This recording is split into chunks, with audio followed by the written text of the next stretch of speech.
tapos itanim ko.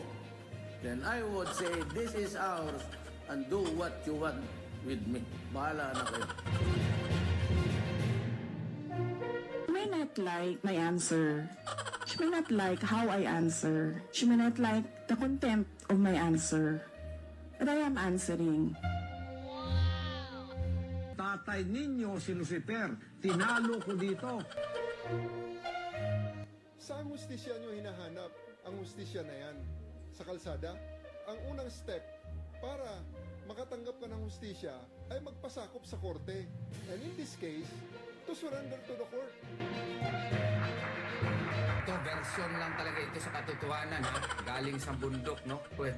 Whether you believe it or not, pumasok siya ulit dun sa compound to check on his followers. Pumasok, kwentong kutseryo.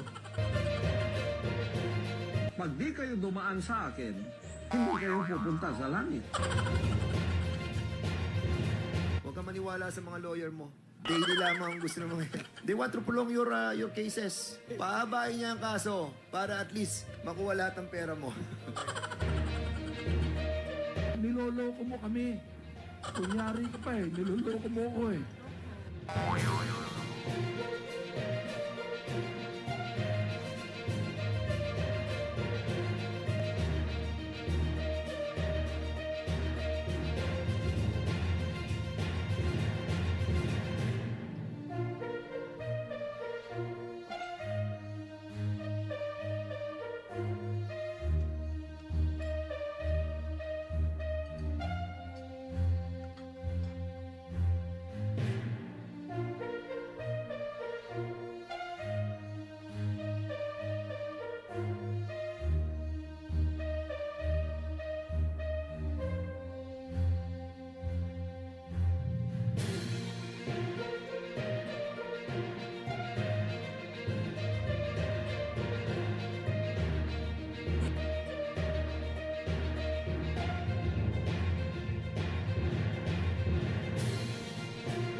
Ito pong ginagawa ko, ito ay demokrasya. Bababa ako, sasakay ako ng jet ski, dala-dala ko yung flag ng Pilipino at pupunta ako doon sa airport nila, tapos itanim ko.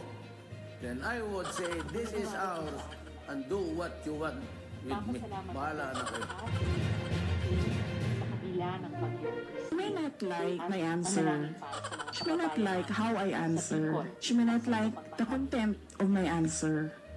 But I am answering. Nung nagsimula kami sa aming hearing sa mga kaso Tatay ng ninyo si human Lucifer, trafficking sa tinalo Apollo ko dito. Quiboloy, tandang-tanda ko, Saan ang sabi hustisya sa nyo amin, hinahanap ang Risa hustisya is na yan? biting off Sa more kalsada? than she can Ang chew. unang step It was para unthinkable makatanggap after ka ng all hustisya to ay go magpasakop after a sa korte. pastor And who in was this believed to be able to command hundreds of thousands, if not millions, Ito, of version lang talaga voters. ito sa A katotohanan. pastor who was Galing sa associated bundok, no? with a former president Whether you believe it and or not, an entire pumasok siya voting ulit dun province. sa compound to A check pastor na may on sariling his media followers. outfit, may madaming mga kumpanya, at may sariling simbahan. Pag di kayo Huwag mong dumaan sa banggain akin, yan, hindi sabi kayo ng pupunta ilang sa mga langit. well-meaning na kaibigan. Hindi mo Huwag kang maniwala sa kakayanin. mga lawyer mo. Daily lamang Why ang gusto did ng we mga push? They want to prolong your We cases. pushed Pahabain because niya of ang the kaso stories para at least of young makuha lahat ng girls pera mo. that we heard were being groomed into what he called pastorals and forced to provide sexual services to this so-called Son of God.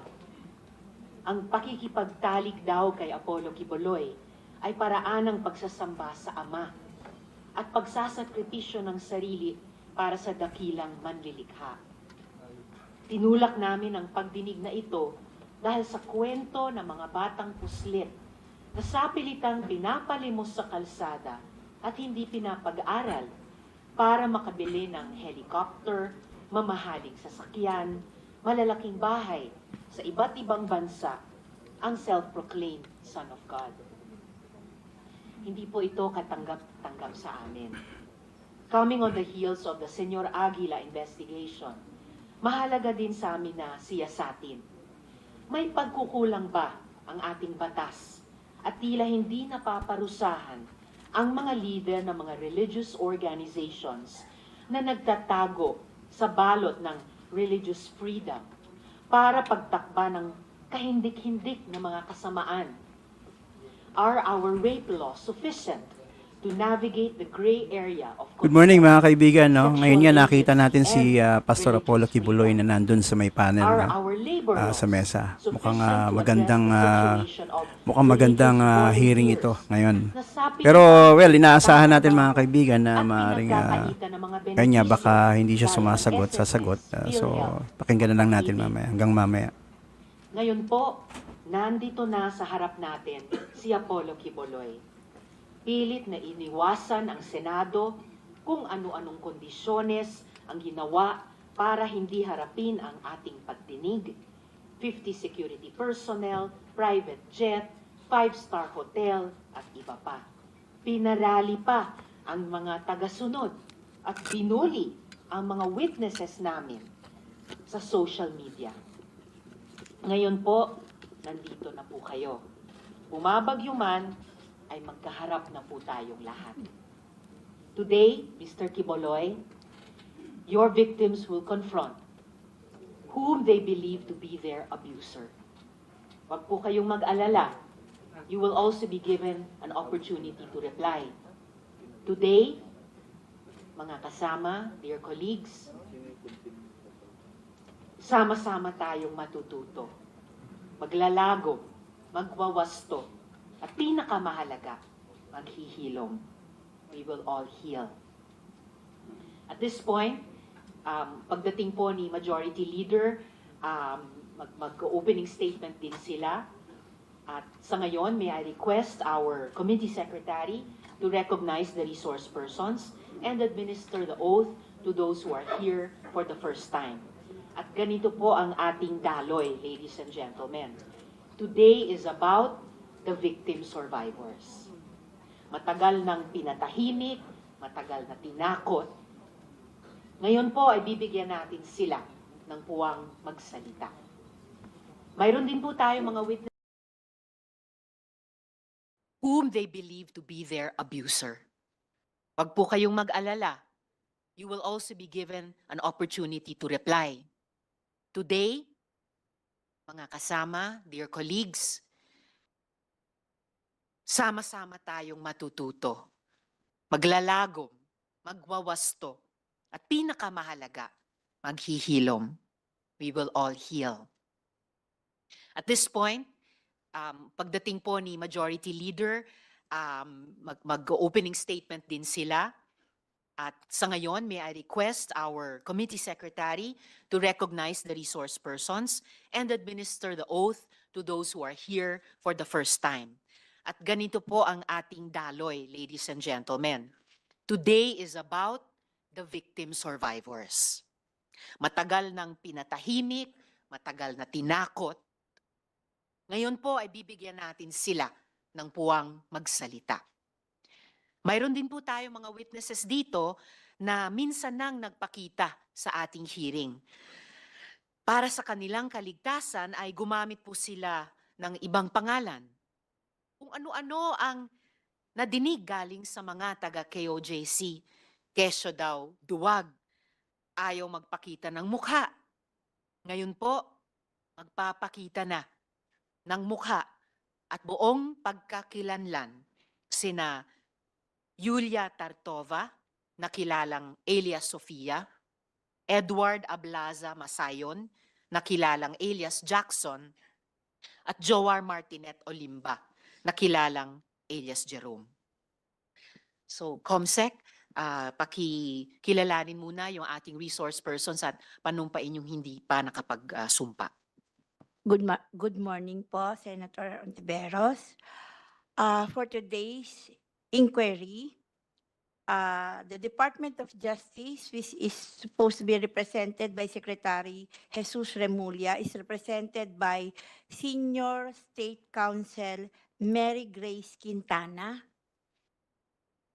We also have the Director for the Criminal Investigation and Detection Group, CIDG, PB General Nicolas Torre III, and Police Lieutenant Colonel Jean Likud, Police Colonel Hansen Marantan.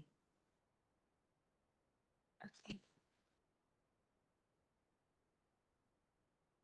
For the National Bureau of Investigation, we have Investigator Victoria B. Canyo Jr.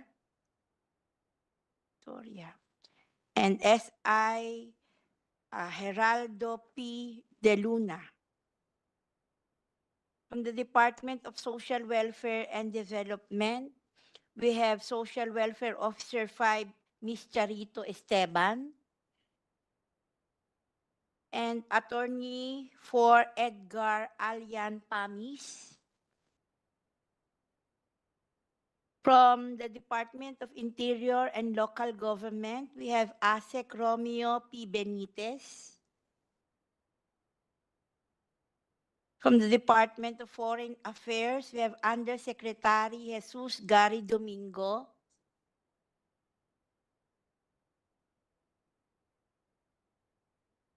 We have Secretary Enrique Manalo. Sorry po.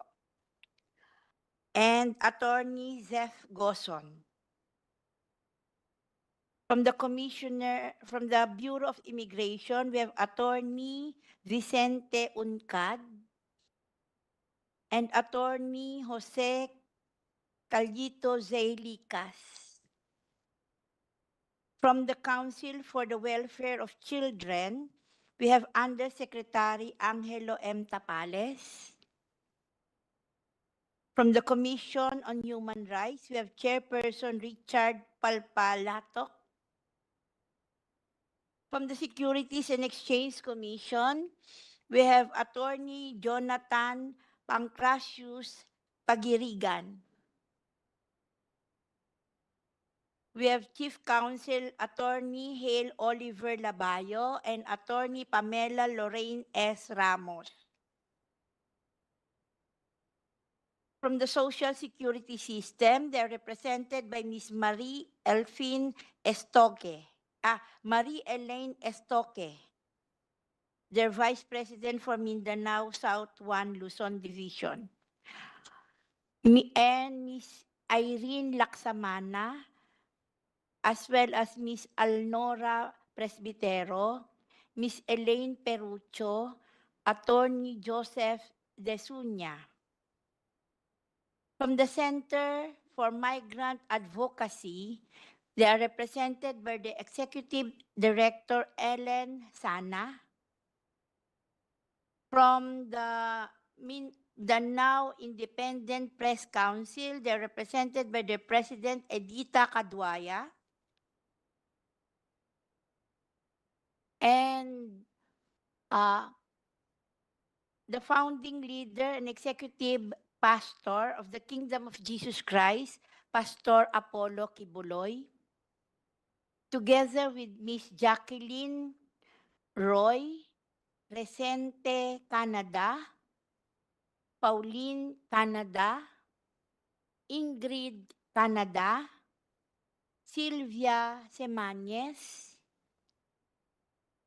With online is Miss Arlene Canuda Stone, Mr. Edward Ablasa Masayon, Mr. Joar Martinet Olimba, Miss Teresita Kinanhan Valdehuesa, Miss Jocelyn Mondejar, and online also is Miss Yulia Veronin, and online also is Mr. Dindo Garcia Makiling. We will be joined later by alias Marie, Senator. That's all. may I request all of those who have not yet taken their oaths, the resource persons and witnesses as well, to stand up.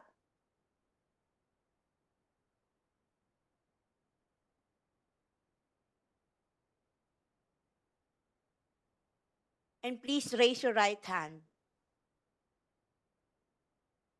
Resource persons and witnesses, do you swear to tell the truth, the whole truth, and nothing but the truth in this Senate inquiry proceedings? Yes. Senator, they have all answered in the affirmative. That's all. Thank you. Thank you, Comsec, at maraming salamat sa lahat ng resource persons. At this point, bago natin unang binigin yung ating mga victim survivors, first I would like to call on the Majority Leader, Senator Francis Tolentino, para sa kanilang opening statement. You have the floor, Majo. Thank you, Madam Chair. Thank you, Madam Chair. Magandang umaga po sa inyong lahat. Magandang umaga sa ating mga resource persons. Magandang umaga kay Pastor Apollo Quiboloy at sa lahat ng mga naririto. At sa mga kapwa kong mambabatas, kahit po yung nandoon sa online at sa ating mga panauhin, tayo po ay naririto sa harap ng committee ito sa isang maulang araw. At nais ko lang linawin po ang layunin para sa aking perspective as an officer of the court, as a lawyer, kung ano po ang layunin at kahalagahan ng pagdinig na ito. Ang Senado ay, unang-una, ang Senado ay hindi isang hukuman. At hindi po tayo naririto upang magpasya kung ang isang tao ay nagkasala o walang sala. Sa ilalim ng saligang batas ng Pilipinas, lalong-lalo na sa Article 6, Section 21, binigyan tayo ng kapangyarihan. Tinutukoy ko po ang mga mambabatas na magsagawa ng mga investigasyon in aid of legislation o bilang tulong sa paggawa ng mga batas. Sa hukuman, ang pangunahing layunin ay ang paglutas ng mga kaso at pag-alam kung may pananagutan o wala ang mga akusado, batay sa ebidensyang ipinapakita. Sa Senado, ang ating layunin ay iba. Ito ay upang mag-imbestiga at mangalap ng mga impormasyon at dokumento para sa isang makatarungan at makabuluhang pagbalangkas ng mga batas. Sa isang husgado, meron pong tinatawag na right cross-examine witnesses. Maliwanag po sa Rules of Court, ang Bill of Rights, at iba pa. Ngunit nais ko pong ipabatid na ang karapatang mag-cross-examine ng mga testigo, isang mahalagang bahagi ng mga pagdinig ng korte, ay hindi saklaw ng investigasyong ito. Ang proseso ng cross-examination at iba pang pamamaraan na ginagamit ng korte ay eksklusibo sa hudikatura. But we recognize, this committee, again, as an officer of the court, recognizes the primacy of the judiciary insofar as this issue is concerned. One, because the committee requested the Regional Trial Court of Pasig to allow the detainees to attend today's hearing. It is an acknowledgement of the court's jurisdiction over the accused. Number two, the committee, before it moved and conducted a hearing today, showed respect to the court by acknowledging the court's jurisdiction and not conducting a hearing without the prior court approval. And number two, and I would want to make a motion here before I continue my opening statement, Madam Chair, this committee should likewise be furnished a copy of any opposition filed to form part of the records of these proceedings of the counsel of those accused present here. I request, Madam Chair, that we be provided copies of any opposition filed by the group of Pastor Quiboloy and all other accused in the Pasig case, if that would merit the consideration of this committee, Madam Chair. So ruled, Majority Leader. Thank you, Madam Chair. That would form part of the records of this case, Madam Chair. And again, I reiterate what I've been saying here. Ang atin pong ginagawa ay hindi po para maghusga ng innocence or guilt ng mga akusado sa isang kaso. Subalit, nais po rin nating bigyan diin na napakaraming desisyon ng Korte Suprema, simula pa lang nung Arnold versus Nazareno, 1950, na binigyan diin ng Korte Suprema ang kapangyarihan ng Senado na mag-imbita at magpatawag ng mga saksi, resource persons, para linawin ang paggawa ng batas. At kaya po tayo merong pagdinig ngayon. Subalit, nais ko pong hilingin sa lahat na during these proceedings, we show utmost respect and consideration to all persons here present, whether accuser or accused. Ang Senado po should remain as a bastion of dignity. Hindi po tayo narito para magtapon ng kung ano-anong dumi sa bawat isa, kung hindi para ipakita na ang paggawa ng batas ay ating pinapahalagahan at pinapahalagahan din natin ang karapatan ng mga naririto. Sa hukuman, meron silang, ulitin ko, meron silang karapatan na magsalita ang abogado. Dito po ay hindi. Let me ask the committee and all my colleagues here, whether present physically or virtually, to assure all of those listening that under our rules, all resource persons will be treated with respect and afforded fair treatment. And that this institution, as I've said, will always pride itself in upholding the principles of fairness and transparency. However, if there are legal matters against you, it must be addressed in the proper judicial forum, not here. In summary, while we have the authority to compel testimony in aid of legislation, any allegations or charges will have to be resolved in the court of law. And I'm now referring to the Regional Trial Court of Pasig. Madam Chair, let us always be reminded that we have a constitution. We have a living constitution, and that the constitution should stand as our unwavering shield, protecting the rights of all, whether accused or accuser, in ensuring that justice is served without discrimination and with fairness and equality. Sana po sa pagdinig na ito, makagawa tayo ng nararapat na pagbabago sa batas, and I'm referring to the Human Trafficking Act, the elements of which we cannot change because we're bound, Secretary Manalo is here, by the Palermo Convention. Perhaps the penalties could be increased, but just the same, this hearing is required of us as part of the complexities of governance that would require us to listen to various voices, even those embroiled in legal challenges and scrutiny. Again, Madam Chair, it is crucial that we uphold the integrity of our legislative process by respecting all resource persons present and upholding due process and fairness.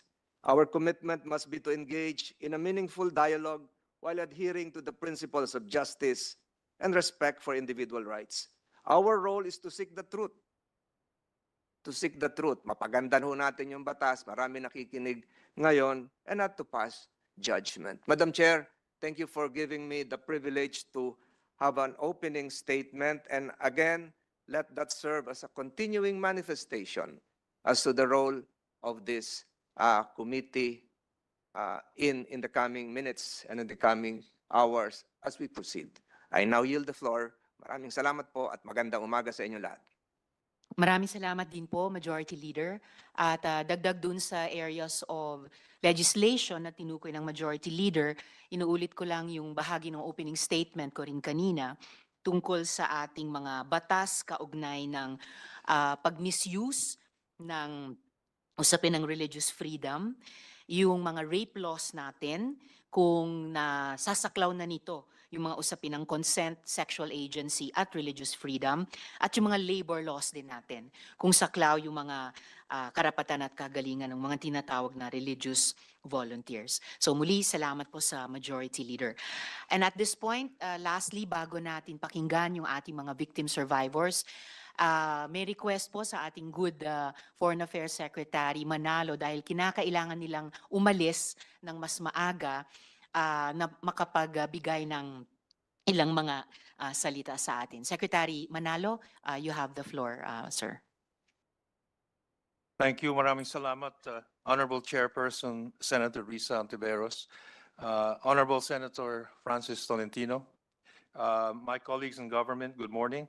I just want to thank Senator Hontiveros in this committee for giving the Department of Foreign Affairs the opportunity to contribute to our meeting today in aid of legislation.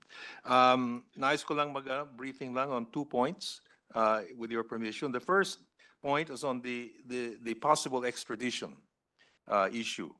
And as you know, the Philippines has an extradition treaty with the United States of America. I wish to report that as of this date, the Department of Foreign Affairs has not received a formal extradition request from the United States. Doon po sa isang issue din, I want to focus on the request for assistance by any Filipino nationals in the United States who may have been victims of human trafficking in relation to this case. As of this date, none of our foreign service posts in the United States have reported receiving any request for assistance. Madam Chair, the DFA is ready to assist in providing any information that we may receive from this date relevant to the to today's legislative inquiry. And I'm also being joined today by Undersecretary Jose Domingo, who can add any input if needed for this morning. Thank you. Thank you very much, Secretary Manalo. Yes, would you, Sec Domingo, like to briefly add anything to these 2 updates on the formal request for extradition and the request for assistance? Okay, thank you, Madam Chair, Senator Tolentino. Yes, as Secretary Manalo has mentioned, that we have not yet received a formal request, but we are standing by. We have also not received any request with regard to trafficking, with assistance with respect to the human trafficking. But all our foreign service posts and all our offices in the Department of Foreign Affairs stand ready. And we have been in informal consultation and communications with our sister agencies in government. Thank you, Madam. Thank you also, Yusek Domingo. The Majority Leader would like Just to one interject. quick follow-up question, address either the Secretary Manalo or Yusek Domingo. I have here in my possession in front of me our extradition treaty signed November 13, 1994, which I believe should be read alongside Presidential Decree 1069. This has some legal complexities involved, and perhaps you might want to educate this committee, which would have primacy just in case an extradition request is sent to the DFA. What would happen to the pending cases lodged before the Regional Trial Court of Pasig pursuant to PD 1069? Thank you very much, Secretary Senator. Manalo. Yeah. If I could first give a very general answer, and then of course on any specifics that might arise in the event that we receive a formal extradition request. Just to say, if we do receive a formal request, we will, the DFA will of course study it and see if it is consistent with the agreed procedure pertaining to extradition. And here's where PD 1069 would also come in. So we would have to study that. And then after, if we are satisfied with the request, we will of course refer it to the Department of Justice for relevant action. So in other words, we will still have to study any extradition request if received. Perhaps later, it's quite a detailed approach, pero yun ang general approach, if we do receive such a request. Thank you. One quick follow-up, just to remind the officials of Department of Foreign Affairs as well as councils present here.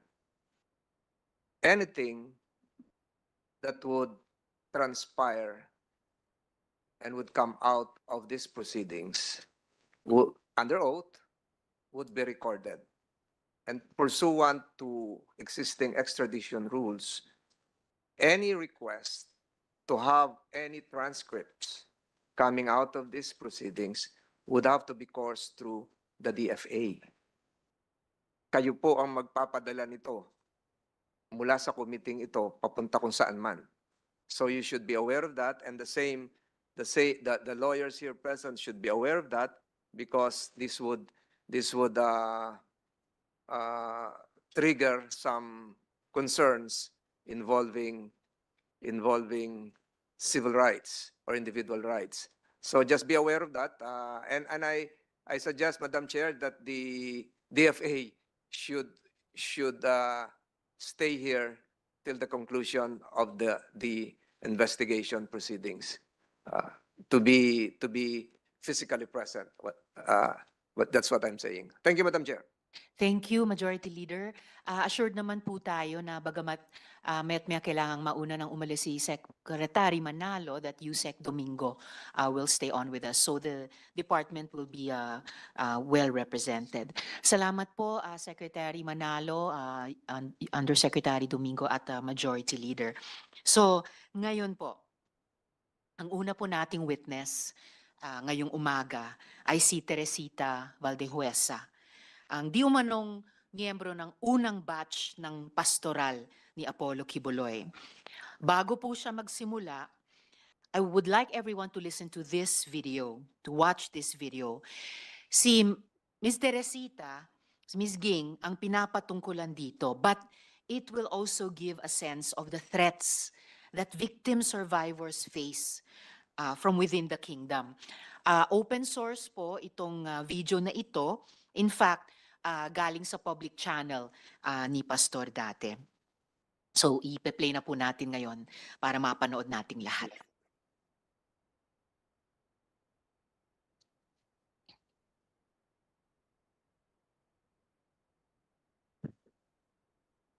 She contacted someone named Teresita Valdehuesa, who was a former worker here in the kingdom, who committed lapses of fornication with many ministers and men. That is why she was supposed to be disciplined, but she went out. This Alina Ostapchenko is saying things against me, and we were able to record every bit of what she said. Listen to her voice.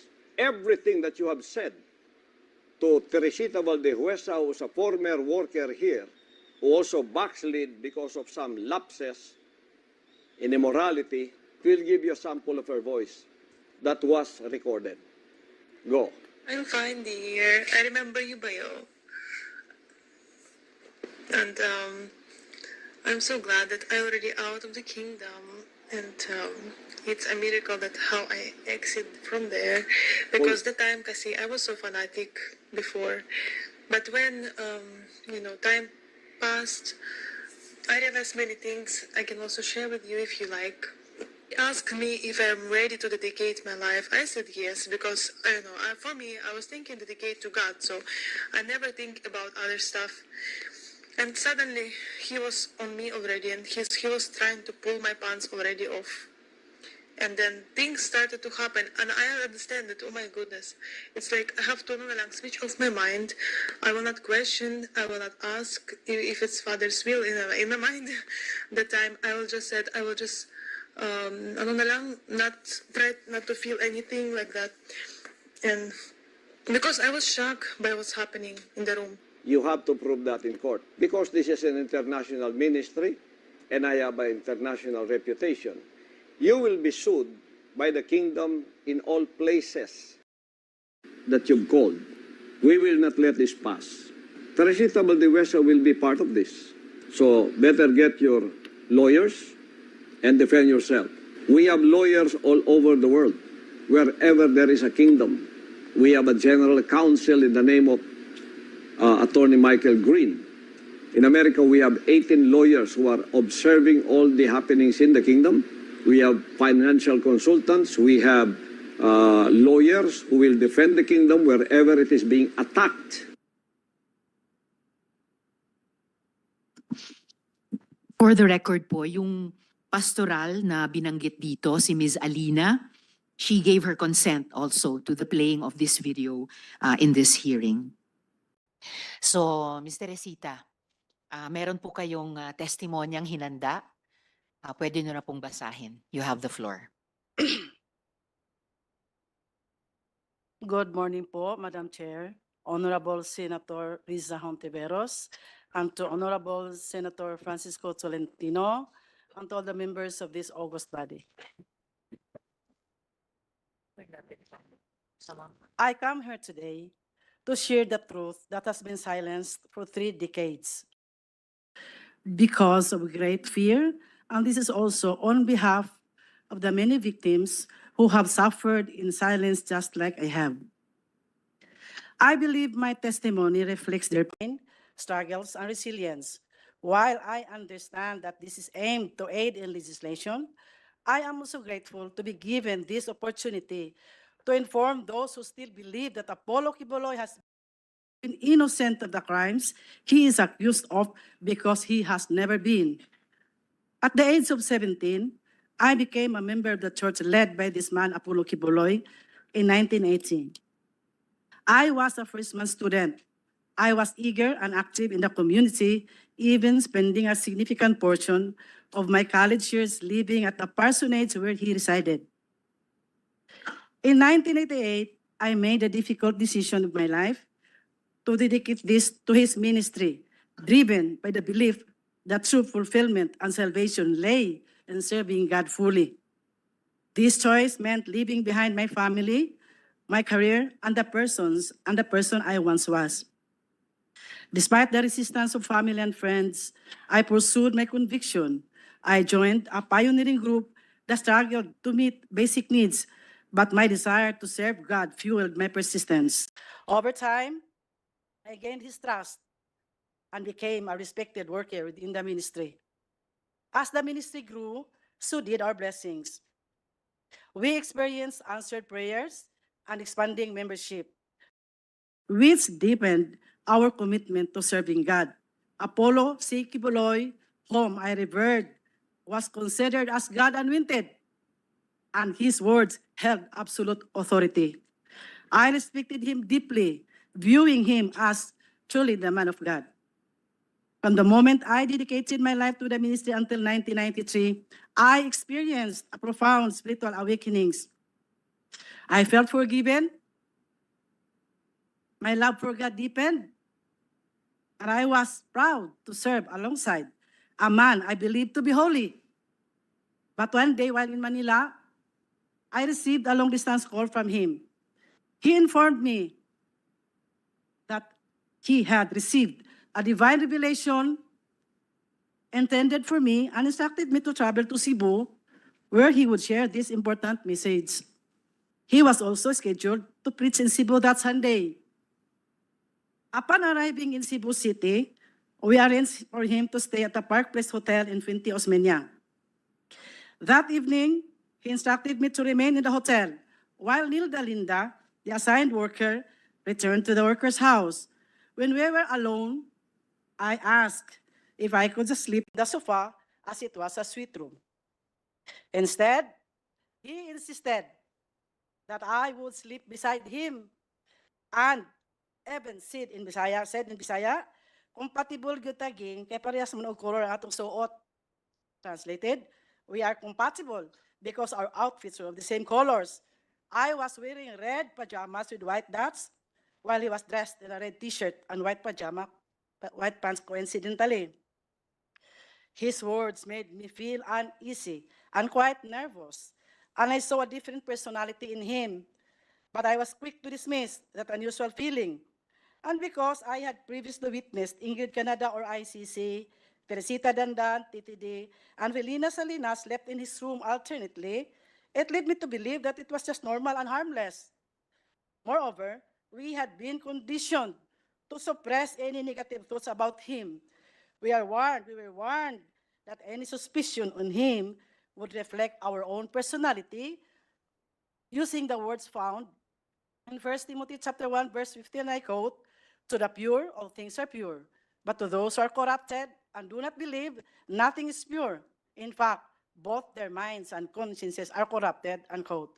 And in those days, absolute obedience was a must.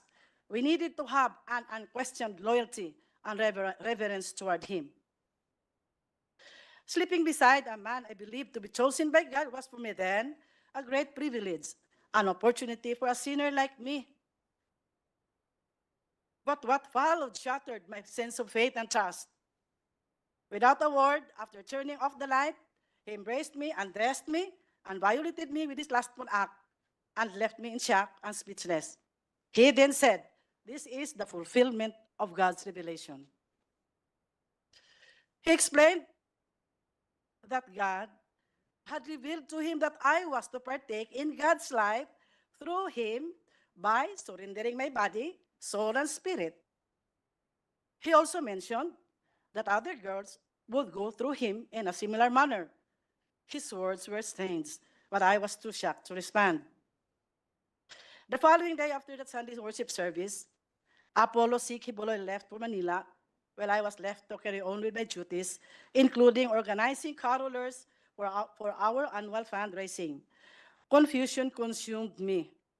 I felt betrayed by my faith, by him,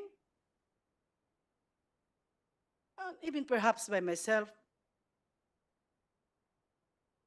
I began questioning whether what had happened was indeed God's will or simply a gross abuse of power. When I returned to Manila, I was once again instructed to sleep in his room. Fear gripped me, but defying the anointing of God was unthinkable. We had been taught that such disobedience would invite a curse. The next morning, he asked if I understood God's revelation. I remained silent, unable to process what had happened. He then referenced me to Philippians chapter 2, verses 6 to 12, explaining that just as Jesus humbled himself and obeyed God, even to the point of death, so he too must obey God's will by partaking in carnal things. He claimed this was necessary for him to understand the human experience and to fully empathize with others. He even told me that he had also been reluctant to accept God's revelation, but as God had chosen one, he had no choice but to act on it. I was more confused with his explanation, but I could not complain. I wanted to go out from the ministry, but I lacked courage. I did not know where to ask help. I had cut all the bridges behind my life, and I could hardly go back because it would mean starting all over again. My family was poor, and I had no connections. My option was to stay because I was still bothered with what if it was indeed God's will. December of the same year was an escape for me. Caroling as one of our sources of funds, and which had been participated in by every member of the ministry all over the country, became my excuse of staying away from the worker's house in Manila where he stayed. In January 1994, I was in his room with Ingrid Canada, the international coordinator of the church, Tessie Dandan, the national administrator for the church in the Philippines, and Felina Salinas, his personal assistant. During that... Miss Teresita, before you continue po, yung nabanggit nyo ng 2 beses, Ingrid Canada, nandito po ba siya sa harapan ninyo? Yes, katabi po siya ni Mr. Quiboloy. Sila po, yung nagtaas ng kamay. All right, salamat po. Please proceed, Miss Teresita. During that meeting, he informed the girls that I would be included in the inner circle. Right there and then, I realized that these women had likely endured similar experiences. Without any words, we shared a mutual understanding. None of us dared speak about what had happened to us. In February 1994, I was sent to Hong Kong, still carrying all the confusions and emotional turmoil. Despite this, I continued to pretend that everything was fine. When one of our musicians, JC Pangilinan, was scheduled to return to the Philippines, I seized the opportunity to send a personal letter to ACQ. In that letter, I poured out my feelings, openly expressing my emotional distress. I was honest about how deeply shocked I was to learn of his life beyond the pulpit. The man I had revered as a holy figure was in reality an ordinary mortal, one who had exploited my genuine commitment and dedication to God. My faith wavered, and everything I had once believed was shattered. I prepared myself for a harsh response, expecting a violent reaction from him. To my surprise, there was none. Instead, I was sent back here. Upon my return, I was even more surprised to learn that I had been promoted. I was appointed National Crusade Coordinator, National Logistics Coordinator, and Luzon Area Administrator all at once. This was a sudden and significant promotion from my previous role. By God's grace, I excelled in all my assigned tasks. Despite this, fear gripped me every time Apollo Quiboloy would come to Manila. My only relief was when one of the girls would accompany him, giving me an excuse not to sleep with him. I kept myself busy, visiting satellite churches to distract my confusion and agony. One day, ICC confronted me saying, ACQ sensed my distance. I made my work an excuse. February 15, 1998, ACQ used me again. It was always out of fear that I obeyed, a fear mixed with anxiety that he might knew how I pretended to be extremely grateful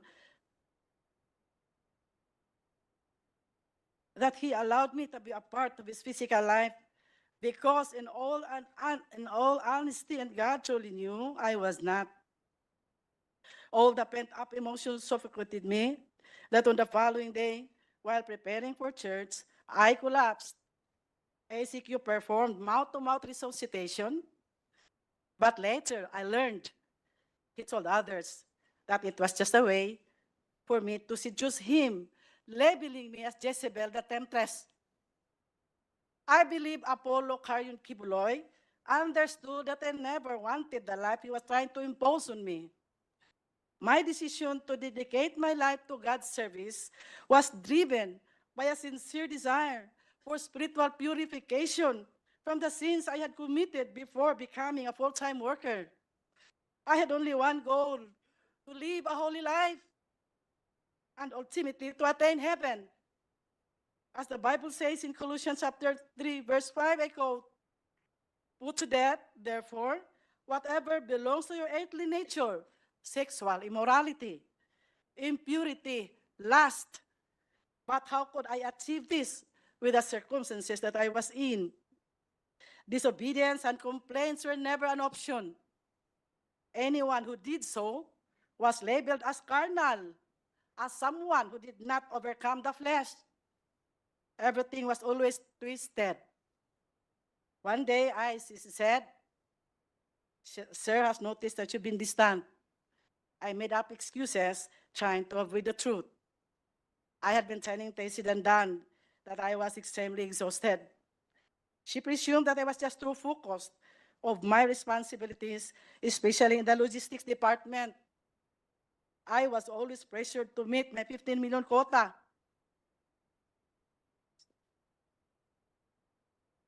Every December on caroling season, if ever the sense that there was really something wrong with my belief, I was instructed to prepare my documents for my USA visa, and I believe realization came later when I already left from his group that it was also to distance me from the workers and members here that I might be able to tell his dark secret. I never wanted to go to America because inside of me were unresolved spiritual issues, confused mind that bothered me always. But my visa was approved. I then knew that I was to lead and plan for the fundraising to be done in America, and we would employ the same strategy of our money making here in the country. In America, I witnessed the double standard life. What we prohibited in the Philippines, we did them there. We lived in luxury. We toured around. We dined in fine and expensive restaurants. We watched movies. Sky's the limit when they went shopping. I decided to stay in the apartment where the minister and his family lived. Despite the insistence of ICC to stay with them, I refused. I made a lot of excuses. Sapagkat, hindi ko po natin na kaming nasa Amerika ay masyadong nagpakasasa sa paggasta sa pera na masyadong pinaghirapan ng mga kapatiran at ng mga full-time workers. Bilang namuno po sa crusades, evangelism at logistics departments, saksi po ako kung paano nagsakripisyo ang bawat isa para lang makapagbigay sa iba't ibang pangangailangan sa simbahan. Nakita ko na kahit pambili ng bigas ng membro, kailangan sakripisyo pa para lang maibigay sa simbahan kahit gugutumin pa ang mga pamilya. Nasaksihan ko po na kahit last centavo para pamasahe, kailangang ibigay pa rin. Bahala nang maglakad papuntang simbahan ang mga mahihirap na membro. Hindi kinaya ng aking konsensya ang double standard life. Maraming workers ang napalo dahil sa panunood na ng sine, pero kami sa Amerika, halos linggo-linggo nanood ng sine, bawal sa amin ito dati. Naghirap ang maraming workers at members sa pagkaruling at pagsulisit sa bawat tao sa lahat ng dako dito sa ating bansa. May namatay, may naaksidente, may nakulong, may mga na-rape pa na hindi na nai-report. Dahil baka hindi paniwalaan at baka makapag-fasting pa dahil may kasalanan na itinago, kaya napahintulutang nangyari. Lahat may kota, di ba? Napakasakit po sa damdamin ko dahil ako po ang namuno sa mga fundraisings. After December season, ang mga members kailangang magtinda ng mga kakanin para maibigay sa mga pledges for Alay kay Kristo, building funds, love offerings, television pledges, tithes, and others. And when they could not provide for their own foods, they would just resort to fasting. Meron din pa akong quota, 10 to 15 million pesos to raise in the month of December alone. I organized the carolers nationwide to meet my quota. We recruited and trafficked our young people from Mindanao and Visayas to carol in the provinces of Luzon and in the national capital region cities. Marami pong estudyante na Nobyembre pa lang kailangan nang mag-absent sa paralan at ang iba hindi na nakabalik sa pag-aaral dahil inuna ang simbahan, inuna ang pagkaroling, inuna ang paghanap ng pera. But nobody questioned where our income was spent. Sa mga buwan ng Pebrero hanggang Oktubre, ang ibang workers na nasa logistics department, kailangan magsolicit na naman throughout the country using the permits of the different associations. Pag-asa ng Buhay, Children's Way Foundation, Tulong sa May Kapansanan, Handog ng Pagmamahal, Pagdamay sa Dukha, Shivers for Christ. The supposed income na dapat ibigay sa mga beneficiaries sa mga nasabing associations, hindi naman talaga truthfully and honestly na ibigay. Only a little portion of the income was shared to the beneficiaries. Ang ibang workers naman, walang hinto sa pagtinda rin ng mga kakanin na may quota of 500 to 1,000 pesos a day, Monday to Saturday. Ito ang buhay ng mga workers na nasa logistics department. In America, they began to notice my indifference. ICC called my attention, stating there were reports from my assistant in the logistics department in Manila that I had secretly sent money to my family. Then, she informed me that ministers wrote letters to ACQ and reported that I tempted and fornicated with them during my visits to their satellite churches. I was so shocked to learn of the sudden accusations. I also wrote a letter and enumerated the real circumstances of my life with all the ministers I came in contact with in relation to our aggressive fundraising, being the National Logistics Coordinator. However, that was not enough. I was then forced to write a long letter of confession, making it appear that I was a sinner who committed all kinds of sins, including those I had committed before joining the ministry.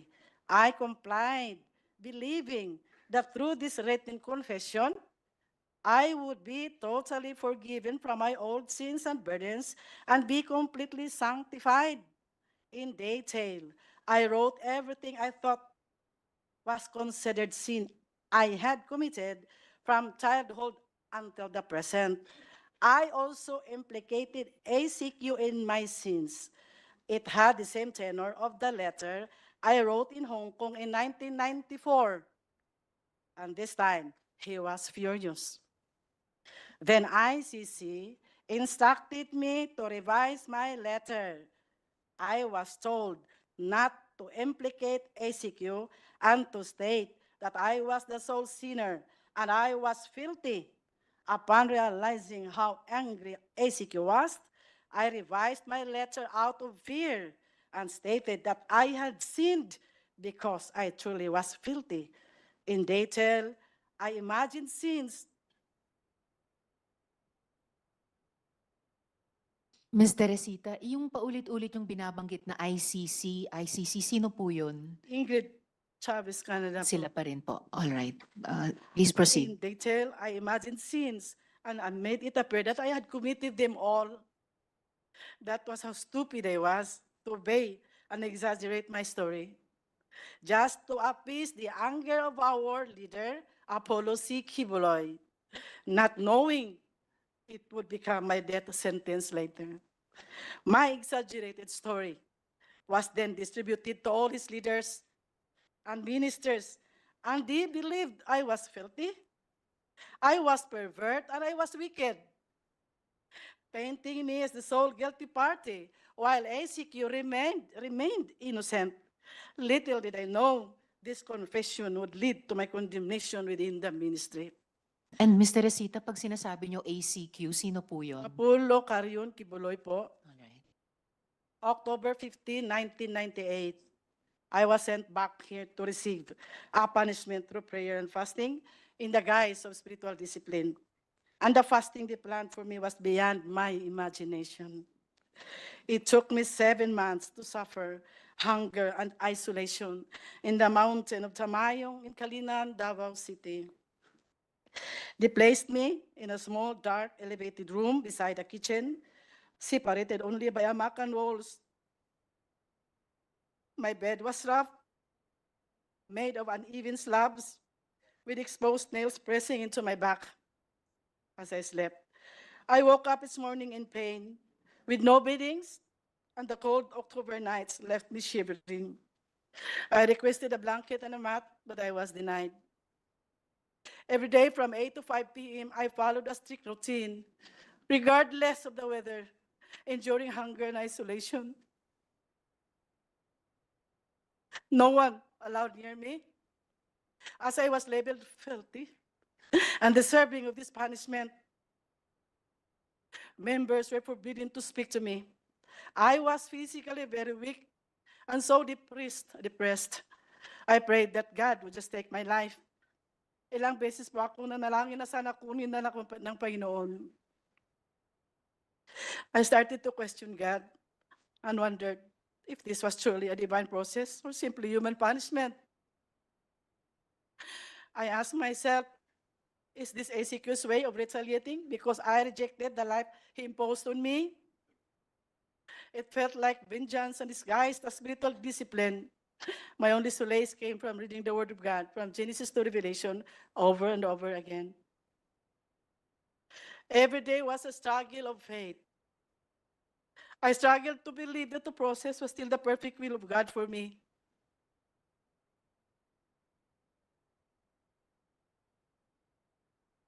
I struggled to believe that I really was a sinner and that I was recuperating from my spiritual disease for the lack of faith.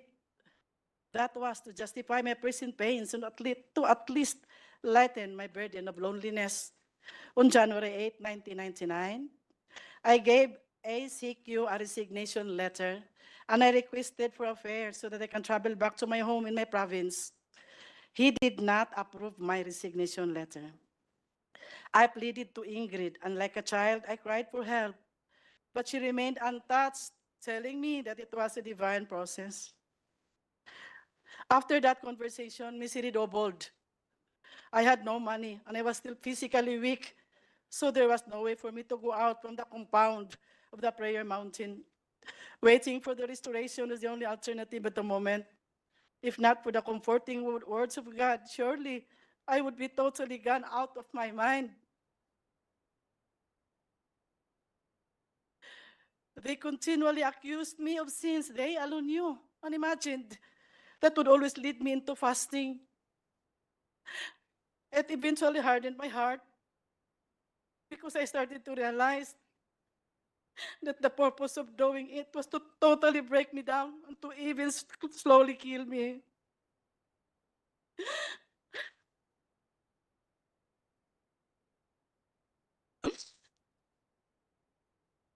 I no longer saw the reason to stay. I submitted my resignation as a full-time volunteer worker for the second time. But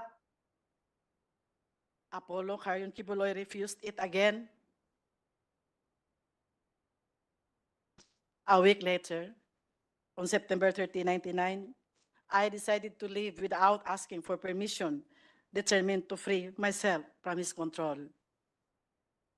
It was only when I left out of the group that I finally clearly understood that the man I had believed to be God's chosen and holy was an impostor, oppressor, and deceiver. He manipulated me using his authority and power as God's anointed. I thank God that he took me out from his bondage, from that ambiguous feeling of fear mingled with so much love and loyalty to my Redeemer, Jesus Christ.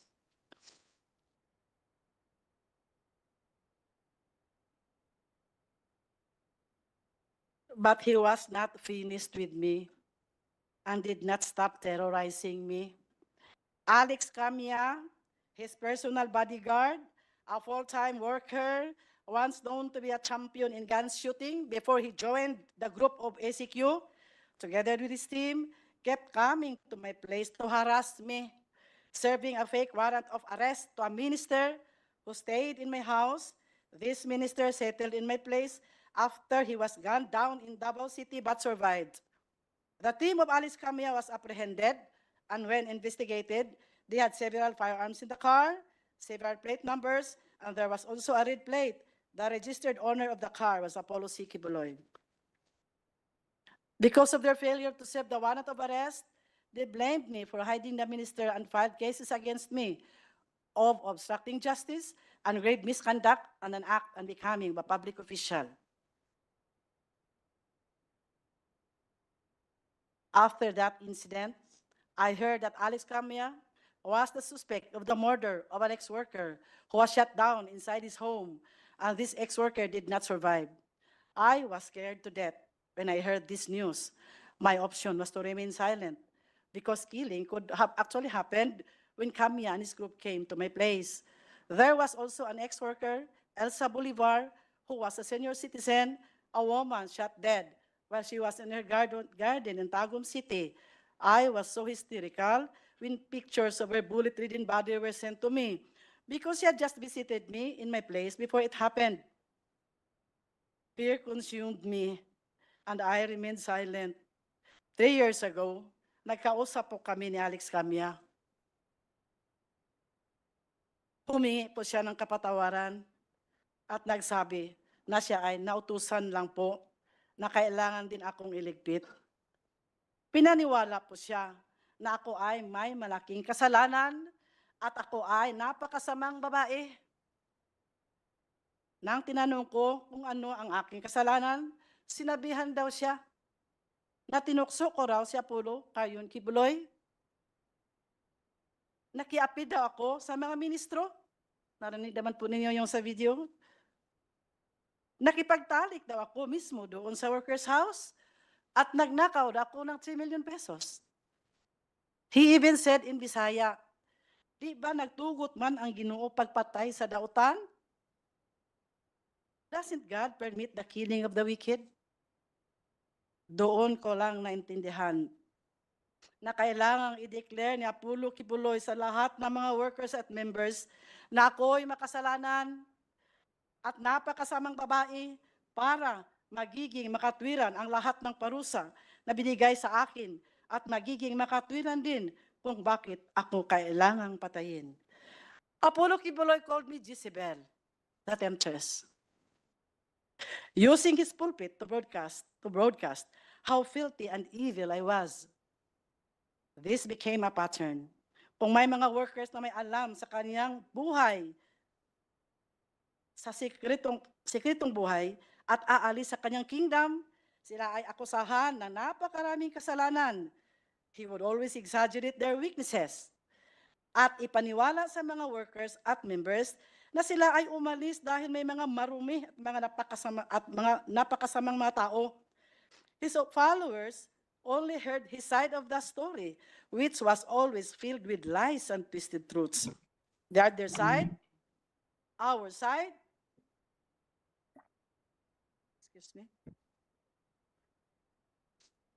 was never heard and was never allowed to be heard. They only believed whatever he fed them and even defended him and attacked those who defied their leader without investigating the truthfulness of the circumstances. Nakita naman po siguro natin kung paano siniraan ng mga workers at defenders ni Apollo Quiboloy ang mga testigo dito. Mga napakasamang descriptions para lang ipahiya ang mga nagsalita ng kanilang mga karanasan sa loob ng kanilang kingdom. Mga salitang hindi nababagay sa mga tinatawag na mga citizen ng kingdom of Jesus Christ. Their intention is only to demoralize and warn others of the consequences of defiance.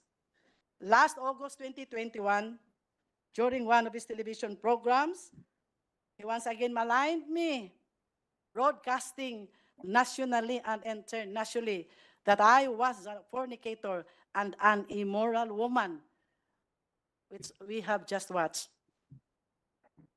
Madam Chair, I would like to remind Mr. Quiboloy to remember the biblical stories about the lives of King Nebuchadnezzar, King Sennacherib, and King Herod. All of them fell into the hands of the Lord. Nebuchadnezzar, you know that, was separated from his people and lived like a beast and ate grass for 7 years. King Sennacherib died a tragic death, murdered by his own sons. King Herod was struck by the angel of God, died, and his body was eaten by worms.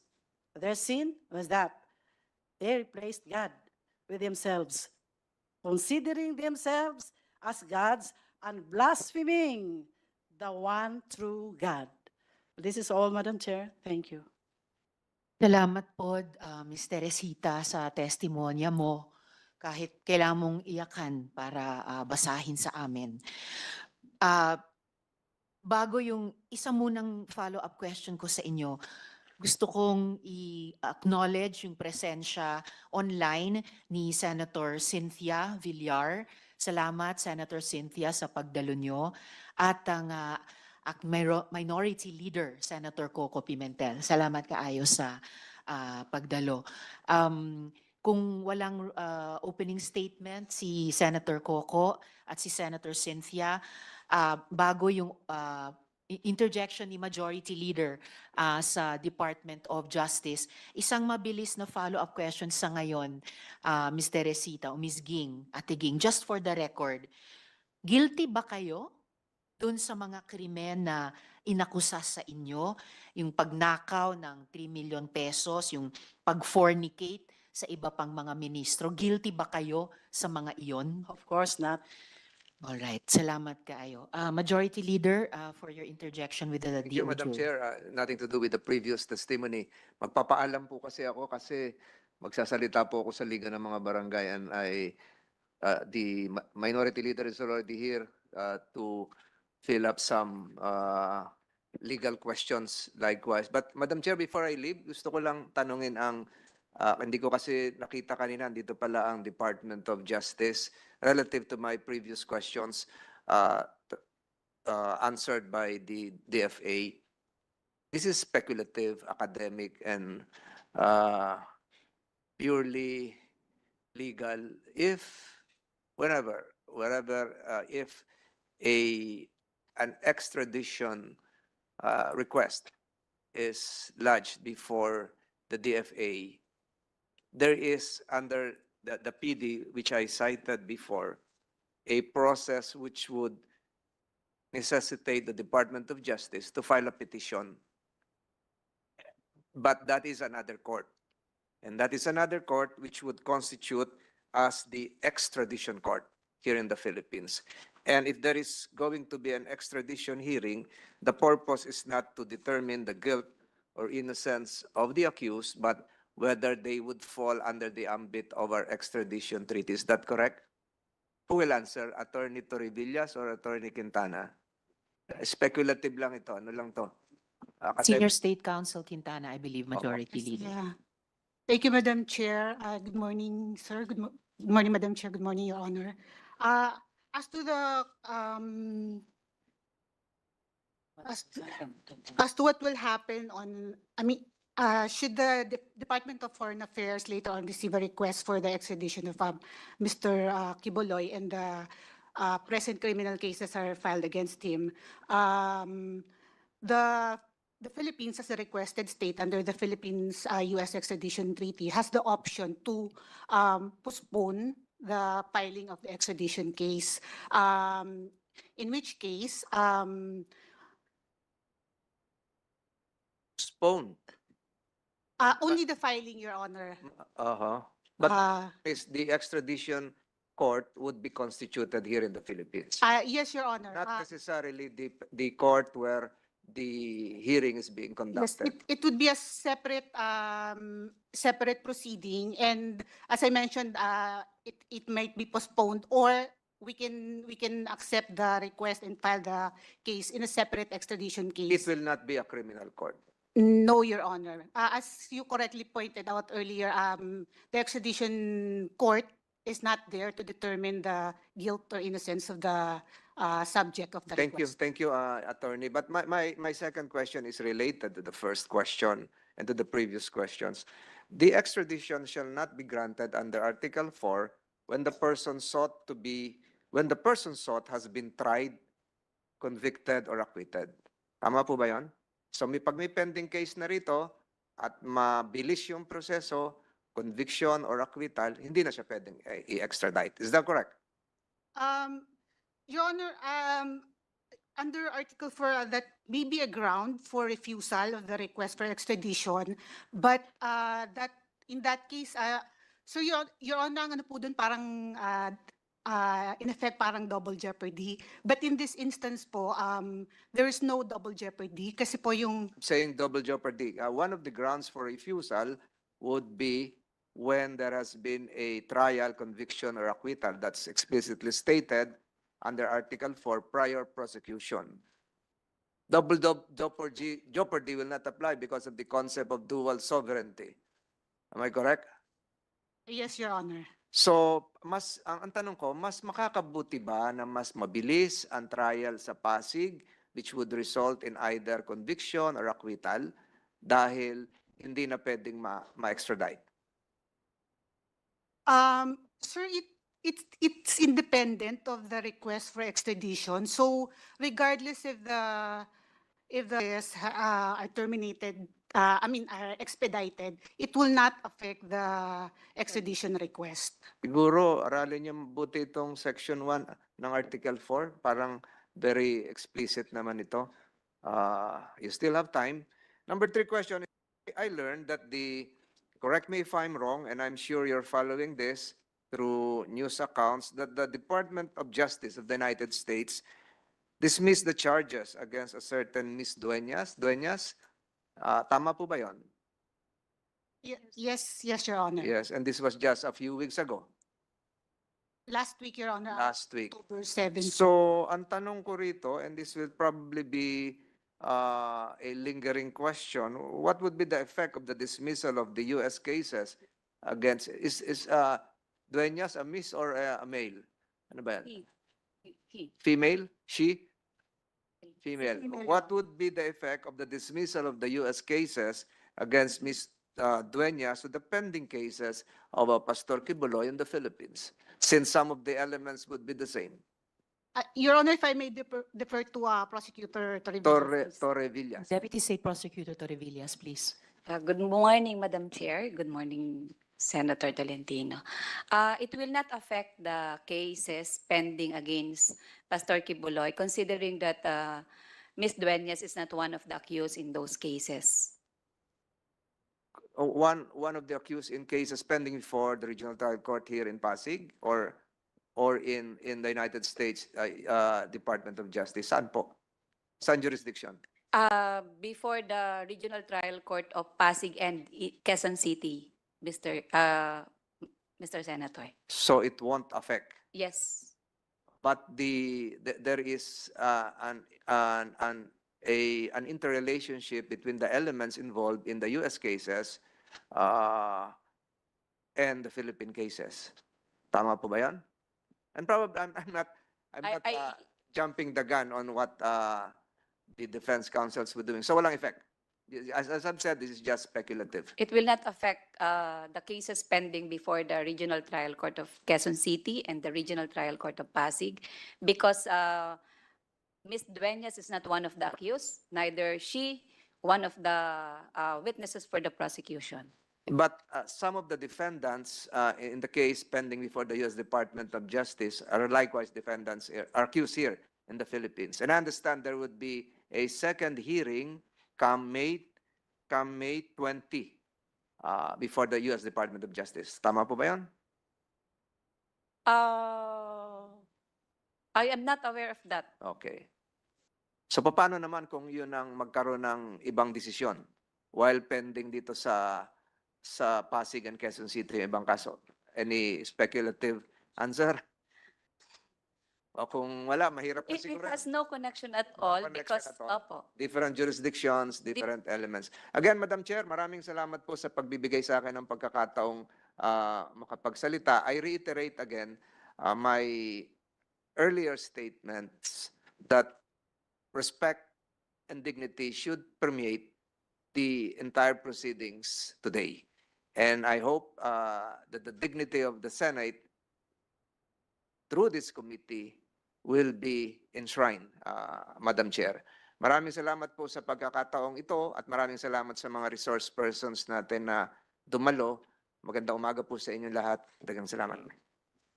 Maraming salamat din po, Majority Leader, and of course, the Chair and the whole committee ay nakikiisa dun sa patuloy na pagtaguyod ng respeto at dignidad ng Senado at ng Senado para sa lahat ng lumalahok dito sa ating mga pagdinig. So balikan po natin si Ms. Teresita, si Ate Ging, mga patuloy po na follow-up questions ko sa inyong testimonya kanina. So, batay po pa rin po dun sa testimonyang binasa nyo kanina. Anong taon nga po kayo sinimulang abusuhin ayon sa inyong testimony at alaala? It was in October of 1993. October of 1993. So, 31 years ago po. Yes po. Alright. Tapos ulitin ko lang po yung nabalitaan kong fasting o dry fast. So, hindi kayo pinakain, hindi kayo pinainom ng tubig. Ilang araw nga po ba ginawa ito sa inyo? At wala po bang kasamahan ninyo doon na sinubukang tulungan kayo? Of course, nobody would ever dare help me because upon instruction na hindi nga ako and they were not even allowed to talk to me, nor even to come near to me. So actually there were two sets of fasting given to me. One set was, there was 10 days fasting. There was no food, no water. It was Ninit Ukyas who gave me the list of instruction, and number one in the list is to do dry fast for straight 10 days. Sino po nagbigay ng instruction? Ninit Ukyas. Nenet Okyas. Yeah. Okay po.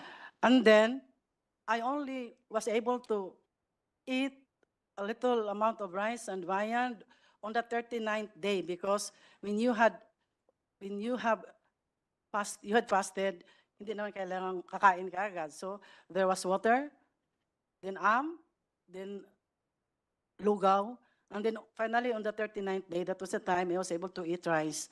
And then after that, there was that second round of fasting, which was even more miserable. It started on February 6, 1999, and there were other workers also. And that was very miserable because it was like this. We were given 5 days or sometimes 7 days. It was a kind of a series of fasting.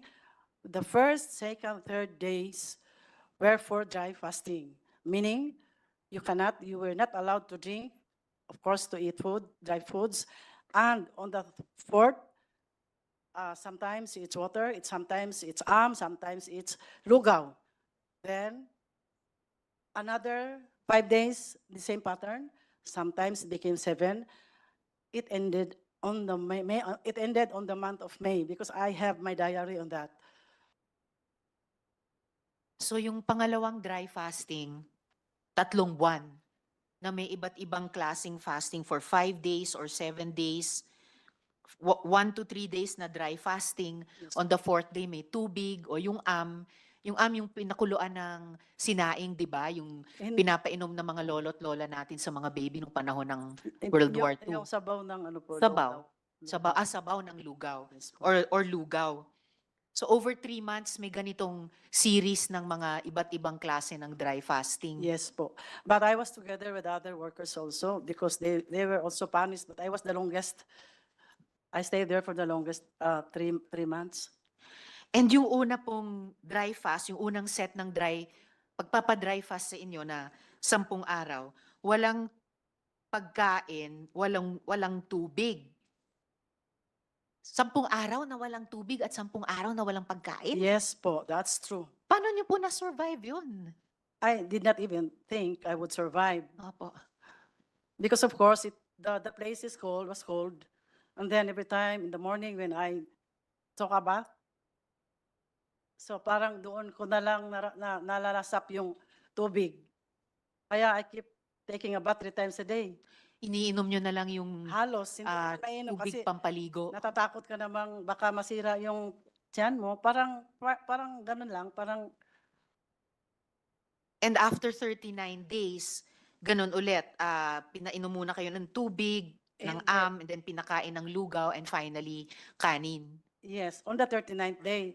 But there was a month, I think it was month of December, may kinain na rin ako doon. Kaya lang, again, maybe they were not satisfied with the result. Maybe they wanted me to really slowly kill me. So again, I had another series of fasting that was, as what I have said, it started on February 6th and ended on the month of May. During those 2 times po, yung dalawang set ng dry fasting, yung unang 10 araw at yung pangalawang umabot ng 3 buwan, nakakulong kayo noon or were you restrained in any way? No, I was just there in the mountain, in the prayer mountain, not really kulong, but the place is big naman. So I had to go to the prayer house. I had to pray, I think 3 times a day. 9 o'clock, 12 o'clock, 4 times a day. 4 and then 6 o'clock in the evening. And kanina sabi nyo dun sa pangalawang set ng dry fasting sa inyo, over 3 months, may ibang workers pa kayong kasama, bagamat hindi sila kasing tagal na pinadry fast tulad ninyo. Bukod dyan sa pagpapadry fast, yung ganyang abuso sa inyo, meron ka bang na-witness na iba pang mga pang-aabuso sa iba pang workers? Yes po. Actually, there were workers who were placed in a closed tent. Parang Bartolina, ang tawag namin doon Bartolina. They were placed in a closed tent. There were even torches placed around because during the evening they would put fire on the torches, and then they put and peed inside the tent, closed tent. And then, of course, they suffered too much heat in daytime. and the colds in the evening, but eventually they managed to escape one by one. But the only one who survived, she was rescued because she was dehydrated already. So the only one who survived, na Yes. rescue, Yeah, it was Lani Alfaro. dehydrated, si Miss Lani Alfaro. Ano po nangyari dun sa ibang nag-escape dun sa mga tents na yon? Actually, because there were ministers who were also used as their security guards, they were actually helped by the ministers to just escape.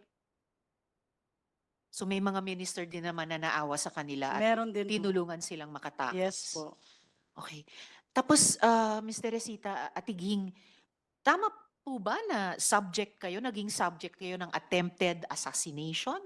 Ito po ba yung sinabing ginawa ng angel of death? Of course, I would really think that way because I was just a mere worker, a civilian, and then why would these people come to my place, bring those firearms? They were there, and if it was only to serve the warrant of arrest for my co-ministers, why would they have a backup car? Then I was made to believe that it was really their intention to harass me and to terrorize me in my place. May dala po silang warrant of arrest? Saan Yes. galing po yung warrant na yun? As I have stated, there was actually one minister who had a problem, no? Then he was gunned down in Davao City. Then I actually helped him settled in my place. And then Ito po yung nag-survive ng assassination attempt. survived. Then he was served by that warrant of arrest. And then, because he was in my house, I helped him actually. So nung pumunta yung mga may dalang firearms at may backup vehicle, yung sineserve nilang warrant ay para dun sa nag-survive sa assassination attempt na kinupkup nyo. Yes po, actually para sa kanya. But I was made to believe that ako rin, pwede rin nila akong patayin. Bakit? Because there was one time, because that Alex Camia was with a policeman. Bakit kailangan nila akong parang i-scale sale nila yung opisina ko? Bakit parang tinitingnan nila kung nasaan ako doon? Kung ang gusto lang talaga, if they really wanted the warrant of arrest to be served with that person, why came to my office? For what? So Yung Alex Camia ay may kasamang pulis o siya mismo ay pulis o PNP? No, he was with a policeman, an official policeman during that time. At saka meron din po siyang kasamang siyempre driver. At saka, because I only learned later that there were two vehicles actually, but during those times, isa lang ang alam ko. Nung nakausap ko yung backup driver, kasi he is with me now, doon ko lang nalaman na may backup driver, may backup vehicle pala sila. Ngayon, Ms. Teresita Atiging, pioneering member po kayo ng Yes. KOJC. Alam nyo rin po ba yung business model ng fundraising ninyo at paano ito nagsimula? Sinabanggit nyo, naging head kayo ng logistics, kayo po nag-organize ng mga caroling, yung mga solicitation. Paano po yun nagsimula at anong alam niyo dun sa kabuuang business model? Yes po, the caroling really had become, or maybe has even until now become, one of the sources of funds in the ministry. In 1988, I was able to join here in Manila, and we were only caroling the cities within the cities of the NCR. But when I was given the opportunity to lead the fundraising, I made it nationwide. I actually organized the nationwide caroling, Madam Chair. Then what happened? I had every province. I had leaders overseeing 70 to 100 carolers, including adults who would be cooking and washing their clothes. And in the NCR alone, we had, I think, 13 leaders overseeing 20 to 30 members also, do caroling from 8 o'clock in the morning to sometimes 10 o'clock in the evening, going around the cities of Manila, just caroling all the people here in the Metro Manila. Then, because I had a quota of, it started with 10 million until it became 15 million. Of course, they also had a quota. I also gave them the quota to meet my total quota of 15 million. So, sa bawat probinsya, nung ginawa nyo ng nationwide yung caroling, di na lang sa NCR, may isa kayong leader na bawat isa may 17 to 100 carolers. At dito naman sa NCR, kung saan kayo nagsimula, naging 13 leaders na may 20 to 30 members each. So, i-multiply lang po natin. So, sila po yung pinapatawan nyo noon ng quota para mabuo yung 10 to 15 million pesos. Ano po ito? Per day? Per week?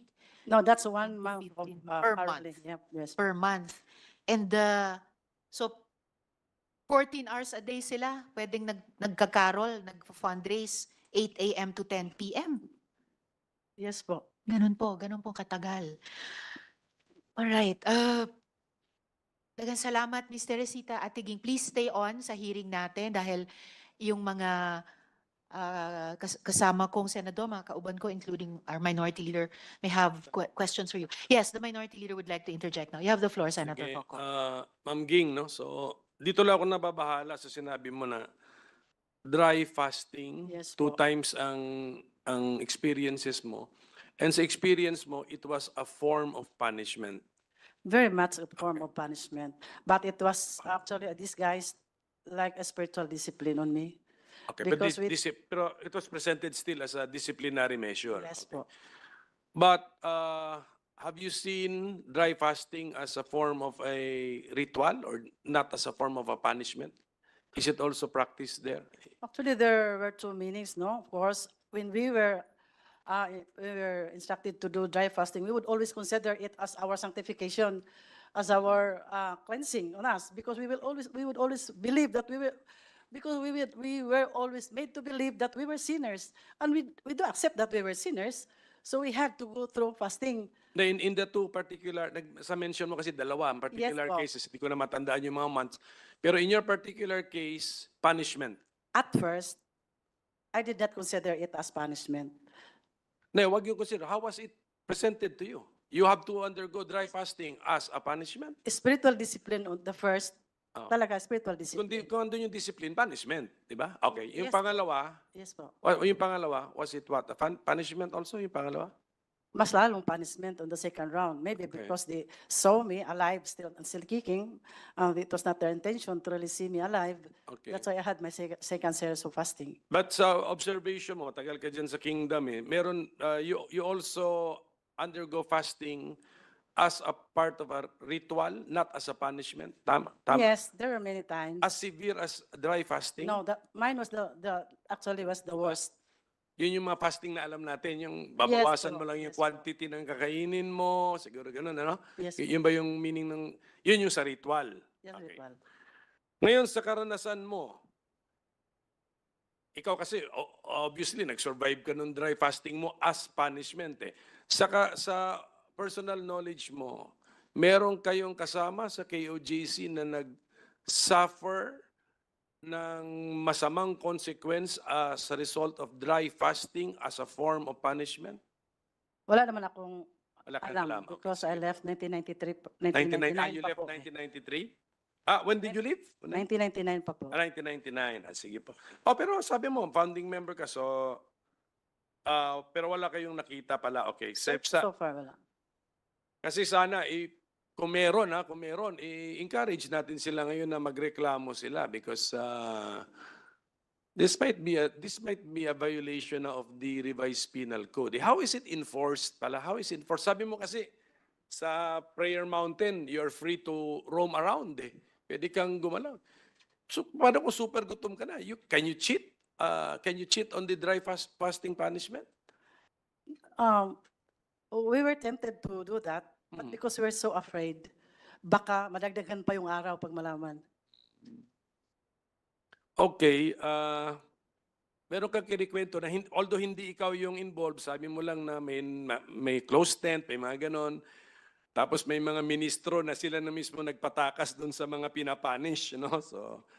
So naawa na rin siguro sila na baka napaka-severe ng mga punishment. But you did not experience that, kaya medyo ano yan. Did you actually witness it? Yes, sir.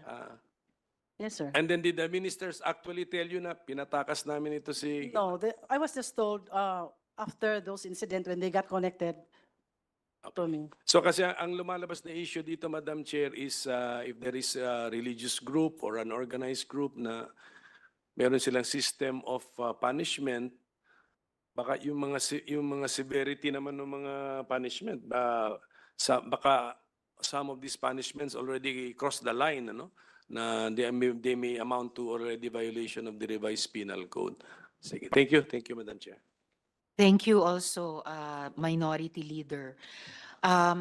So, Mr. Resita, Atiging, again, salamat kaayo and please stay on for the rest of our hearing, lalo na kung may ibang mga issues na ma-raise na gusto rin naming itanong sa inyo.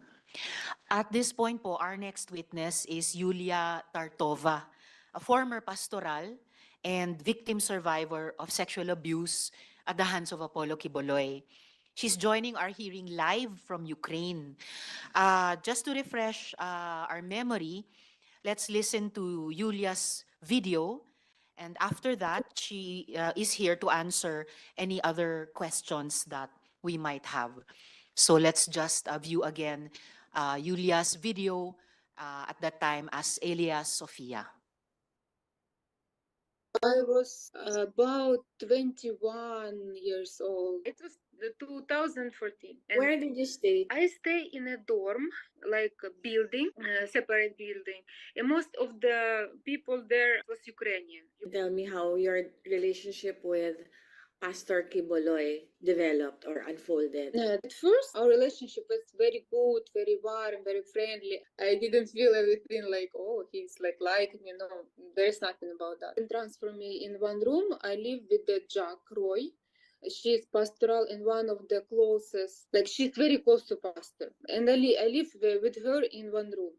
And little by little, some girls like Jack Roy and other girls of pastorals are Filipino. They used to fellowship to me like, are you ready to sacrifice everything to God, to the Father, like pastor? Of course, I already sacrificed. I leave my job, I leave my school, I leave my friends, my parents. I already sacrificed a lot of. So what do you mean? I cannot understand because I already sacrificed and it's the life that I choose and I live and I believe that this is God's way for me. So, and they were just like, even your body you can sacrifice. When he see that there is no Ukrainian girls and I'm alone, so he start more and more to talk to me. Are you want to sacrifice? Are you want to sacrifice everything, even your body? I'm very innocent. I really didn't. Nobody talked to me like straightly that this is what will happen. And I remember that time came, and Atejak came to me in the night, and she said, "I want you to massage pastor's feet before he sleep." When Atejak called me for night to massage him, I didn't think that this is what will happen, even though I was nervous. And she saw that I'm crying, but I'm still do what they want me to do. I take a bath, I put this pajama and I'm crying, I'm scaring, and it's night, and they put me, because I never stay in the pastor alone in the night, in the dark, and I was nervous. It was big room, and before room there is a little room. So Atejak lead me there, and she said, go in pastor's room. And I just stayed in this little room because I was scary and I was crying, and pastor was waiting for me till he realized that I'm not coming, and he by myself went out and pulled me in his room. And I was like scary, and he said like massage my feet here, here, here, and then little by little, and I was very nervous, and it was dark, and suddenly he started to move my hands to put on his. He said massage here, and I said, oh my god, okay, and I massaged. And after that, little by little, he just turned to me and he removed my clothes. And I even can, because I was very shocked. I was like, I cannot explain because I was nervous. This is what happened. He just removed my clothes and have Women below the age of 18 years old, were they also being used? Yeah, I didn't know about this for how many years till before I left Philippines. I heard from other like she's very close to pastor. She grew up with him. She's a senior there, and she's pastoral. And I heard that, oh, you're crying because I was complaining about this pastoral's ministry. And she said, oh, you're crying that you're pastoral. At least you're mature, but I become a pastoral in 12 years old. This is time when I was like shocked. The next day when I heard this, that become a pastoral and 12 years old, I started to fight with pastor and ask why, is it normal? Miss Yulia?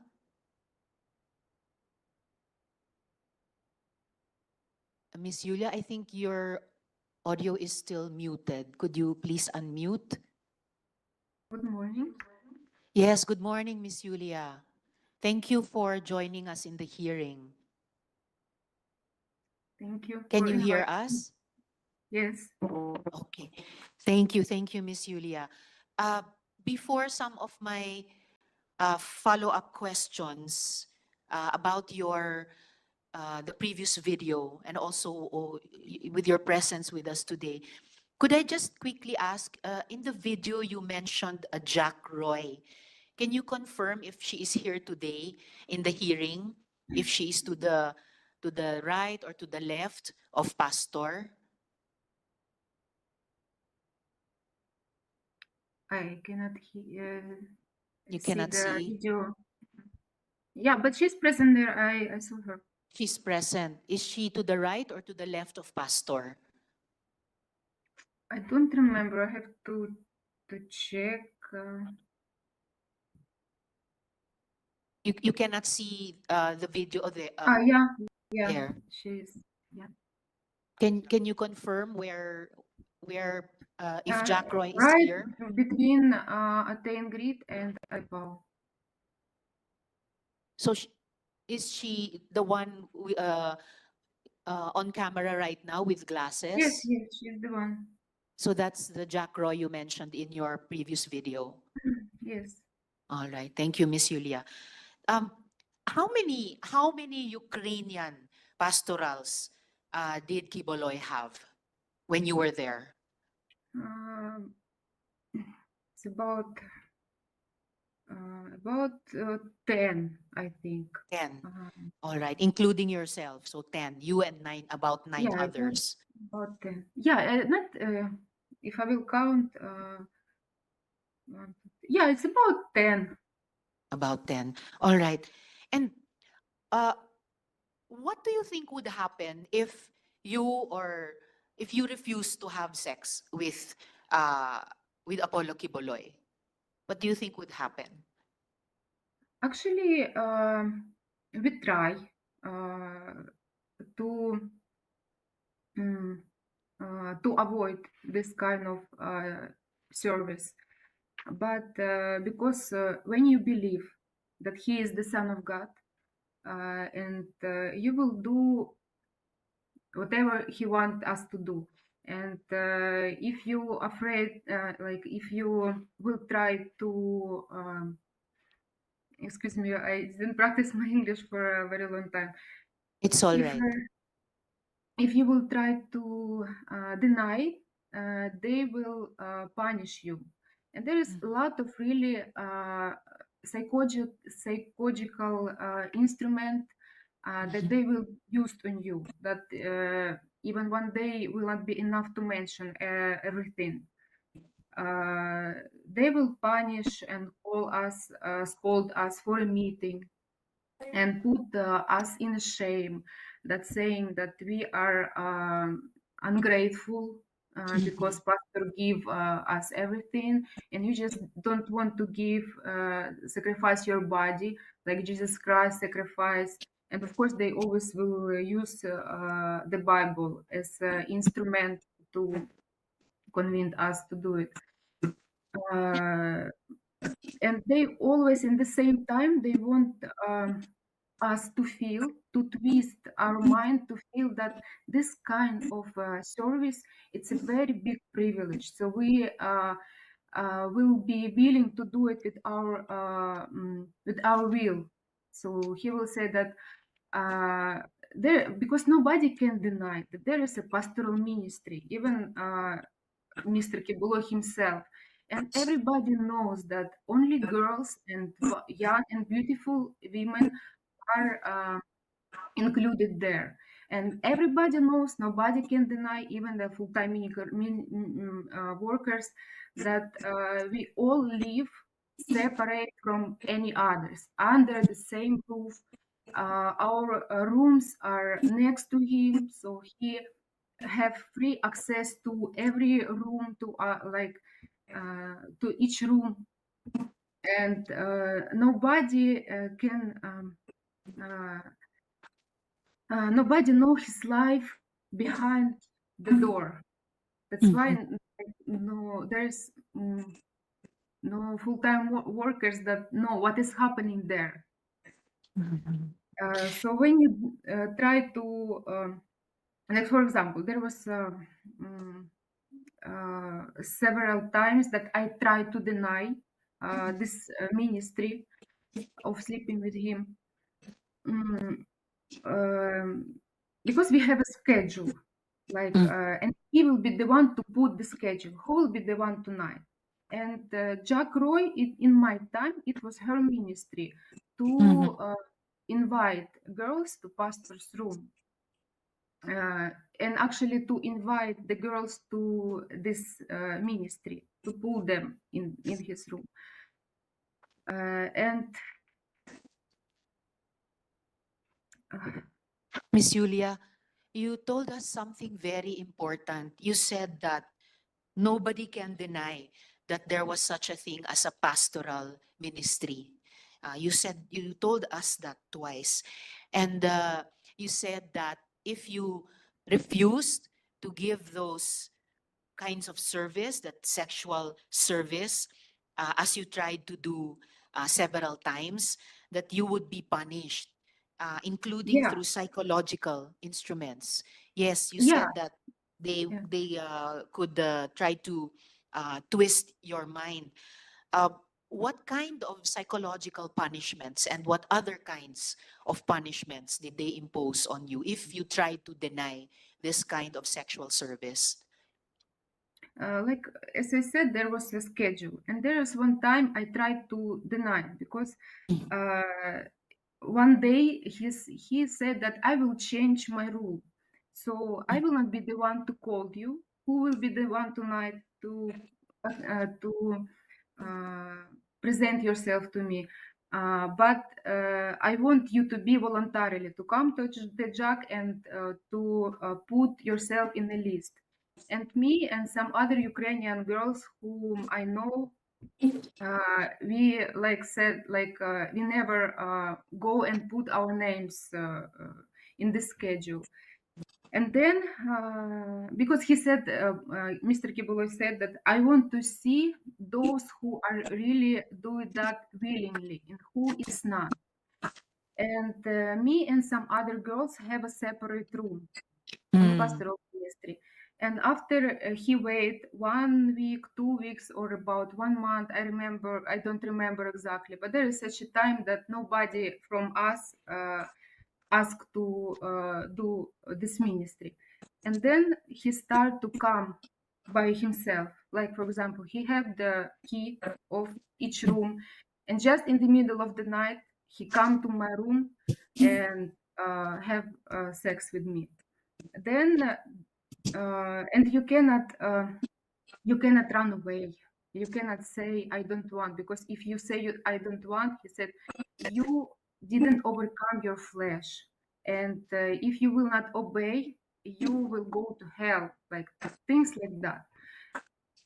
And other night, I like we have all dinner together, and I feel that by the way he look at me, I understand that this night he might come.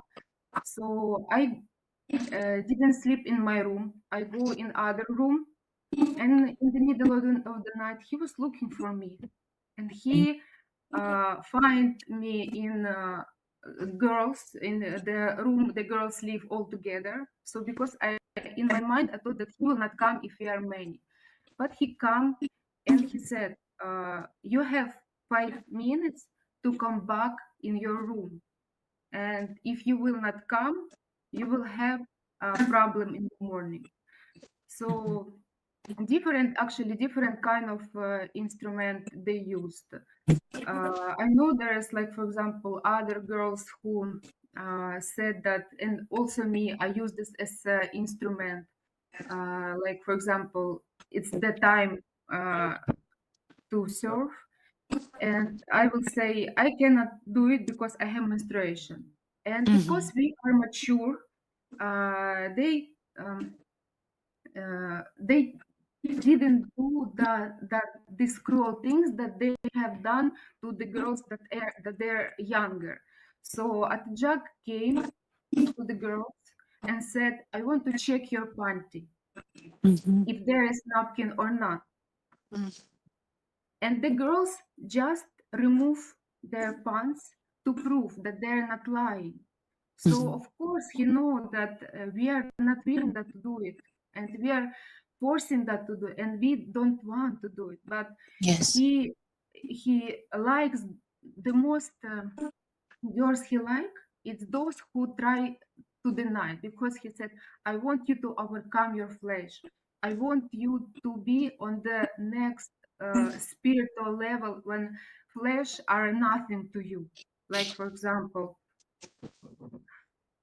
And after all, you said that uh, Pastor had free access to the rooms. He even had keys to the rooms. So about the schedule that you mentioned, Miss Yulia, do you mean Monday, Tuesday, Wednesday, Thursday, Friday, Saturday, Sunday? It was a young girl or a young and beautiful woman. No rest day. Every day there was somebody scheduled. yeah, there's for every night he never stay alone, and all the girls that were living in pastoral area, they like they have this kind of ministry.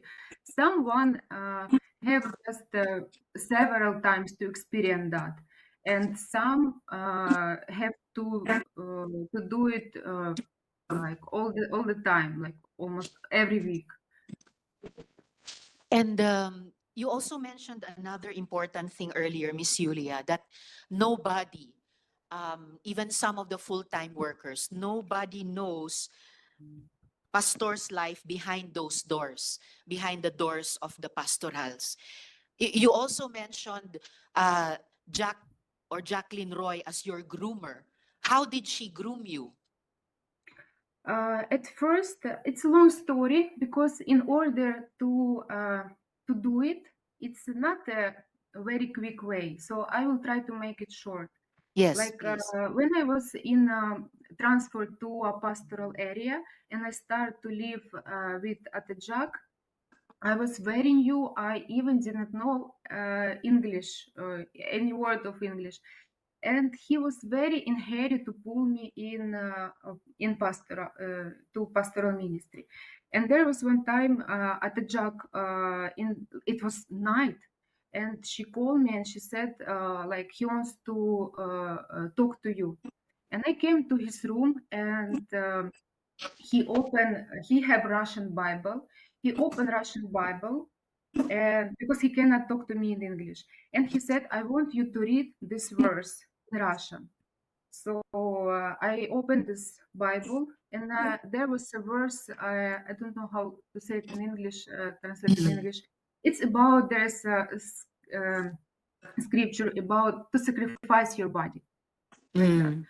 And he was trying to ask me, are you ready to sacrifice like your body? And he put his finger on the bed, because we were sitting on the chair before the bed, and he showing to the bed, and he started to pull me. And then I was because I was very new and everything that I know about him was good, and I get scared. I get shocked because like in my mind, this is really what he mean by pulling me to the bed, and I run away from the room, and there's a garage in front of Bible school. But in that time there was Sampayan, a big place with a lot of stuff. And I ran away because where I can go? I'm in other country. Where I will go? So I ran away and I hide myself there. And I was just crying because I was thinking how to go home. I get a problem, and who can help me to go out of this? And then when it's already morning, of course, I have to appear where I cannot stay there forever. And when I come back to the room, Jack was very mad to me. And they said that you run away from him, you don't have any respect to the Son of God. And they like start to let me feel that I'm guilty. And then I guess they realized that it's too early for me. I'm not ready yet. I'm not still not brainwashed that I can do it. So they explained that. They called me again and they said, "You don't worry. This is you," because they saw my reaction. They know that they cannot do it. I will just go away. And they said, "You don't worry. You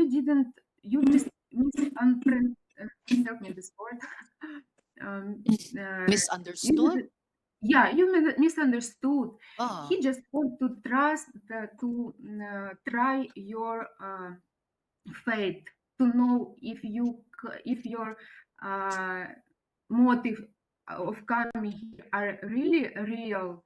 And they again use the verse of the Bible when Abraham sacrificed his son, and he said it was just like what he used to you, and this example. Miss Julia. It comforted me, and I said, "Oh, okay," because and then I again start to think good about him.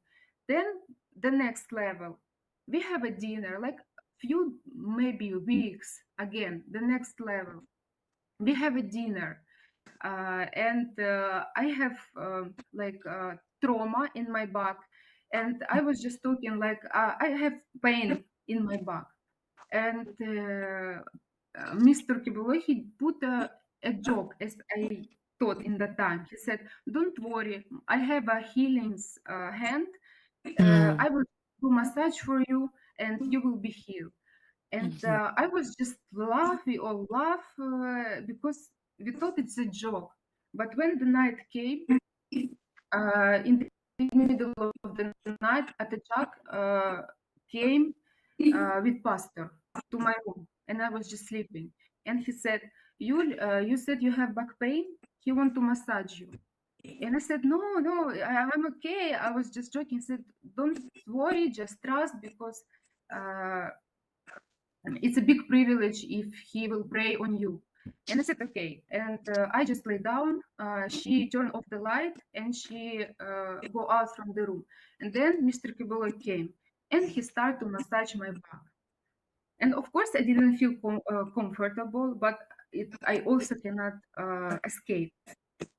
And after that, he started to move his hands lower to my back. And I get scared. I said, "No, I don't have pain there. Please don't do it." And he said, just relax, like things like that. And again, I run away from the room. Again, I hide. Then the next morning, they spoke me again. Like, he wanted to pray on you. He wanted to heal you, and you just go away. So little by little, really, I cannot mention all, but I want you to get the point. Miss Julia, That there is a lot of trick that they were using. Miss Julia and colleagues, the minority leader has to leave. Salamat kaayo, Senator Coco, for attending. Miss Julia, before my last follow-up question to you at this point. I'd just like to quickly ask Ms. Jacqueline Roy. Ms. Roy, quickly lang po at this point, narinig nyo yung mga sinabi ni Ms. Yulia. Do you confirm what she said? Inaamin nyo ba yung mga sinasabi niya na kayo daw ang nag-groom sa kanya para kay pastor? Good afternoon po, Senator. I want to invoke my right to remain silent, and I'm also invoking my right against self-incrimination since nasa korte na po ito. Salamat po. Alright, babalikan na lang po namin kayo para sa ilan pang mga tanong mamaya. Miss Yulia, just for a last question from me at this point. Miss Yulia, you sent us a copy of an audio file that came into your possession. Now, noting that the Philippines Republic Act number 9208 as amended grants immunity from liability to a victim of human trafficking who transmits a recording involving a violation of that law, and noting further that this audio file had been also circulating already on the internet, the committee will play this audio file now. So please stay with us, Miss Yulia, while we play the audio file. I was about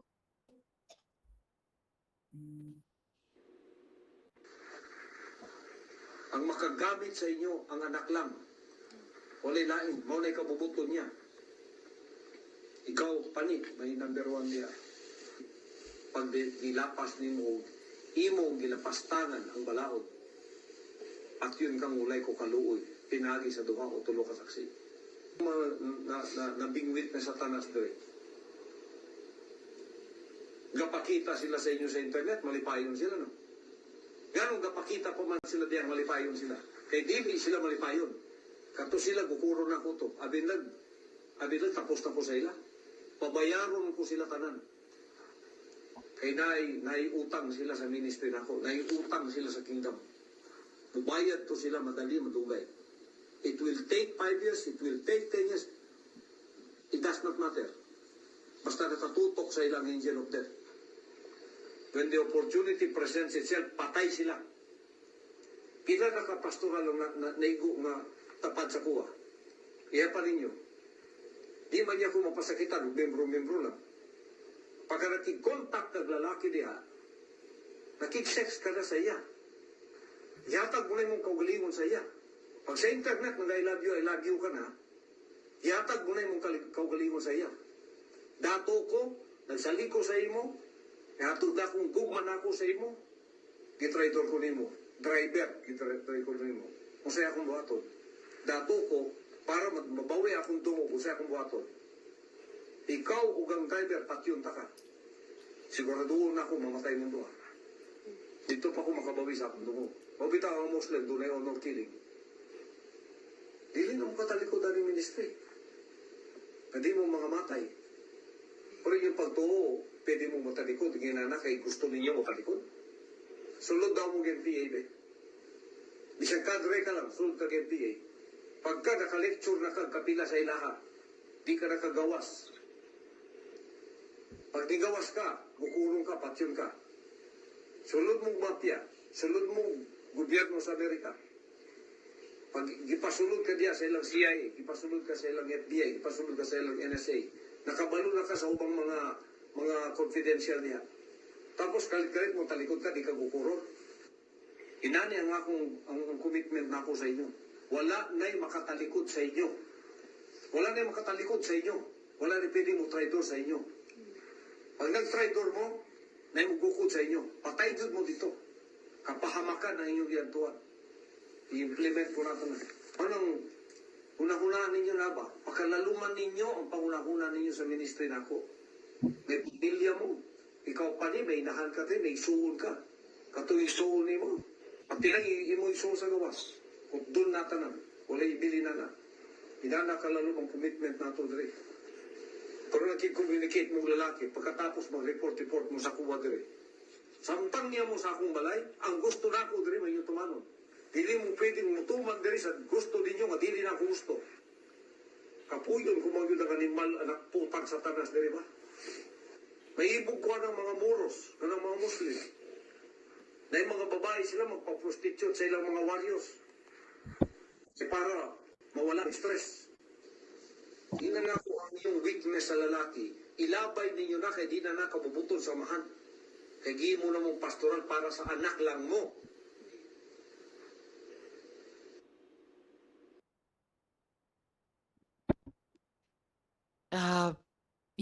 Miss Yulia, before my questions to you about this audio file, Mr. Quiboloy, huwag kayong mag-alala. Magkakaroon din kayo ng oportunidad na magresponde. Didigin lang natin mga kasama lahat ng mga victim survivors testimonies muna. At bahagi din po ito ng karapatan nyo marinig yung mga akusasyon laban sa inyo bago kayo magresponde. Yulia, is this the file? Is this the audio file that came into your possession? Yes. Yes. Do you recognize the voice speaking in the audio file? Yes. Whose voice is that? This is the voice of Mr. Quiboloy. Okay. And well, I know that you don't understand Bisaya so well, but do you have a sense of what he was saying in this audio file? Yeah, because I experienced like the girl that he is talking about. Mm-hmm. Only if you know, is Pane Stephanie Yeah. Ibarra? Yeah. Yes. This is Who is Ibarra. Stephanie Ibarra? Stephanie Ibarra is main senior in the kingdom, and she is main assistant of Mr. Quiboloy, like the one who like always guide him everywhere. Like, and he also she also have access to his room the same as Mr. Quiboloy have access to her room. So Okay. Was she also your groomer? Was she also your groomer, like you said Jacqueline no, Roy was? No. no, she was not my groomer. No. All right. And why I know you asked me, can you repeat the question, please?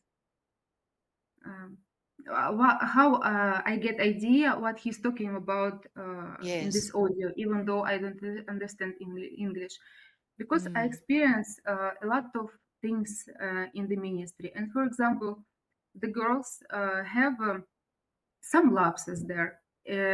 For the world, it's a normal thing. Like, for example, they want to chat some boys or something. Like, it's not a crime. But according to the standard of and rule that were in the pastoral, it's a big crime that he will punish them. And I witnessed how Stephanie was several times, only in my time, she was trying to leave the ministry. And Stephanie every Ibarra or Pane was trying to leave the ministry. yeah, she was All right. trying to leave the ministry, and every time she try, they very in brutal way, in very arrogant way, they will put her back to be always loyal to Mr. Quiboloy as his like How brutal most and beautiful arrogant girl. way? Like, for example, there was one time she wanted to run away from the house of Manila. We stayed there, and before we have a concert day there, and we stay in workers' house. And she wanted to run away. She jumped from the window together with her luggage. And How when high they was found the out, window? I don't know really. But she jumped from a window to Yeah, escape. yeah, Okay. She was trying to go out because she know that in her position in the kingdom, she cannot say that. Can you release me? I don't. I'm full. I'm fed up. I want to go out. She know it's not possible. And Why wasn't it possible? because, like as I said, she is like her his trophy. And he said, like even to us, like if she will leave, how I will handle the other girls, because she's like she used her as example that must be loyal, that must be uh, um, single, and he said that if I will let you to do it, it will be like like it will bad reputation on me, because Why was she Quiboloy's trophy? because this is her position in the kingdom. Because when you are in the pastoral ministry, the main goal is to become a leader, because most of the leader in the kingdom are women. And he always said that all these girls must be a leader and must be single, because we sacrifice our life through the body of Kiboy. And he didn't want to lose anyone, especially Stephanie, because So especially Stephanie. because after they left, of course they have a lot, they cannot control them anymore, and they know that anytime they can say what happened them, uh, what they have experienced inside, because while you are inside and you know all these things that going on there, like If they're Stephanie afraid that or you, Pane as long as Ibarra you was will go able to out, you will escape, if she she was was able to escape, if Kibuloy could not control Stephanie or Pane Ibarra anymore, what would happen? Miss Julia? Yes. I don't know, because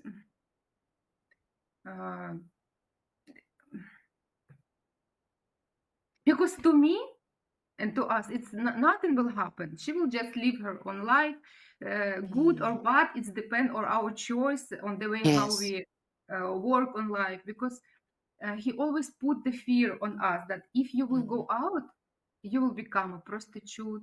All the men will use you, and here only I using you, and you have this privilege.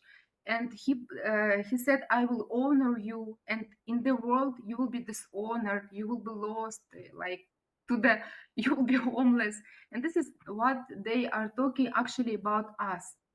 Like for example, me, I came with a sincere heart to this ministry, and I didn't have any bad record inside the kingdom, except that I fight with Mr. Quiboloy about this pastoral ministry, because for me it was hard to adjust to this rule, because most of the girls in the pastoral, they came from a broken family or came from very young age, that don't have example in life, that don't have a father, and especially when you're young and don't have experience in life, you can plant them the thinking that this is life is normal, it's good. And when you don't have experience about other life in the world, you will really be afraid to go out. Miss And Julia? Yeah. Yes. No, I know that you want to say something to Pastor directly. Here in the Senate, in the Philippines, we don't allow resource persons to talk to each other directly. You may only address the chair.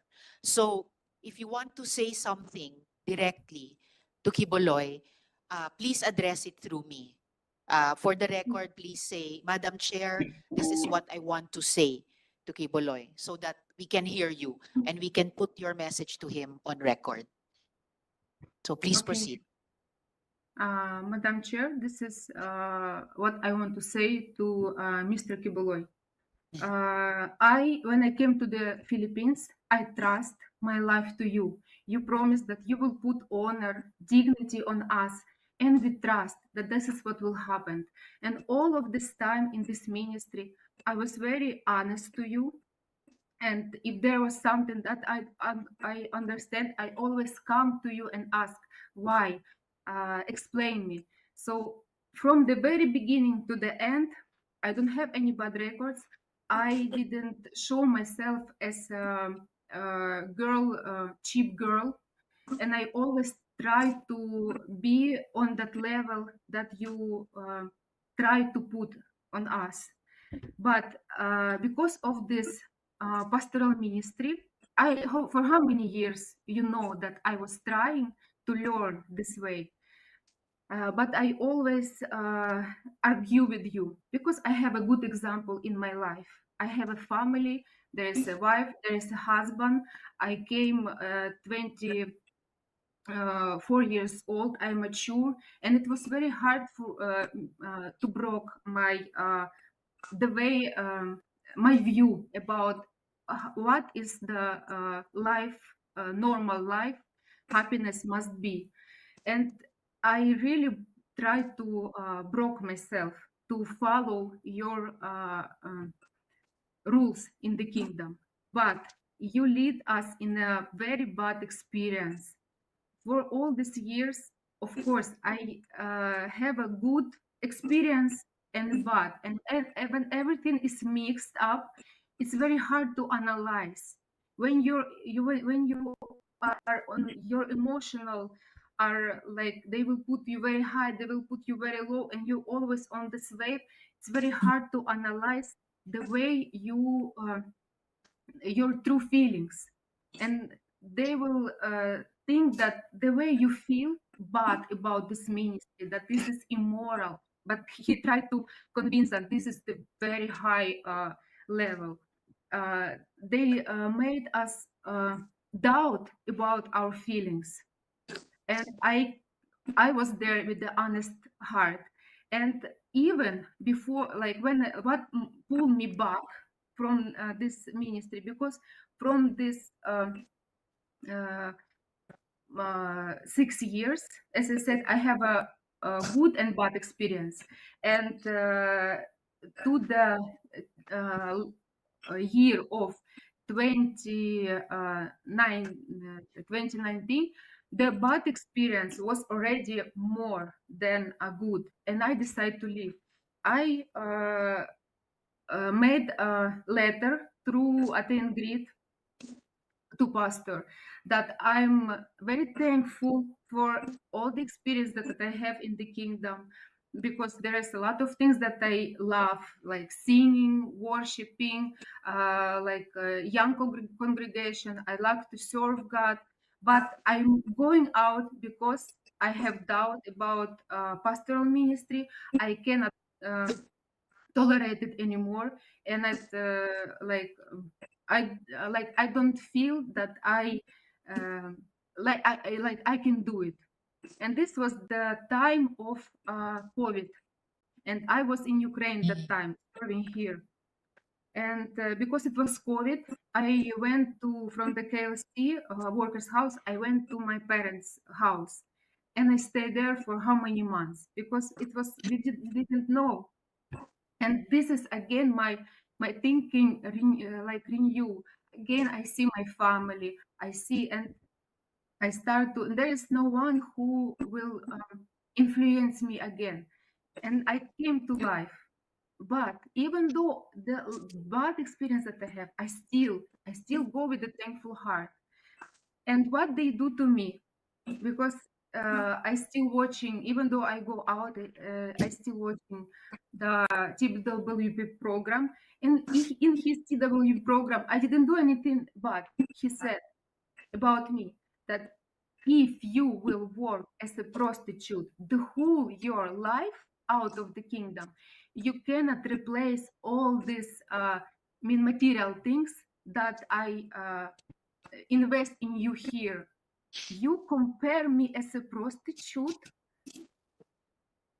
and I'm here living like ordinary life. I have to, when I go out of the kingdom, I was almost 30 years old. Because of the kingdom, I was not able to finish my study. I was not able to build my own family. I was not able to have my career so I can have something of my own. When you invest all your time, all your efforts, everything into the kingdom, and when you go out, you have nothing. And then in everything you do there, you do with the sincere heart. We never ask for payment. We never ask for salary. We go out from the empty hands, and still you are saying that we own you. Maybe this is you who own us, and you broke our Thank you. reputation even. And he Thank you started very to much. say very bad things about me to destroy my reputation, because he know that if I will go out in the way, in case if I will say what is happening there, my reputation will be destroyed and nobody will believe. This is what he always distracted that he do. Yes. And the last thing Thank that you I very want to much, say, Miss Julia. 1 minute, please, because Yes. I always argue about pastoral ministry, as I said, and especially when the minors came, because I cannot tolerate, and they know this. And I start to fight for these kids because they hide it from us. And it's a very long story. Maybe I will have opportunity to tell everything. But Yes, you can also Mr. submit Quiboloy it to us in told writing. me, Mr. Quiboloy told me, Yulia, don't come near to my relationship with God, because this pastoral ministry, this is my ministry, and I know what I'm doing. If I will have a problem with this, I will be the one to solve it.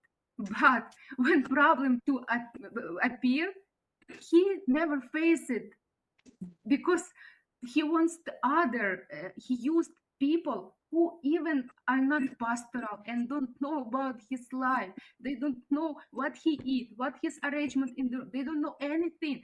And we, how many years we stay under one roof? We all.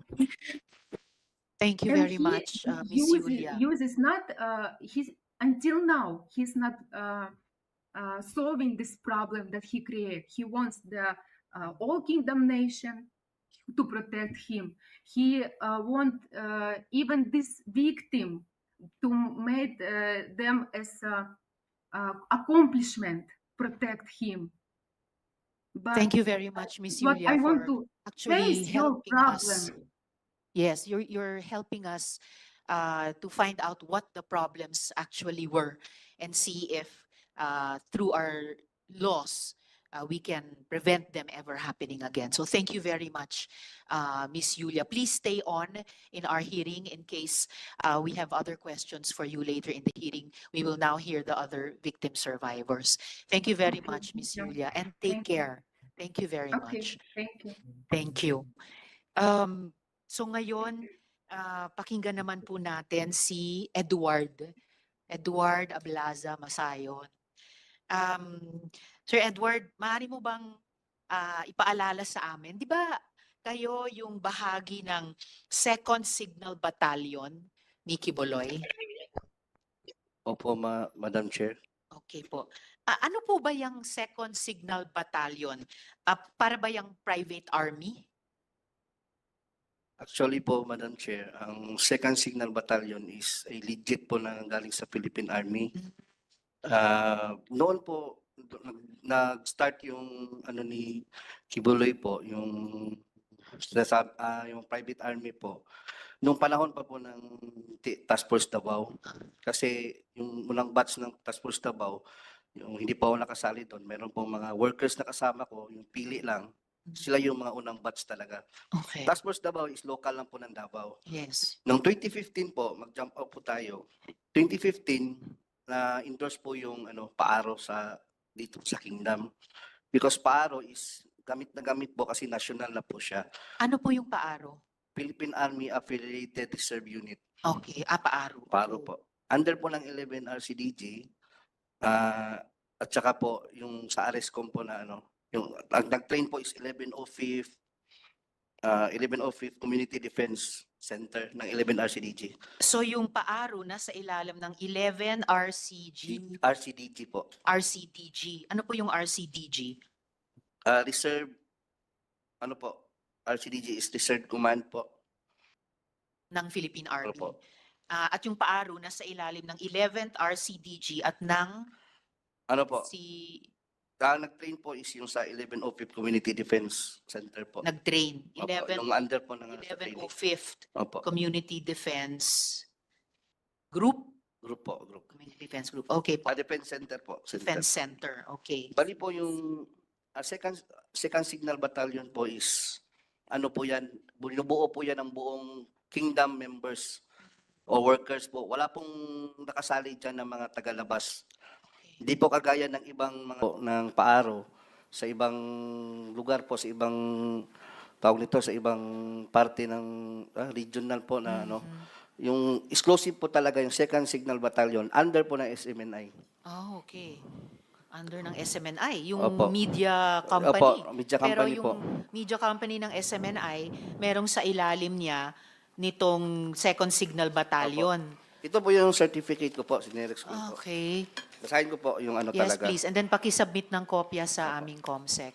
So, Ito po FYI. yung ano namin, yung sa September 7, 2015 to November 21 na training po namin. Ang ano po is Philippine Army Affiliate Reserve Unit, PARO, then Military Orientation Training of the 2nd Metro Davao Signal Battalion, Sunshine Media Network International. Ito po yung ano. Ito pala ay Second Metro Davao Signal Opo, Battalion. Signal Battalion. Yung buong pangalan niya. Opo. Okay. Diyan ba sa Second Metro Davao Signal Battalion kinukuha yung tinatawag na Angels of Death? Actually po, meron po tayong ano, diyan po niya kinukuha. Yung ibig kong sabihin, yung Angel of Death po kasi, yung mga nagpumapatay po, yung mga labi na sa mga kasamahan ko, na mga worker na napatay na po. Bali, kung saan po, for example, ako po, pag nakitaan ako ng loyalty, yung talagang gusto kong pakita yung faithfulness ko sa ministry, sa anak ng Diyos, bari kong gawin yun.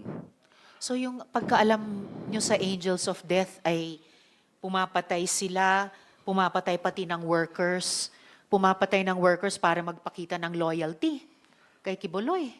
Yung Angel of Death is nabuo po yun, yung sa mga against sa kanya. Like sa pastoral po, narinig niyo po sa kanyang ano, yung na ano po ni Lulia, na papatayin yung mga pamilya nila, pag lumabas, pag marami silang alam, tapos lumabas sila, hindi na sila maaaring makalalabas sa ministry, sa poder niya.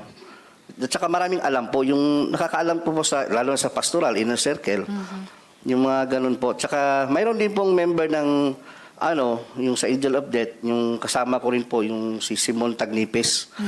Si Simon Tagnipis po kasi, siya yung pumatay kay Jarog.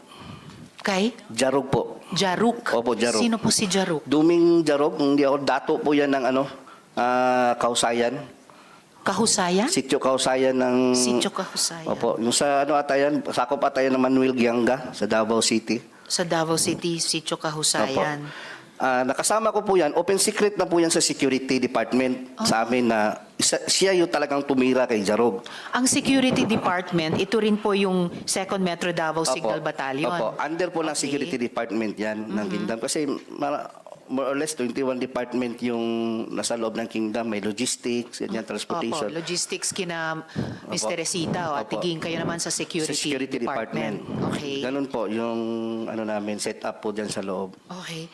At nung nasa loob po kayo nitong Second Metro Davao Signal Battalion o yung security department, meron ba kayong nasaksihan na inabuso o meron ba kayong nasaksihan na sinaktan? Paano yung ginagawa sa kanila? At bakit sa mga balita, bakit usually sinasaktan yung mga miyembro? Maging ako po, hindi po ako exempted sa punishment. Kasi bari nilang sabihin sa akin na sa Bisaya pa, pabadlong yung matigas yung ulo. Tao rin naman po tayo nagkakamali. Lalo na yung sabihin, bawal mag-cellphone, bawal manood ng sine, bawal maglaro ng computer games. Because I was there, 15 years old pa po ako, since 1999. I started yung nag-solicit ako, nagtitinda ako ng puto, kakanin. Tsaka po, yung mga palo po na yung mga punishment po na sinasabi ni lalo na po sila ni Ate Gingging, yung ano yung naranasan niyang fasting. Nauso po yan dati. 99, I was there in Tamayong. Kaya po, totoo po yung sinabi niya na bawal po talaga silang kausapin. Bawal pong tulungan, bigyan ng pagkain kasi madadamay ka. Tsaka yung hindi naman po sila makakain talaga kasi yung mess hall separate. Nasa taas yung sila yung mess hall nasa baba. Makikita sila kung kakain. Tama yung sinabi nila, in order for them na ma-survive yung physical nila, inom ka talaga pag, pag naliligo ka. Yun ang testimony din ng mga nakaranas din ng fasting na nakausap namin after nun. Sa akin naman po, yung Paluan po, 2013, massive po yun. Na pinasuot po kami ng SS, yung orange, yung serpent seed po ang mini. Ano po yung sa preso? Serpent seed? Opo. Naka-orange kami nun. Tanggap naman po namin yung time na yun kasi akala namin yung siya yung anak ng Diyos, yung talagang tanggapin mo yung punishment mo. Alam niyo po yung parang ang turing sa amin na yung trapo, mas may karapatan pa yung trapo kaysa sa amin. Hindi kami, kahit bata, bawal kaming kausapin, bawal kaming mag-ingay. Yung na isang beses nga, tumawa kami, pinapalo kami ulit. Tawa lang po kasi mabigat kaya yung mag-ano ka ng bato. From gising kami ng 4 a.m., preparation para devotional 5 a.m. Tuloy-tuloy na yan, work job, kain, tanghalian, kain lang, 1 oras lang yung pahinga. Hanggang alas 10 ng gabi yung ano namin, trabaho, puro Mas overtime. matagal pa sa pagkakaroling atiging na 14 hours. Kayo, 4 a.m. hanggang 10 p.m. Opo, hindi pa po kasali yung devotional. 18 hours, may devotional pa. Bago matulog po, yung mga 11 na po kami makatulog, 11 or 12, ganyan. Ay, wow. Okay, so 16 hours, pwedeng umabot ang isang araw. Opo. Okay, yung mga pagpatay nung 2nd Metro Davao Signal Battalion o yung security department, si Quiboloy ba ang nag-order ng pagpatay sa mga dating KOJC members? Opo, kasi yung kay Simon po kasi, nasabi nila sa amin yan. Yan po si Simon nakausap ko si Simon. Tagnipes. Aha. Opo, way back, ano yun? Hindi ko naalala yung mga taon na yun. Pero sabi niya na kasi may galit daw kasi si pastor doon sa yung Jaruk. Kasi yung lupa niya doon, ayaw ibenta. Jaruk. Si Jaruk at si Simon Tagnipes ay parehong tao or Hindi po, iba. magkaiba sila? Opo. So bakit kung galit si Quiboloy kay Jaruk, bakit papapatayin si Simon Tagnipes? Si Simon po kasi, nung matapos niyang patayin si Jarog, siya ang pumatay kay pumatay Jaruk. talaga. Matapos niyang barilin si Jarog, nagkasama ko siya sa KOGC compound, doon sa Katitipan, na kung saan security din siya. Parang normal lang, parang walang nangyari. Hanggang sa lumabas siya, yung paglabas niya po, hindi pa siya nagkaroon ng threat kasi nanahimik lang siya nung time na yun. Pero di namin alam bakit few years, ilang taon na, bakit nag-live siya ng Facebook. Against na siya ngayon kay Quiboloy po. Nagdala na siyang Bible, yung against sa doktrina. Sabi ng ano niya, yung mga kanyang pamilya niya, pinuntahan siya doon, nilapitan upang pabalikin. Ngayon, ayaw na niya kasi sabi niya, ngipin sa ngipin, mata sa mata. Kumbaga, nakasala siya ng nakakuha siya ng buhay, nakautang siya ng buhay ng tao. Kailangan din niya, parang natanggap na niya. Yung pagpatay niya kay Jaruk? Oo, tanggap na niya na may mangyayari din sa kanya. Kaya nga, talaga siya, sabi pa kasi magkakilala kami ni Simon eh. Sabi pa nga niya, yung mga kaibigan niya, yung parinting niya talaga, yung kadugo niya. Kamag-anak niya, sabi nga niya na kung saan magdadala na siya ng Bible. Gano'n na po yung niya. Kasi parang nagsisisi po siya sa nangyari, nagawa sa kanya. Hanggang sa dumating po yung time na pinatay talaga siya. At si Quiboloy ba talaga ang nag-uutos na pumatay? Baka mga tao lang niya, di niya alam? Hindi Siya ba naman po talaga? namin, kung ako, hindi naman namin gagawin yun kung hindi inuutos mula sa taas. Sino ba kami? Magagalit lang kami sa isang worker, sa isang tao na against sa ministry, na lumabas, galit lang. Pero pag inutos na niya na gawin namin yan, gagawin po talaga namin yun. Okay. Kamusta naman yung pagtrato ni Quiboloy sa mga miyembro? Halimbawa, pag may sakit, pag may pangangailangan ang miyembro, kumusta ba? Pag may sakit po, yun lang po yung doon kasi kami, ordinary worker, dati yun, Naranasan ko po nung nagkasakit ako ng yung pneumonia, basal pneumonia. Binibigyan lang po kami ng pamasahe, 100 piso. Tapos pa-check up sa SPMC, sa public hospital, SPMC. Southern Philippines Medical Center. Hindi naman sa inaano natin, minamaliit yung SPMC. Maganda naman yung serbisyo doon. Pero sa ngalan na nag-solicit ka, nakapagbigay ka ng income, 10 to 15 million every, ano ba yung sinabi kanina? Every yung buong month. pinag-anuhan namin, yung araw-araw naka-income kami pag mayroong month of blessings, yung KOH na sinasabi, nakakontribute ka ng pera tapos nagkasakit ka, i-ano ka lang, ipa-check up ka sa SPMC. Tapos niyan, ano ka pa sa lingap. Yung programa po ni doon po sa Davao yung lingap. Pipila ka doon ng ilang oras. At saka hindi po sinasabi, yung Madam Chair, yung hindi pinapakilala na kingdom kami. Galing kami kay Quiboloy kasi mapapahiya daw si pastor. Kasi mayaman daw. Yung reaksyon ng tagalingap, yung malaman nila, uy, Quiboloy, mayaman yan. Bakit kayo nanghihingi ng yun na So, nga. ayuda. Ganun po yung Tama rin. So, kasi nakaka-generate kayo ng malalaking pera, Opo. pero hindi, kumbaga, katumbas yung medical care na care nakukuha nyo kapag kayo naman ang nagkasakit. Kung may ibang pangangailangan bukod sa health, ganun din ba yung nangyayari lang? Yung halimbawa po, yung katulugan nga namin, alam po nila General Torre po yun. Yung sila Colonel Maranta, nakapasok sila doon, yung tulugan ng mga babae doon. Parang dito, malaking ganito, tapos parang mga sardinas dyan. Tabi-tabi, lahat. Walang maayos na tulugan. Kaya kabaliktaran po lahat nakikita natin sa TV, yung propaganda. Saka yung binibigay sa amin, supply, sabon. Ayan. Yun po, walang, yung honorarium, swerte lang, mabigyan ka. 500 minsan, weekly, or 200. Depende sa tagal mo na sa loob. At sa kabila ng milyones na kinukwota sa inyo buwan-buwan.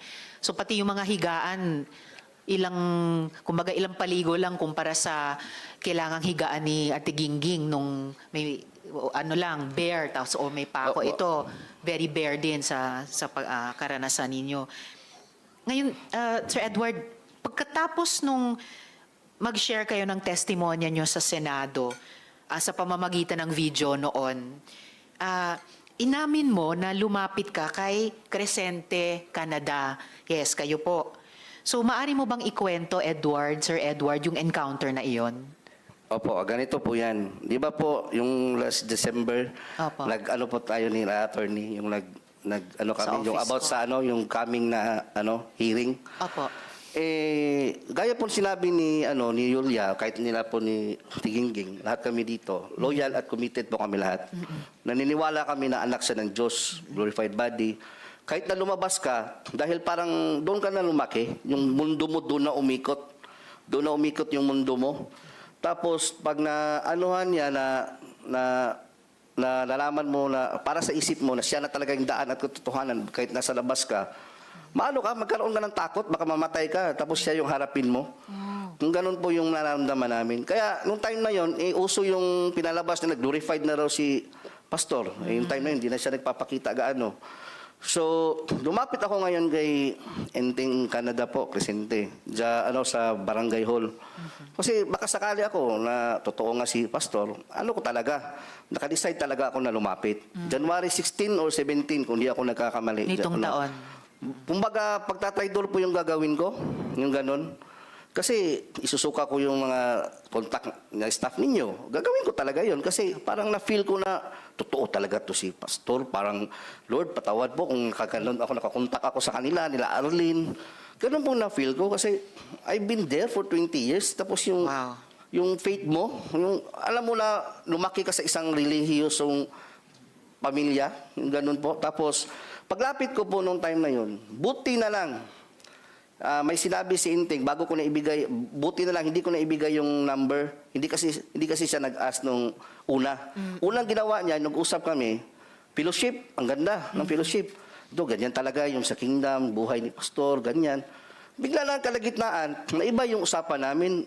Ba't naman kasi kayo pumupunta dyan? Ba't naman kasi kayo kayo nag-testimony dyan, hindi mo alam. Baka may riding in tandem na paglabas mo. Ganon. Riding in tandem. Yun po ang sabi niya sa akin. Baka may riding in tandem. Ano pang sinabi niya sa iyo? Tapos bukod sa silang bayon riding in daw, tandem? yung silang bayon po, yung military po na ano namin, yung naka-DS po kay Quiboloy, sabi niya, silang bayon, bago lang may pinatay. Anong pangalan nun? Lambayon po apelido. Lambayon. Parang Dino ata yung pagkakaalam ko. Nilo Lambayon. Dino Opo. Lambayon. So nung sinabi ni Mr. Canada yan, Enteng Canada, na isang riding in tandem lang yan, tama ba na tinanong niya sino yung kausap mo sa mga staff ko? At nung binanggit niya yung riding in tandem, kaugnay ng mga staff ko, ano yung pagkaintindi mo sa tanong na yon at sa sinabing iyon? Ang pagkakaintindi ko po, na maaari kaming ipapatay kung papatuloy namin itong ginagawa namin. Kasi pagbanggit niya na silang bayon, doon po ako na medyo na... Kasi silang bayon po kasi, kasama ko yan sa Julo na nang-harass doon sa yung mga native doon, yung mga nakatira sa Julo. Ang mga lumad? Lumad po. Pumunta nga, yung ebidensya, marami tayong ebidensya. Yung si LJ Lindaan, yung sa JMA News, pumunta doon. Yung si dating chief ng Tibungko at Tugbok, si Alcala ba yun na pumunta din sa amin, interview. Ako yung kaharap. Yun po yung mga kasi silang bayon po kasi, nag-alias pa nga siya noon, alias Rico, tapos naka-wig siya. Alias Rico? Oo, nung ginamit niya doon sa Julo.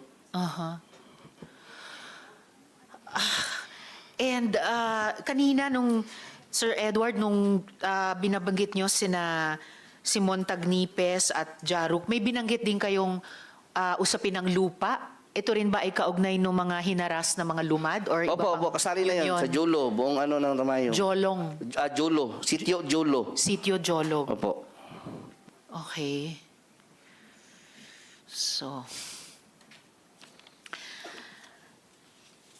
So yung encounter nyo, yung pag-uusap nyo kay Mr. Canada ay may ganong parang banta na ang dating sa inyo pwede kayong ipapatay dahil binanggit yung riding in tandem. Pati nung tinanong niya sa inyo, yung staff ko, binanggit din yung riding in tandem. Ano yun? Pati staff ko, binabantaan nila? Hindi po, hindi naman talaga direct na banta. Kayo? Pero parang lang ba, yung pag ka dyan, iniksian lang, na mayroong riding in tandem. Kaya po ako, natakot din po ako sa mga kasamahan ko na staff, kasi konsensya ko rin naman kung ibinigay ko yung numbers. Kaya nirason ko na lang na, naiwan yung ko, nandoon sa isang cellphone ko yung makontak kasi nagmamadali akong pumunta dito para makausap ka. Kaya, alam niyo po ba, pinag-isipan ko yun bago pumunta doon. Nagdalangin talaga ko, Lord, kung kalooban mo na totoo si Pastor, magaganap talaga ito, mangyayari talaga na babaliktad talaga ako. Buti na lang, naka-mention siya nung time na yun. Parang yun na yung ko eh. Alam mo yung masaya ka, nag-usap kayo, fellowship, tapos biglang kumambyo. Yung saya mo, nabaliktad, parang to Iba. Iba na to Mayroon namang inutusan nga si Simon. Kaya lahat ng napatay po nila, na mga kasamahan ko, sila Simon Tagnipes, sila Nanay Elsa Bolivar, si Raymond Pasyol, naalala ko po doon sa yung na-recall ko ba sa isip ko, bida to yung kawawa yung mga kasamahan ko. Si Elsa Bolivar na binanggit din ni Ate Gingging kanina, yung senior citizen. Opo. And then binanggit nyo ngayon si Raymond Fasiol, na binanggit mo rin dati sa video interview nyo. Marami ba to? Yung mga pinapapatay, no? Actually, mayroon pa pong mga iba dyan na hindi ko po minention. Baka na po yung magsabi. Opo. Mga ilan po sa pagkaalam niyo? Kaalam ko po, mayroon pa nga yung pastor under investigation po. Yung isang pastor na, pa po, yung si Dishera, yung apelido Dishera. Worker din po yun dati. Member o worker yun siya. Kung hindi mo kasi kahit sabihin mo na, po, Madam Chair, bakit mga member o mga worker, parehong ikinamatay. Pwede namang magkasakit yung isa, nabunggo ng tricycle yung isa. Pwede naman yun. Bakit puro baril? So, panay baril pagbaril ang ikinamatay? Panay puro pagbaril yung yung kinamatay ng mga coincidence talaga. Tapos, kung mag-iimbestiga kayo doon sa mayroong pool guy, yung mga ganun po. Okay. So may mga fall guys pa. Na nahuli. Tapos hindi naman pala yung yung totoo, kumbaga hindi alam ng pamilya na may nahuli na pala sa sa mga suspect, yung ganun po na sinikreto ng police station. Alright. Dagang salamat, Edward. Paki-stay on para sa rest ng hearing natin. Oo. Pero magiging mas conscious pa ako sa oras dahil mga kasama, dear colleagues, signal number 2 na po sa labas. Okay. So, Sir Joar. Sir Joar Martinet. Yes po. Madam Olimba. Chair. Opo. Okay. Salamat kayo. Sir Joar, so para lang maalala namin ulit, maaari mo bang ikwento ng maiksi kung paano ka naman naabuso? Opo, Madam Chair. Good afternoon sa lahat. By the way, ako pala si Joar Olimba and Iki alias Jerome. Ako po isang full-time worker sa under po ng Logistic Department na wala ibang ginagawa, magtinda, mag-solicit sa lahat ng Metro Manila at buong NCR. Ako po diniritso ko lang po kasi na ko na po ba, di ba? Apo. Yung na lang, nakaranas po ako ng karumal-dumal na sa loob ng compound ng Kingdom of Jesus Christ. Doon po sa Baliches, sa Oyo, Quezon City. Ako po nakaranas ng karumal-dumal na self-torture po na utos po ni Pastor Quiboloy. Sa kasalanan pong nanood lang po ako ng sine at saka nagka-girlfriend na tagalabas. Ang sabi niya po sa amin, true calling po yun, hook up po ang tawag noon. Sabi niya sa amin na lahat kayo, ang gagawin nyo, iuntog nyo ang ulo nyo sa pader. Hindi kayo titigil hanggat hindi kayo hihinto. Hindi nagdurugo. Tapos po, suntok namin yung kamay namin, hindi kami titigil hanggat hindi magdurugo. Tapos, mayroon pa nga ako mga katibayan dito, Madam Chair, na sa kamay ko, may mga pasa pa pati dito sa noo ko. Then that time, meron ding nagdala sila ng yung mga dinikdik na sili. Tapos pinapalagay sa amin, sa aming mata, bibig, at buong ari namin. At pagkatapos nun, hindi namin alam kung anong mangyari sa amin. Sabi na lang sa sarili namin kasi faithful pa kami ni Quiboloy noon para sa ama to. Sabi na lang, sabi ng kasamaan ko sa isa doon, hindi na pala langit to, impyerno na pala to. Yun ang sabi ng kasamaan ko noon that time. That time, hindi pa nakontinto. Pagkatapos, after 2 weeks ata, dinala pa kami sa doon sa Guadalupe. Pinatrabaho kami ng walang permit. Yung building niya, yung ginagawa niya ngayong is MNI. Kami pinakauna nagtrabaho doon. Tapos binigyan lang kami ng 2 damit. Yun lang, palitan lang. Trabaho kami noon, 2 buwan yata kami nagtrabaho doon. Doon, pagtatrabaho namin, para sa ama din. Yung ginagawa namin kasi para sa ama, nagdadalangin din kami.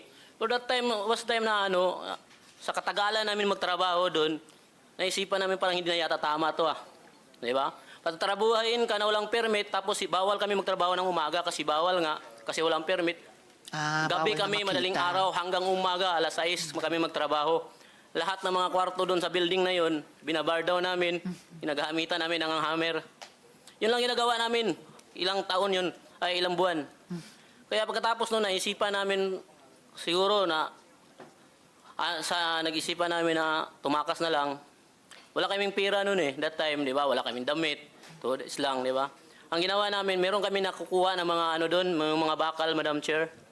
Mga bakal, tapos meron kaming doon kaibigan sa labas kasi hindi kami makalabas kasi meron kaming gwardiya, 2 may mga armado Mga armalite pa yung mga baril. Wow, long arms. Naka-uniform pa na task force, Davao, that time yun. Task Force Davao sa Guadalupe, sa Makati? Opo. Pagpanis din namin doon sa Oyo, meron din mga 2 armado din. May mga baril din. Hindi kami makalaban. Kaya para sa ama na lang yung ginagawa namin, yung punishment namin. Hindi ako makapaniwala yung ganun na yung punishment namin At paano mo nakumpirma na si Quiboloy mismo ang nagpapayag or nagpagawa ng ganong torture sa inyo, yung paguntog ng ulo, pagsuntok ng kamay, paglagay ng sili sa sensitibong parte ng katawan? Siya po talaga nagsabi kasi that time nasa Amerika siya noon. Kapag kasi that time noon, yun, MOB, month of blessing niya noon Tapos lumit yata yung kita, kaya galit na galit siya. Kahit minor lang yung kasalanan namin, yun na yung For the first, hindi kami kapaniwala yun yung sinabi niya na bakit ganun yung punishment namin. Kasi kadalasan yung punishment namin lang eh. Yung sinasabi natin, yung fasting lang, or di, palo sa puwit, di ba? Hindi, naisip namin para naman to fraternity, di ba? Pag ganun. That time, tinawag kami lahat, pinaakyat kami sa taas. Lahat ng may mga kasalanan, Madam Chair, pinaharap doon sa altar. Tapos tumawag si Quiboloy through calling, hook up, tapos yung cellphone tawag siya, tapos kinokonek sa speaker para marinig namin lahat. Tapos binabanggit nila yung lahat ng mga kasalanan namin isa-isa. May naglalaro lang ng Dota. Kung sa akin noon, nanligaw lang ako tapos nanood ng sine. Samantala sila, nanonood pala sila ng sine sa Amerika everyday. Di ba? Sabi ni Ate Gingging. Oo. So, narinig nyo talaga siya, yung boses niya na mag-utos ng Palagi yan, ganyang mga Madam Chair, torture. kasi hindi na bago palagi. Kasi palagi din ako na-hook up niya dati kapag nakakasuntok ako ng guard sa mall, kapag nagtitinda ako, kasi nagagalit ako eh. Nagagalit ako sa mall kapag nahuhuli ako tapos sasabihin ng guard, Quiboloy yan, siyempre. Magpakamatayan kami para sa kanya, di ba? Ihanda namin, buwis namin ng buhay para sa kanya. Ayaw namin, kasi yun ang utos namin, hindi dapat si Quiboloy. Hindi siya masali sa anong ginagawa namin na paghahanap ng pera. Di ba? At tama ba, Sir Joar, yung balita namin na pagkatapos lumabas yung video testimony mo nung sa nakaraang hearing, ay kinasing yung maliit mong karinderya? Opo, meron kasi. Tinanong ko po yung may-ari ng... Hindi kasi pagkatapos hindi na ako umuwi doon kasi natakot na ako eh. Tinawagan ko yun yung may-ari ng inaupahan ko doon sa karinderya ko. Sabi sa akin, huwag ka muna umuwi dito kasi mayroong mga tao dito nagpipicture. Tapos naghahanap saan daw ako. Kaya hindi na ako umuwi. So, yun lang, hinanap ka ako. by name? Oo, yun lang. Okay. Pero hindi ko naman sabi kung sila yun. Okay. Okay, salamat kayo. Thank you Salamat, po, Madam Sir Chair. Joar. At ngayon gusto ko rin matanong si Ms. Jocelyn Mondehar. Ms. Jocelyn, tama ba na yung anak mong minor ay dating miyembro ng KOJC? Yes po, Madam Chair. At yung anak niyo po, siya din po ba ay pinalimos ng KOJC? Okay. So, bakit mo siya kinuha sa KOJC, yung anak mo? Gusto ko po sana umpisahan yung ano ko. Yes, sige po. Briefly kung maaari. Sige po. Mapagpalang araw sa ating lahat po, no? Gusto ko lang itong i-share, hindi dahil galit ako. Kasi napakabuti ng Diyos sa akin. Ngayon, simula nung nag-withdraw ako ng loyalty, nagpaalam ako sa office ni Mr. Quiboloy dito sa May Angono, KLC. Last year, nagpaalam ako na mag-withdraw ako. Kasi ayoko na magsimba pa dyan or maniwala, magiging patuloy na maging sympathizer kung nagdududa na ako sa kanya. So, nirespeto ko pa rin yung ministry niya. Nagpaalam ako. Tapos yung, dati po akong full-time din, 1993. Katulad din ng iba, ginawa din kami taga-produce ng pera through sa paglilimos sa iba't ibang paraan. Ako, umaakyat ako ng bus, o gamit yung mga iba-ibang association, lahat-lahat na lang ginawa namin. 21 November 25, lumabas ako kasi nagkaroon ako ng ulcer. Kasi 1999, naranasan ko din yung parusan dry fasting. From Cagayan, pinapunta ko ng Davao for dry fasting, 7 days, nang hindi ko din alam kung bakit. Wala nang nagsabi. Until now, ano ko pa yun? Yun ang ano ko ngayon. Kasi nagkaroon ako ng ulcer nga hanggang ngayon, ano ko pa rin yan. Yun pa rin ang sakit ko. Tapos, year 2021, April, naimbitahan yung anak ko na 13 years old. Actually, 3 sila. O yung kasama doon yung anak kong 13 years old sa Angono KLC para daw sa preparation for youth camp practice. Tapos, pinayagan ko lang kasi mas gusto ko kasi bilang isang ina, gusto mo mga anak mo mapalapit sa Diyos para hindi mapariwara. So, pinayagan ko. Nagulat ako, dumating yung gabi, yung 2 anak ko na lang ang nakauwi. Yung panganay ko tsaka yung sumunod ko sa bunso. Yung 13 years old ko, hindi nakauwi, hating gabi na. So wala akong alam. Inano ko yung ministro nila assign kung nasaan. Tinanong ko through chat. Hindi rin niya alam. Tapos nalaman ko na lang sa may kapitbahay ko na member din nila na dinala pala yung anak kong 13 years old sa tinatawag nilang glass house. Itong glass house na to, ito yung dinadalhan nila ng mga young people na nare-recruit nila for training sa logistics, yung pagtitinda. Doon nila dinadala sa glass house. Exclusive yun sa mga young people. Doon nila dinadala. Tapos hindi ko kaagad na, wala akong means of communication sa anak ko kasi wala naman siyang cellphone. Tapos after 3 days, sa pangungulit ko doon sa ministro nila, nakausapin ko yung anak ko, nakausap ko siya sa cellphone through sa youth leader na na-assign si Rima Fauni, yan. Tapos yun na, nakausap ko siya, bigla akong nagulat dahil ang nag-iba yung salita niya. For a 13 years old, nagulat ako. Mama, hindi na ako mag-aral.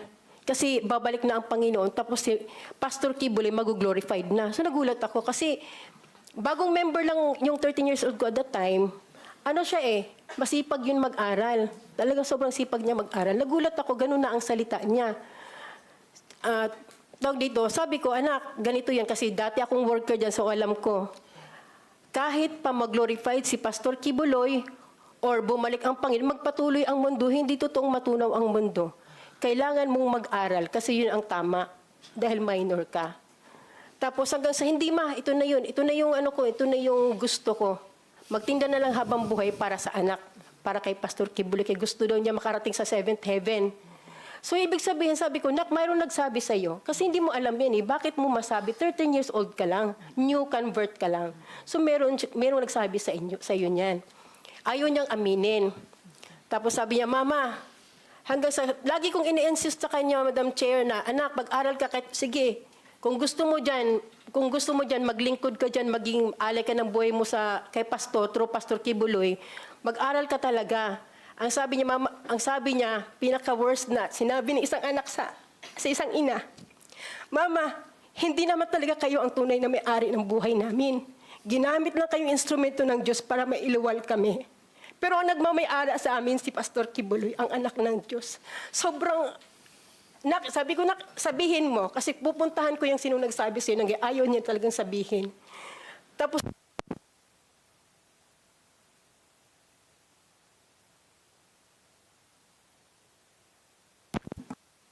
Ayun, okay na.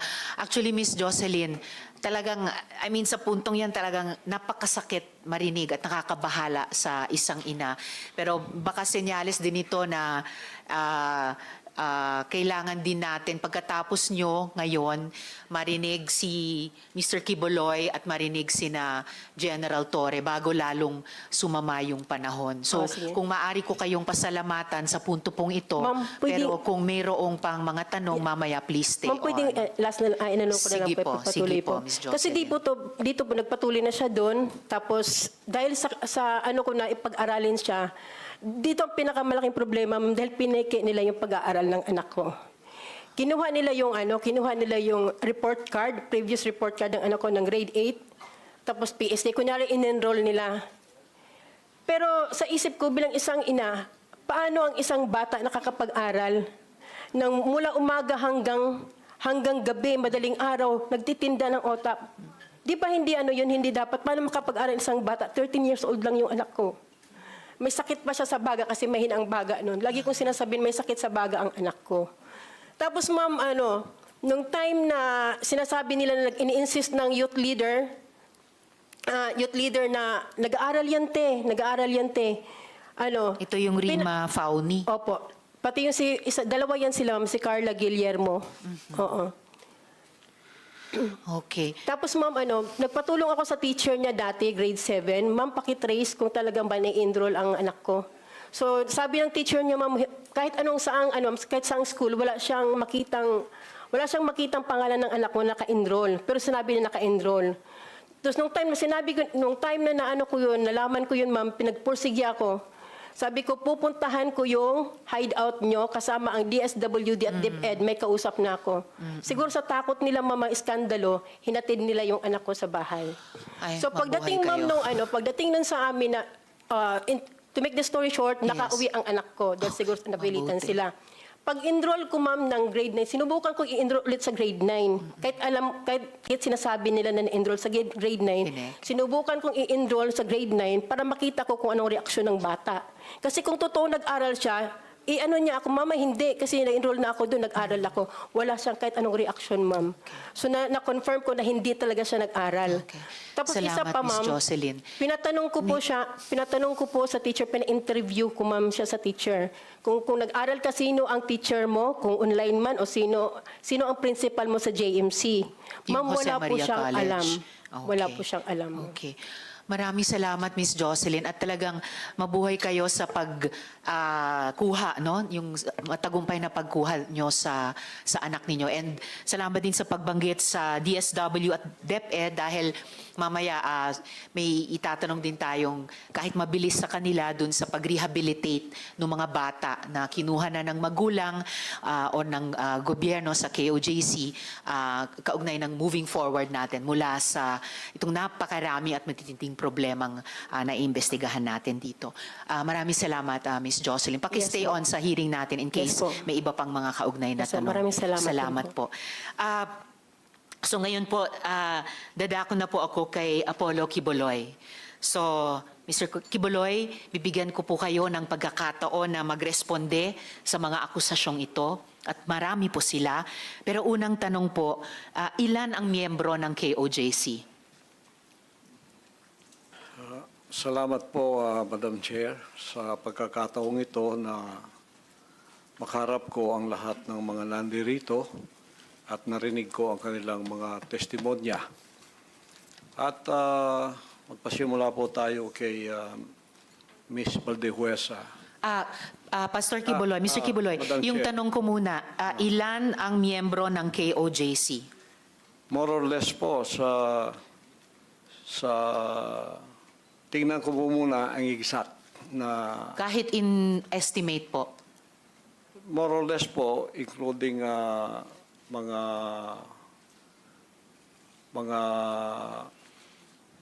partners, yung ibig sabihin ng partners, yung hindi pa membro, pero covenant partner na sila, mga more or less 7 million.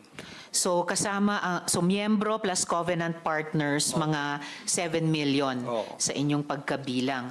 Okay, sa mga follow-up question ko po, dun sa mga testimonya ng mga victim survivors, sinexually abuse nyo ba ang mga babae at mga menor de edad? At ginamit nyo ba ang relihiyon para i-sexually abuse Wala sila? pong katotohanan yung kanilang mga sinabi.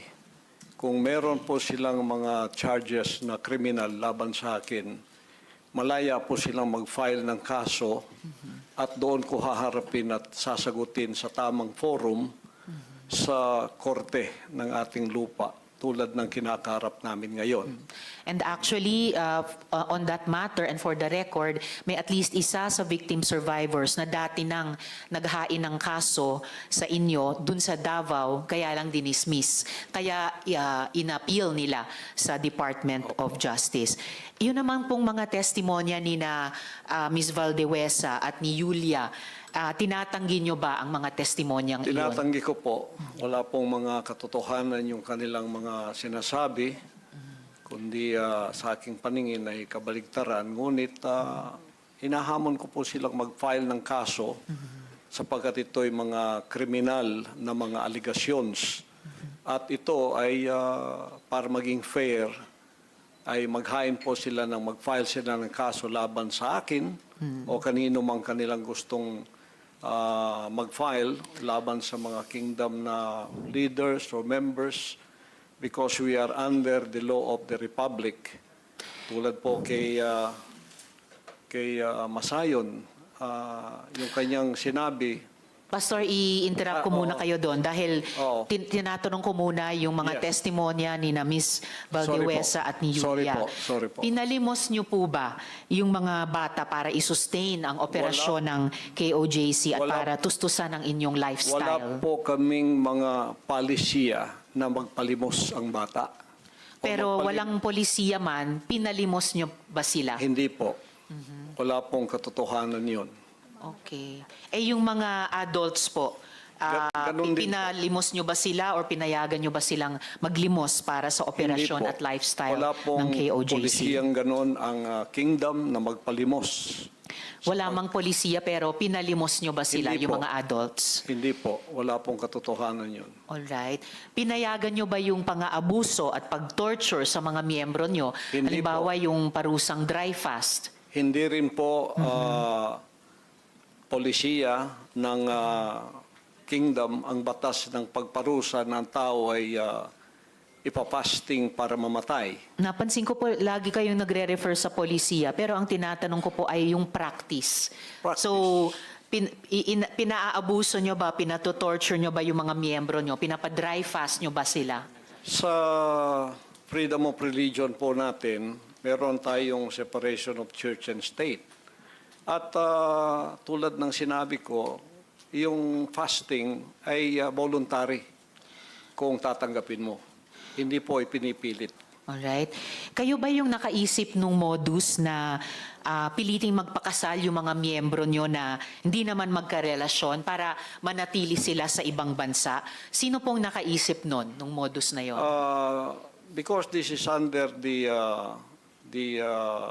investigation already, I invoke my right to remain silent on this issue. Alright. Quickly lang po kay Ate Gingging, yung dry fast po ba, voluntary ba ito?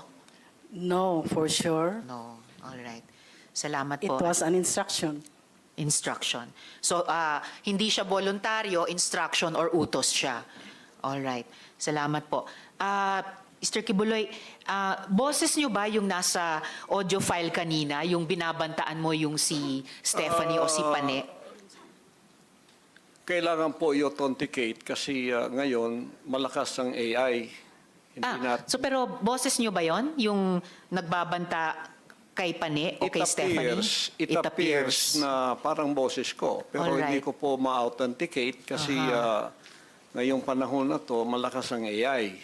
At sino po si Stephanie Ibarra? Sino po si Pane? Isa po sa mga manggagawa. Manggagawa. Ano po yung relationship o relasyon nyo kay Pane o Stephanie Ibarra? Isa pong manggagawa. Isang manggagawa. Pero hindi ba totoo na kinupkup nyo siya, kinuha nyo sa inyong pag-aalaga nung siya ay 2 years old pa lamang? With this issue po kay Pane, I invoke my right din to remain silent. All right. So, pero sa pagkaalam po namin, inalagaan nyo siya nung bata pa lamang siya. So, parang naging tatay kayo ni Stephanie o Pane Ibarra. Tama po ba? I invoke my right to remain silent po sa issue na yan. Okay. Kasi sa audio file naman po, sa kabila nung sa pagkaalam ay kinupkup nyo siya nung 2 years old pa lamang, bata pa lang siya, na parang naging tatay kayo niya. Pero sa audio file, bakit parang asawa? Asawa nyo kung ituring itong si Stephanie o Pane? I invoke my right to remain silent on that Alright. issue rin po. Ngayon po, kino-confirm nyo po ba na meron kayong isang hukbo o private army sa inyong disposal? At ano po iyang tinatawag na angels of death? Yan po ay kasinungalingan at kung yan ay akusasyon, inihiling ko ang accuser na mag-file siya ng kaso laban sa akin.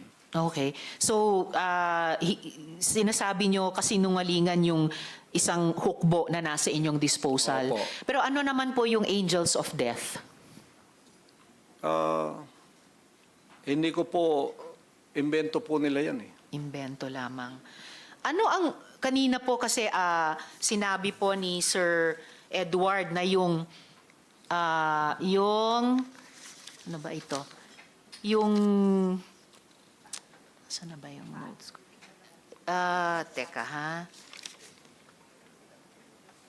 Okay, Edward. Yung 2nd Metro Davao Signal Battalion ay may kaugnayan sa Task Force Davao. So, ano ang ugnayan kung mayroon ng Angels of Death dun sa DDS o Duterte Death Squad naman?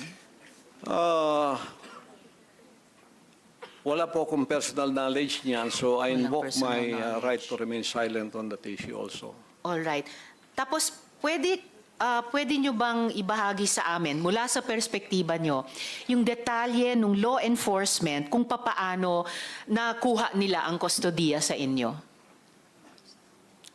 Pakiulit po. Mula sa inyong pananaw at karanasan, paano pong nakustodiya kayo sa kamay ng gobyerno, ng ating law enforcement With agencies? that issue po, I also invoke my right to remain silent. All right. Sige. Bago po ako dumako naman kina General Torre, meron po akong IFA flash dito po sa ating monitor. Panoorin natin lahat, pati ninyo, Mr. Quiboloy.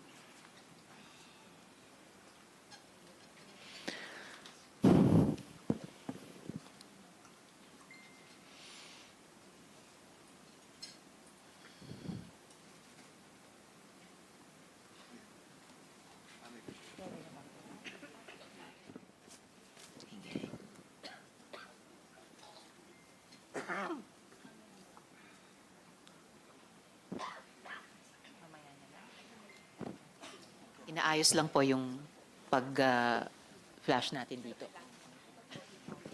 Naglalag lamang po, pero andito na dito sa gilid.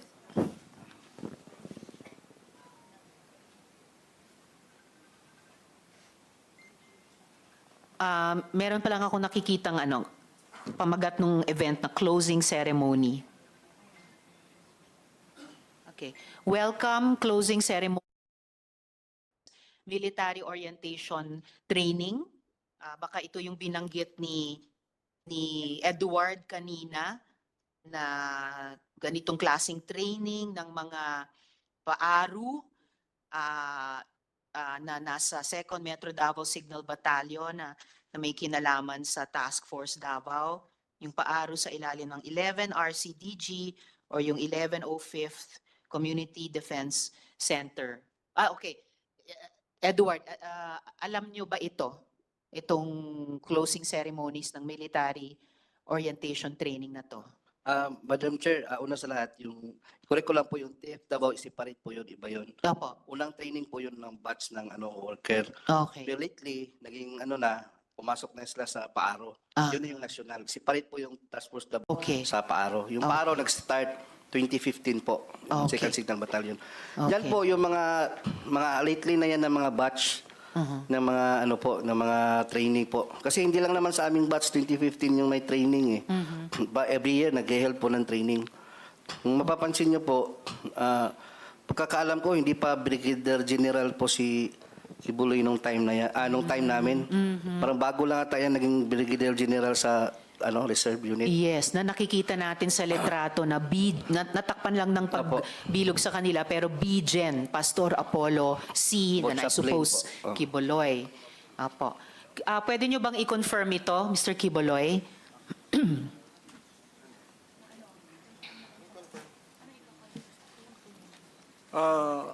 Still on this issue, I invoke my right to remain silent din po. Okay. So kaya ko noted, ini-invoke nyo ulit yun, kaya ko ipinakita sa ating lahat ito, dear colleagues, ang mahalaga, ang military training na ito, lumalabas ay para alagaan si Mr. Quiboloy, hindi po para sa bayan. Na ang alam natin sa ating mga armed services, yun talaga ang mandato nila. So, Mr. Quiboloy, ginagalang po ng komite namin yung constitutional rights ninyo. Ang mahalaga ay nabigyan kayo ng pagkakataon na magsalita rito. And then, ngayon po naman, please, of course, you will stay on sa hearing para kung may iba pang tanong sa inyo bago tayo matapos, bago tayo mag-adjourn. Ngayon po, tungo tayo sa ating law enforcement naman. So kung maaring matanong ko naman muna si General Torre, sir. General, nung nakuha po si Quiboloy, naging usap-usapan po noon kung naaresto ba siya or sumuko ba siya. Pwede nyo bang liwanagan ito para sa amin? Paki-update nga po ang bayan. Once and for all, ano po ba ang nangyari? At the outset, ma'am, thank you very much for giving us the opportunity to present our side on on this August body. This is the second time that we appear in the Senate, and in the first time, it resulted in our ability to show to the public what is happening during the 16-day operation inside the KOJC compound. And today, we do hope to continue with our quest for justice to help the victims look and find and receive the justice that they also deserve. Regarding the arrest of Mr. Quiboloy, in all intents and purposes, in our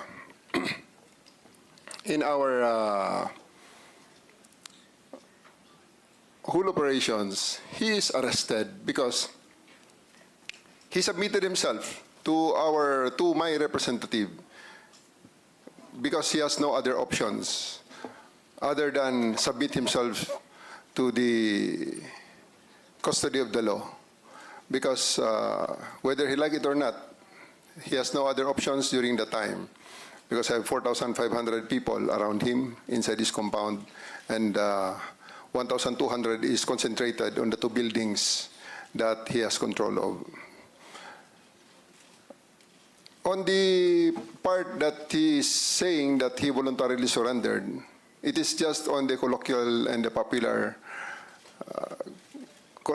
term of this term surrender, because he has no other option. Again, I will stress on that, because all the other units there that provided us with assistance only provided prisoner transport from the place he is arrested to the place where he is detained.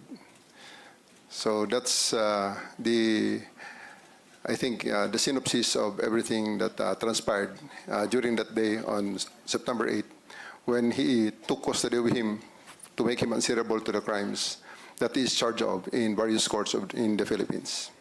Salamat po, General. And bilang isang sibilyan, isang mambabatas, naiintindihan ko na anuman yung colloquial or popular term na gamitin, ang outcome ay nasa kamay na siya ng ating mga otoridad dahil sa environment na na-create nyo on the ground, no? Kasama itong 4,500 personnel nyo, na yung 1,200 ay dun lamang nakakonsentrate sa 2 building kung saan siya tumagal, no, ng ilang mga araw. Yes, General. I do believe that the term surrender and arrest is being debated upon. Well, I do believe that the camp of Mr. Quiboloy would like to model the issue on the term the surrender and arrested, because it has great bearing on the criminal case that they are facing, ma'am. So they can use the voluntary surrender term as part of their maybe their defense for and prayer for leniency and cite it as a mitigating circumstance. However, it is not the case, and it was never the case in this situation, ma'am. Well, in any case po, General, tulad ng nagtiwala kami sa PNP na sa tulong ng ibang mga other units na nag-a-assist ay mapapasakamay nyo rin si Mr. Quiboloy, may tiwala rin ang komite ngayon sa Department of Justice na ma-handle alang-alang sa mga victim survivors at alang-alang sa ating bayan yung mga kaso ni Quiboloy. General, ang sabi niyo po ay may mga continuing crimes na nagaganap sa loob ng KOJC compound. At sabi niyo po na may mga iba pang mga biktima na gusto ng PNP pang sagipin. So, pwede po ba kayong mag-elaborate tungkol dito? As of the moment, ma'am, we are partnering with the Department of Justice in building up other cases to be filed against Apollo Quiboloy and his cohorts, his companions. Last week, we have filed sedition and inciting to sedition charges against them through the Department of Justice and with the assistance of the special prosecutors assigned by the DOJ for this case. And there's still continuing build-up on the possible rescue of other people, because we had experienced the extensive brainwashing. Mr. Quiboloy had a head start of around 30 years against the law enforcement, and we are just scratching the top. And I do believe that as time goes by, as people see the fallacies of his declarations, more people and more victims will be having the courage, will summon the courage to actually seek for the redress that the law is ready to give them. Maraming salamat para doon, General Torre. Yun din yung wish ng komiteng ito at napaka-importante yung sinabi nyo na may build-up pa kayo para sa dagdag na possible rescues. Of course, mga adults din at lalong-lalo na siguro yung mga bata tulad nung anak ni Miss Jocelyn na buti na rescue na rin niya, no? At sa tulong din ng DSWD at saka DepEd. Lastly for now, mula sa akin, General Torre, sabi nyo po, may mga humarang sa inyo sa pag-aresto kay Quiboloy. Ito ba'y, halimbawa, kagaya ng paglalagay ng mga fire truck, iba pang sasakyan para harangin yung highway mismo sa labas ng compound. Ito ba'y mga KOJC members din? O meron ding mga opisyal ng gobyerno? Sa tingin nyo ba ay may involvement pati yung local government sa pagprotekta kay Quiboloy? Well, on the direct evidence that we have right now, ma'am, we have seen members and non-members alike who had conspired to prevent us from serving the warrant of arrest for Quiboloy, or at the very least make it very, very difficult for us to actually do our job. And it's not for the persistence and faith of my superiors and the people from the government, and also the cooperation and the blood, tears, and sacrifice of my men, we would not have achieved and overcome that the obstacles that they did to prevent us from achieving the mission. We had experienced roadblock after roadblocks, and in the pressures, especially considering that the compound is very large and the only coverage that we have there is the SMNI, to which we are actually asking YouTube to take down, considering that it's being used to protect a fugitive not only from the Philippines, but also a fugitive of the laws of the United States. So we're asking YouTube to actually take down the channel of SMNI and also Facebook for them to prevent from using those social media platforms as leverage for their illegal activities and criminal activities, basically.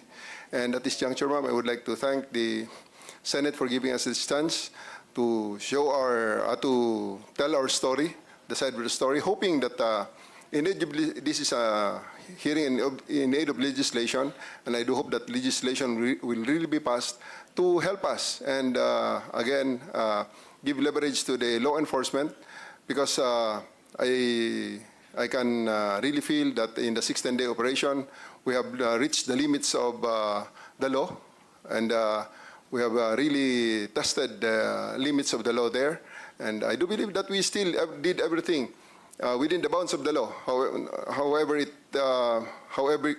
difficult it may be. And I do believe that it's time that we also try to adjust the law in the hope that it will be more responsive to the needs of the time, because if we only listen to all those telling us that, especially the lawyers of Apollo Quiboloy, telling us that we are doing things illegally because for 16 days we stay there without a search warrant, citing that the use of the warrant of arrest as basis of our search, and stay there in the compound, which I believe that they are wrong, really gave us this sometimes this sense of doubting ourselves, especially that the propaganda day in and day out is hitting us left and right. And I do think that this opportunity comes, because if we don't adjust and make the law more responsive to the current times, it will create a situation where some people will be definitely beyond the reach of the law. Because if we are not that persistent, Mr. Quiboloy will still be out there laughing at us and just telling everything that things that he wants to say, because he will be out. He will be always out of the reach of the law. So thank you very much, ma'am, for giving us this opportunity to be part of the crafting of more responsive legislation, so that we can be better and more effective in our law enforcement and in the assistance and in the implementation of the processes of the laws of the land. Thank you, ma'am. Thank you also, General. And in fact, hindi lang ang Senado, pero iba pang mga institusyon at organisasyon ay nagpahayag ng suporta sa inyong law enforcement operation ng mga linggong iyon. Halimbawa, yung Integrated Bar of the Philippines, Davao. Kahit paglabas ng isang desisyon ng korte doon din sa Davao, inaffirm ng IBP Davao na valid pa rin yung operation ninyo in order to effectively serve the warrant. And yes, kahit tatlo lang kaming miyembro ng komite o ng Senado ay nakadalo ngayong mabagyong araw, pero lahat po kami, yung chair, si majority leader, si minority leader, ay may nakikita talagang halaga nitong pagdinig natin at yung mga partisipasyon ninyo na mga katrabaho namin sa gobyerno in aid of legislation. At may mga tinutukoy talagang mga lumang batas na baka kailangang amyendahan o mga bagong batas na kailangan nating ipasa. Lastly, General Torre, for now from the chair, ang CIDG po ba tumitingin na rin sa alleged killings na allegedly iniutos ni Quiboloy? Yes, ma'am. Given the chance, we'll be presenting the results of our initial investigation. For the past 1 month that I'm designated as head of the CIDG, I continued what I started in Region 11, and we are ready to present to this August body and to the public the link analysis and diagram that we had prepared with the accounting of the personalities, including the incidents, including those that were mentioned by the witnesses who spoke before me, ma'am. I see.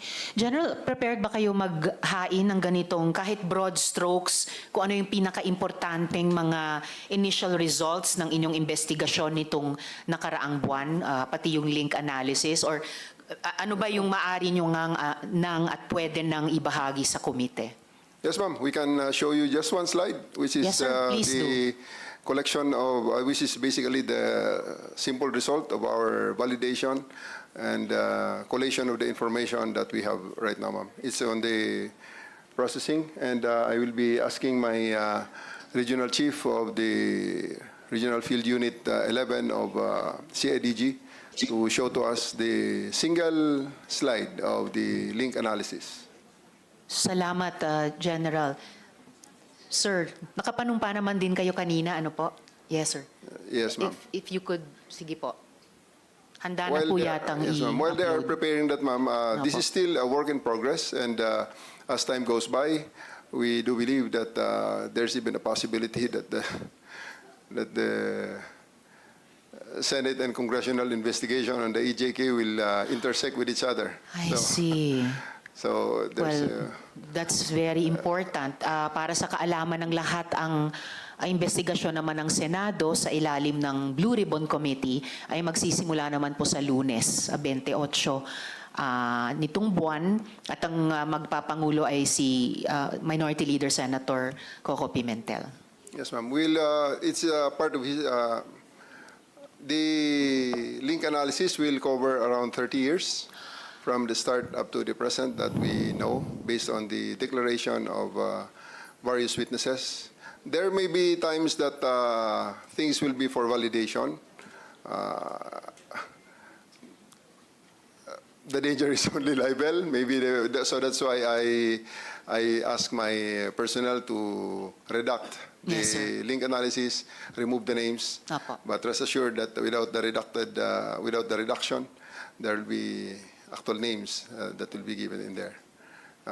Very well taken, General. That will include victims who were already killed, who had died, and that will include the witnesses that you have just heard today and how they are positioned in the network of Mr. Quiboloy. Wala pong problema sa redaction, General Torre. Isa sa mga best practices din na ginagawa ng aming komite kapag hindi pa pwede o dapat ilabas ang anumang dokumento. Yes, ma'am. Thank Of you, course, we also this is a from our standpoint. This is a two-edged sword. This will give Mr. Quiboloy the idea on how far we are in the investigation of his organization. But also, we are presenting this to the public, hoping that to show the public and the potential, especially the potential victims, the other victims who have not yet spoken, have not yet surfaced, to have the courage to believe in us that we are actually in the correct path to the total total investigation and comprehensive investigation of the organization of Mr. Quiboloy and his eventual delivery to the Bar of Justice of this land, ma'am. General, magtitiwala po ang chair sa judgment nyo Yes, ma'am. kung ano ang tingin nyo dapat at pwede nyo nang isa publiko without telegraphing any of your punches sa defense team ni Mr. Quiboloy. Yes, ma'am. The chair will respect that po. What you want to and can present in public sa hearing na ito o ano yung gusto nyong isumite na lang muna in writing or dahil mag-adjourn na tayo, wala nang executive session, but I will trust your judgment po. Ano yung gusto nyong ilabas ngayon in public hearing, ano naman yung gusto nyong isumite na lang in writing or totally not submit yet habang work in progress yung investigation. Thank you, ma'am. I would like to acknowledge the immense work of Colonel Hanser Marantan here, the chief of the Davao City Police Office, to my left. Yes. They had been working closely with Colonel Jean Licod, my regional chief of the Regional Field Unit 11, under the direction of our chief PNP. Who had given us the instruction to really focus on this operation. Please, we only use the. Please only flash the Jean. Pakibantayan mo na lang yung link diagram lang. Or sir, General, while we're waiting for the finalized, redacted and finalized slide, maybe I can pose some questions kay Colonel Marantan. Yes, ma'am. Thank you, General. Colonel, kaugnay sa isang follow-up question ko kay General kanina, naging usap-usapan din na mayroong mga kailangan pang i-rescue na mga kababaihan at kabataan, in particular sa loob ng KOJC. Ano pong actions ang kinuha ng PNP? At may mga rescue attempts ba na ginawa in coordination sa ibang mga government agencies? Madam Chair, yes. In fact, we have a good accounting with them. I have prepared some slides there for your appreciation. Maybe it's there already on the PowerPoint presentation. Or baka, Colonel, pwede nating ipakita yung 3 slides nun kasabay or pagkatapos nung iisang slide, yung finalized and redacted na link analysis. So kung pwede, magpatuloy lang muna yung verbal na pagtatanong ng chair sa inyo. Yes, Madam Chair. Salamat, Colonel. Marami ding vloggers na nagulat ng, ito na po. O sige, suspend ko muna yung pagtatanong sa inyo, Colonel. Balikan po natin yung slide na pwedeng kayo rin po, Colonel. Sino pong magpe-present nung slide ni General? Kayong dalawa po. Si General at kayo, sir. At si Colonel Marantan. All right. So the 3 gentlemen. Colonel General Marantan will do the honors, ma'am. All right. Colonel Marantan, you have the floor po. Madam Chair, please allow me to read some lines of this prepared opening statement by the DCPO. So I will cover about 4 slides there. And i-cover ko yung magbibigay ng statement mamaya member of the pastoral also. So with that, after nearly a month of daily attempts to arrest Pastor Apollo Quiboloy and his cohorts inside the KOGC compound, which is 30-hectare property in Davao City, on September 8, 2024, he was arrested by the PNP. After various dramas have been witnessed by the public in relation to this arrest, and a number of victims of Quiboloy have slowly surfaced, approached us, and has given significant information about the illegal activities of said personality committed repeatedly over the years. With the painstaking efforts made by the law enforcement agencies, significant revelations were made to our investigators which are relevant to the prosecution of Quiboloy and his illegal activities, particularly in the highly technical scheme qualified trafficking in persons committed by him and his cohorts. These reports were voluntarily offered by the victims to the PNP with high hopes that justice will be served to other victims who were lured by Quiboloy and his victimization. The revelations which likewise appear to be consistent and based on facts led to our investigation on the so-called angels of death, whom Quiboloy exploited to infuse fear among his victims. As we speak, the PNP, with the constant collaboration with different units, are working together to complete the picture of the dynamics of Quiboloy's illegal activities perpetrated over the years. Today, we will also be hearing corroborative statements from one of the victims whose youth have been robbed because of his illegal scheme. With our goal to help this committee identify loopholes and room for improvements for the Republic Act 10364, or the expanded anti-trafficking law and other related laws, it is likewise our end goal to build up airtight cases that could lead to the successful prosecution of cases against him and cohorts. Today, Madam Chair, we are ready to answer questions to help this committee craft legislations as may be necessary. But before that, may I show you some of these slides, whom I know it's pertinent to the topic at bar. Next slide, please. The kingdom of Jesus Christ was founded, yes. I think ito yung tanong kanina na next po, next na. Next slide. Thank you. Kanina, Pastor Quiboloy was asked kung ilan yung members of the KOJC. And publicly announced that their members have reached about 8 million followers. However, based on the interviews conducted by us, only about less than 8,000 members are believed to be currently active members of the said religious denominations worldwide. And nakita po ninyo sa screen yung breakdown. And these are all, they were all supplied by some of the members akin to the dynamics of KOJC. About 20 countries plus one, the Philippines, about 21 countries ang nailista ho namin dyan. Next slide.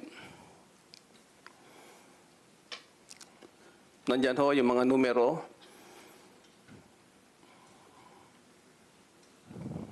Next slide. Ito yung simplified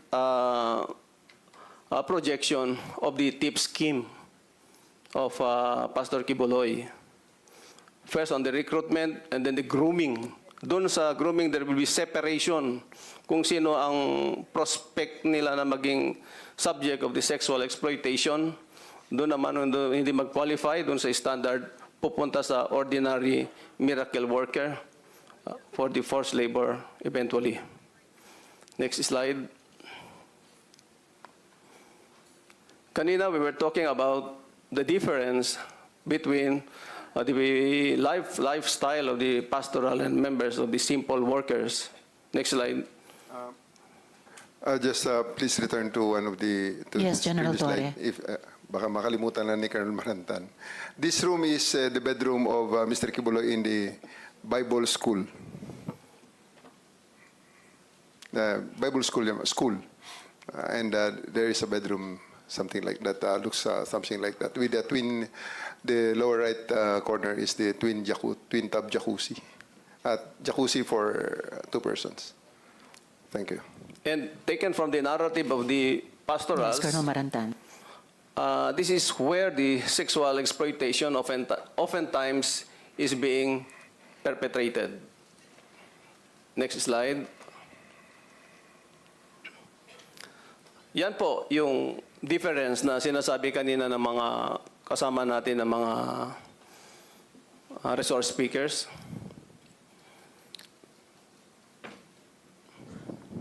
Next slide. On sexual exploitation perpetrated by Quiboloy after victim is groomed and ready for sexual exploitation, and victimization continued repeatedly through the years and by generation. Through his preaching with the inner pastorals per narrative of the former pastorals, Quiboloy aimed to acquire 1,000 women anchored on the biblical story of Solomon, king of Israel, who had 700 wives and 300 concubines. Next slide. Believed to have victimized around 200 women already.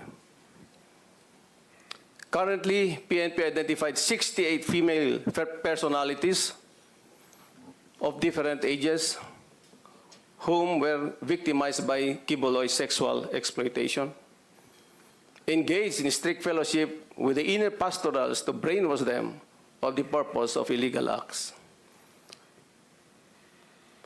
Quiboloy capitalized on the existence of angels of death to sow fear among inner pastorals. Doon pumasok yung matinding compartmentalization na kahit magkakatabi sila, hindi nila alam yung mga nangyari sa kanila. These inner pastorals who subjected themselves on the last rite, which is the performance of sexual activity with the Quiboloy himself. Next slide. Meron ho kaming mga sinundan na mga members of the pastoral. Very fresh pa yung mga experience na they can narrate it. Mamaya ho, maririnig din ninyo yung narrative ni Elias Marie. Next slide. Yung tatlo hong na-invite natin, invited by the Senate, si Stephanie Ibarra,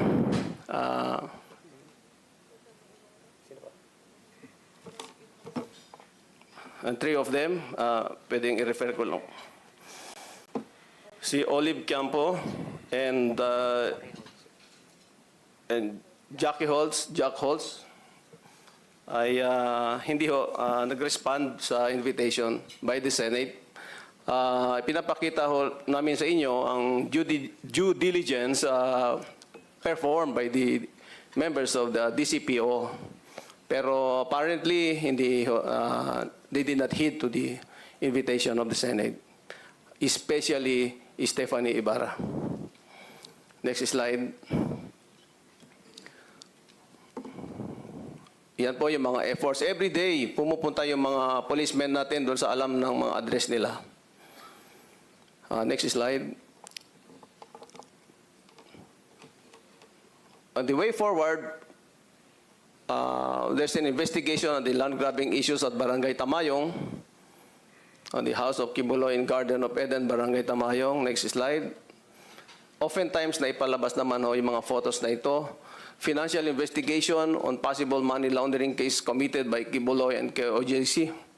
Investigation on possible tax evasion committed by KOJC and other proprietary businesses owned by KOJC. Investigation on the legality of operations of schools and other business entitled entities owned by KOJC, and the investigation on the involvement of other foundations utilized by KOJC in the operations. Next slide.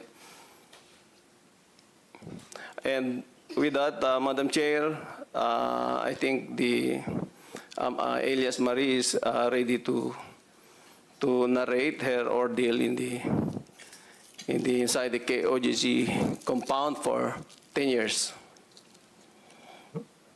Maraming salamat, Colonel Marantan. At bago ko tawagin si Elias Marie, well, salamat dun sa presentation nyo rin on ways forward. Ganun ko rin gustong i-adjourn itong hearing mamaya on the ways forward, both dun sa mga investigations and dun sa rehabilitation ng mga victim survivors. One quick follow-up question, Colonel, bago ko i-recognize si Elias Marie. Ano po yung alam ninyo ng PNP o natuklasan sa Angels of Death? Na-identify nyo po ba ang mga miyembro ng grupong ito? At saka, meron bang mga government officials o workers na involved sa grupong iyon? Ikaw sasagot. Ma'am, that will be the contents General of that will be the contents of our link diagram that will be presented later on. All right, And thank you, General. also, ma'am, maybe it's just hindi lang na-mention ni Colonel Marantan, the investigation has already extended up to out of the country. Colonel Marantan has just arrived from Europe, from Austria in particular, interviewing the pastorals that are already based there. So the investigation is not only limited in the Philippines now. We had already sent agents, and we thank the PNP, our Chief PNP, General Marbil, for supporting us and to go sending officers actually as far as Austria to conduct the investigation. Thank you. Salamat din, General Torre. Mukhang na-upload na yung slide ng link analysis. Gusto nyo bang ipresenta yung pinaka-importanting aspects nito bago ko i-recognize si Elias Marie? I'll give you the opportunity, ma'am, if you will allow us, I'll give the opportunity to Colonel Jean Licod, the Regional Field Unit Chief of CIDG Region 11 based in Davao City. Right, salamat, General. Colonel Licod, you have the floor po to present the highlights nitong slide. To the Chairman, Madam Risa Hontiveros, ma'am, good afternoon. The other members of the Senate and, of course, the distinguished visitors. Good afternoon to everybody. The presentation that I will be making this afternoon is just to support whether or not there is an existence of angels of death. So, if you don't mind, if we could just go back just a little bit to the background, ma'am, so that I can read. Please proceed, Colonel.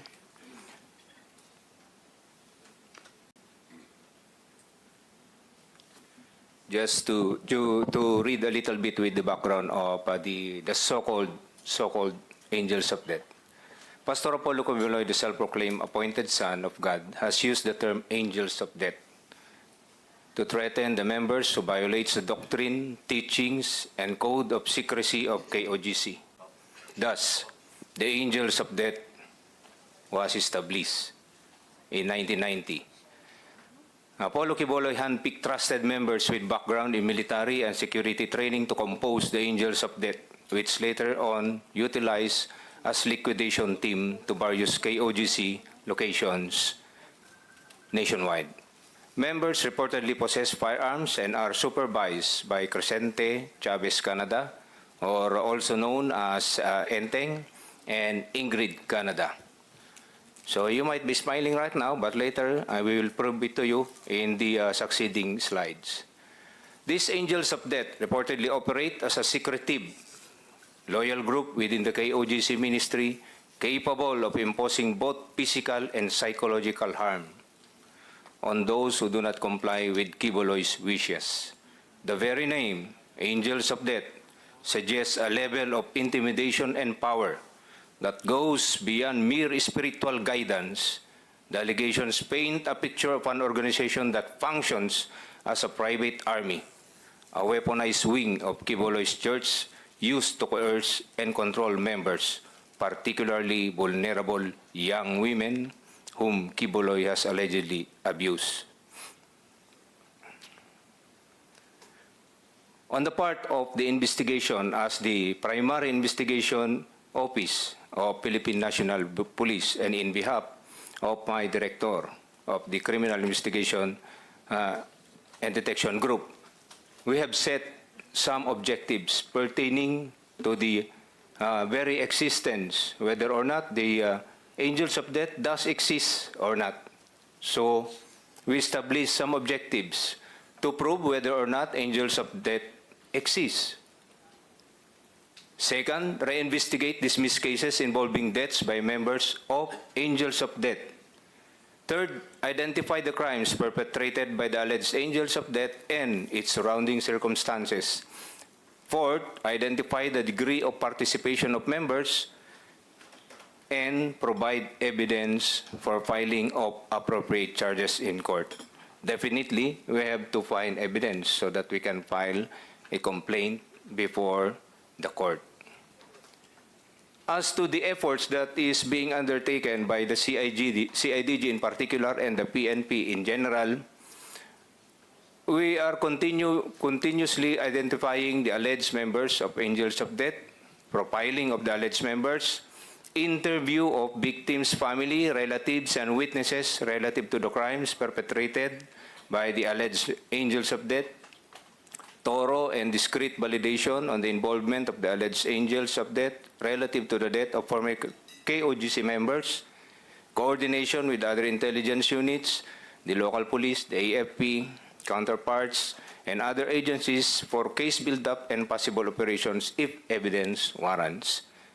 And next is continuous monitoring and gathering of information and submission of development report as obtained.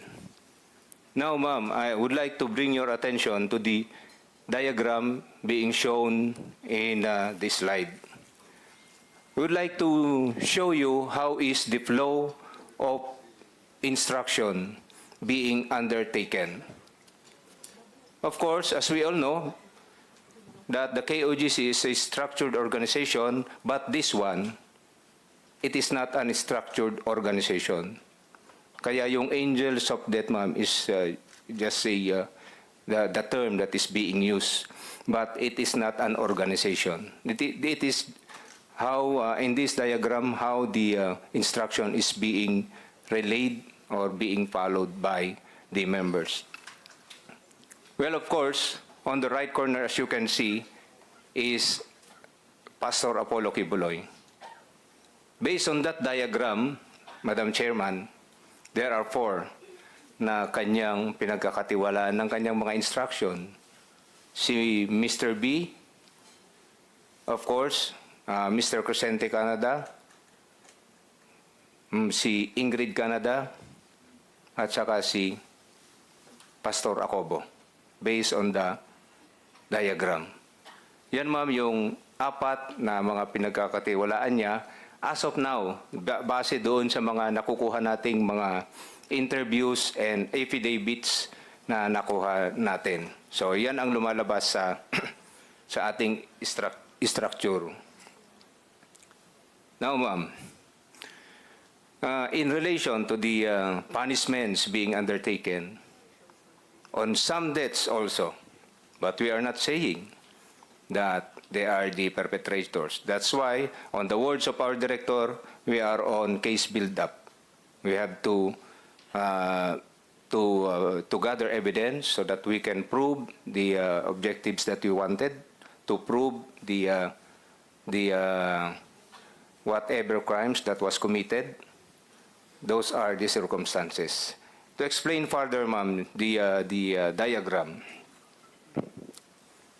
If you see on the diagram, most of the instructions is coming from Ingrid Canada.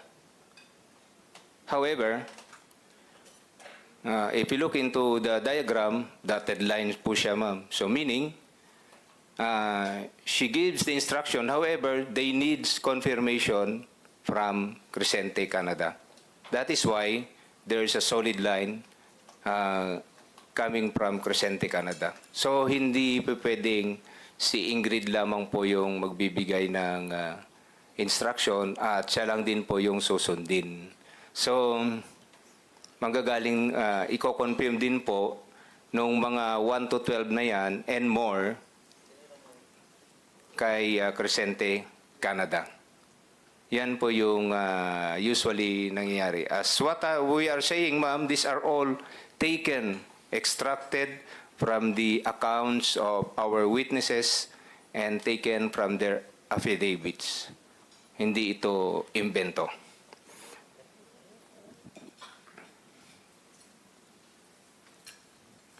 All others, ma'am, yung mga nandyan, ma'am, yung mga nakapula po dyan, ma'am, if you look into that. So, yan, ma'am, yung mga ongoing investigation po natin, yung mga tinakpan po natin na ABC, yan ay mga witnesses po natin, ma'am. And with the indulgence of the committee, Madam Chairman, since this is an ongoing investigation and we're looking into some evidence before we can file a case before the court of law, yan po lang muna yung maipapakita natin sa ngayon, ma'am. Maraming salamat para doon, Colonel Liquid. Thank you, ma'am. Just a couple of follow-up questions kung pwede na ring sagutin. Una po, sa tingin nyo ba tuloy-tuloy pa yung trafficking operations ng KOJC? General Torre. Based on our assessment, ma'am, yes. There's still a possibility, although obviously not on the same scale as when Quiboloy is still heading the operations. And with this kind of publicity that the good senator is doing, I believe that this will have a great impact in stopping this illegal activity, ma'am. Sana nga po, General. Salamat. At lastly, at this point in time, sino ang new leader? May impormasyon ba kayo kung sinong lumilitaw na bagong head pastor? As of the moment, ma'am, based on that link diagram, ma'am, you can see there on the upper right corner, Mr. Marlon Acobo. He has been doing that role, ever since I was there. We were there, and I would like to clarify that among the informants that we had, that were covered in that link diagram are people that you actually heard a while ago, ma'am. So those people there are prominently, the people that we heard a while ago are prominently playing a role in that link diagram. Maraming salamat para doon, General Torre at Colonel Marantan at Colonel Likud. So at this point, kung pwede ko nang tawagin yung isa sa mga victim survivors na magsasalita sa atin ngayong hapon, alias Miss Marie. Willing po ba kayo magbahagi ng karanasan mo? Briefly, pero ano yung pinaka-importanting yung kwentong buhay mo na gusto mong sabihin sa aming komite? You have the floor. Good afternoon, Madam Chair, Senator Risa Hontiveros, and everybody present in this hall. Ako, alias Marie Josephine, Filipino, nasa legal na edad at naninirahan sa Davao City. Matapos na makanumpa ng naaayon sa batas ay malaya at kusang loob na naglalahad ng mga sumusunod. Ako ay dating membro ng Kingdom of Jesus Christ o KOJC simula nung ako ay grade 5. Naging membro ako ng KOJC dahil in-endorse ako ng aking mama matapos siyang maging avid televiewer ni Pastor Quiboloy sa kanyang mga programa at enrollment iyon ng pasukan. Ayon sa kagustuhan ng mama ko, napagdesisyonan niyang ilagay ako sa KOJC para mapunta ako sa safe environment kasi natatakot siya na may mangyari raw masama sa akin kasi may itsura daw ako. Sa pagkakaalala ko, noong June 2013, dinala ako ng mama ko sa KOJC. Nag-attend kami ng Thanksgiving and Worship presentation sa KOJC Cathedral. Napaka-welcoming ng mga membro ng KOJC sa amin kasi kusa naman kaming nag-attend ng service worship nila. Sa pagkakataong iyon, nakuha namin ang atensyon ni Nelly Canada na sa pagkakaalam ko ay may mataas na katungkulan sa Jose Maria College o JMC bilang Dean o Administrator. Pagkatapos ng worship, in-invite kami ni Mama na ipakilala kay Quiboloy sa dating Victoria's Building, kung saan doon kumakain si Quiboloy at malalapit sa kanya pagkatapos ng worship.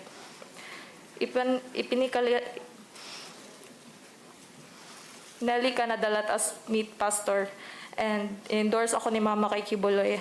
Habang kumakain sila Quiboloy, kasama ang mga pastoral sa isang malaking round table, nag-usap ng saglit ang mama ko at si Quiboloy. And Nelly Canada also let me meet Pastor Quiboloy. Sa aking pagkakaalala, 12 years old ako that time. Nasa grade 5 ako noon. Narinig ko si Quiboloy na sinabihan si Nelly Canada na patirahin ako sa dorm. Sa pagkakataong iyon, natuwa ako kasi sa isip ko magkakaroon ako ng freedom since medyo hindi naman kami in good terms ni Mama. Ipinakita sa amin ang mga kwarto doon sa dorm at maayos naman ang mga kalagayan nito.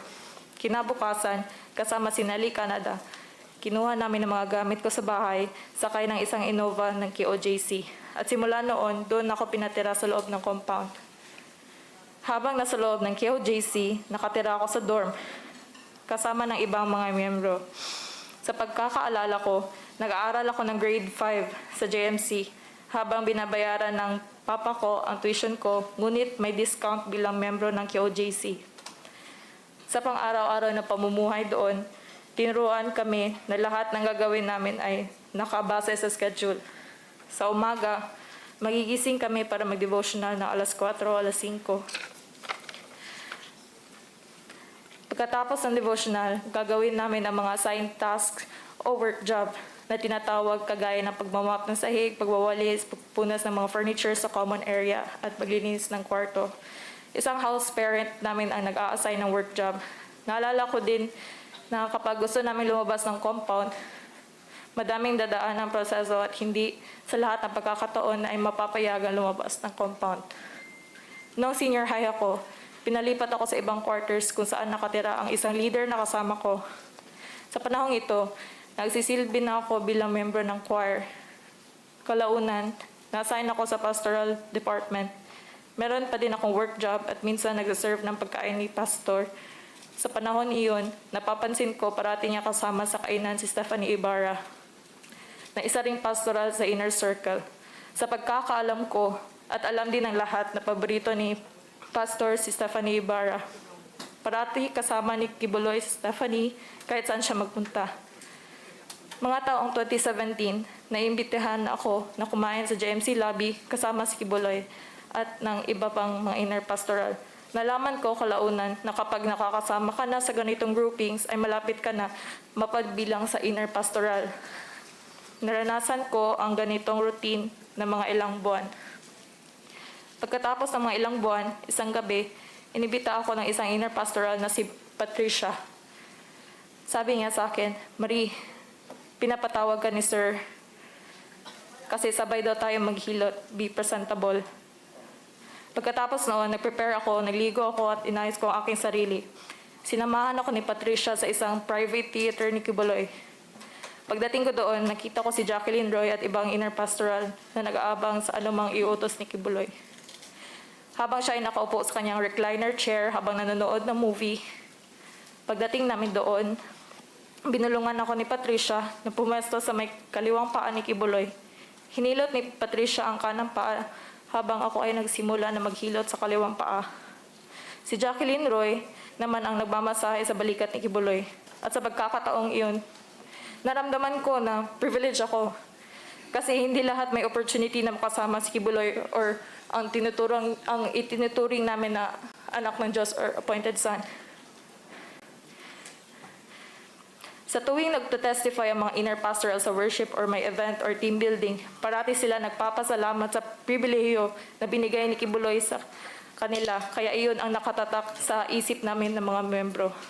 Ang mga pastoral kasi ang ituturing na most privileged sa Kingdom Nation dahil sila naman ang pinakamalapit kay Quiboloy at nakakasama niya sa iba't ibang lugar at bansa at napaka well provided. Simula naghilot ako sa kanya, binigyan ako ni Patricia ng 5,000 pesos kada linggo na pinapabigay daw ni pastor sa akin bilang allowance ko. Pinapalipat din ako ni Jacqueline Roy sa kwarto ni Patricia kung saan malapit ito sa kwarto ni Quiboloy. Naranasan ko rin maisama sa Hong Kong at magstay sa isang 5-star hotel kasama ang mga inner pastoral. Binigyan din ako ng pocket money na pambili ng anumang gustuhin ko.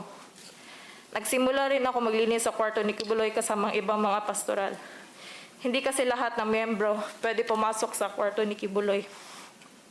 Nung nanging pastoral na ako, pinagbawalan ako ng mga nakakatandang inner pastoral na pumunta sa mga lugar na madaming lalaki o makipagkaibigan sa mga lalaki.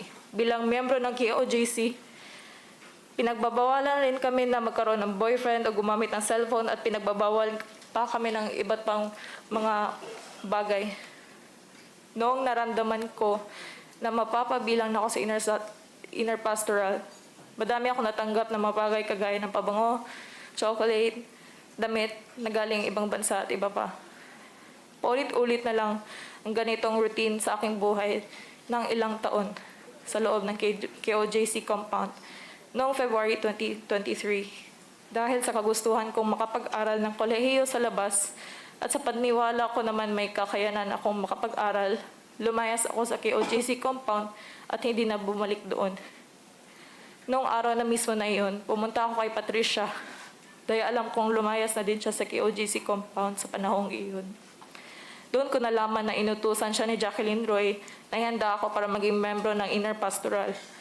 Sinabi ni Patricia na kinausap din siya ni Quiboloy para ihanda ako na maging membro ng inner circle. Inamin din niya na si Quiboloy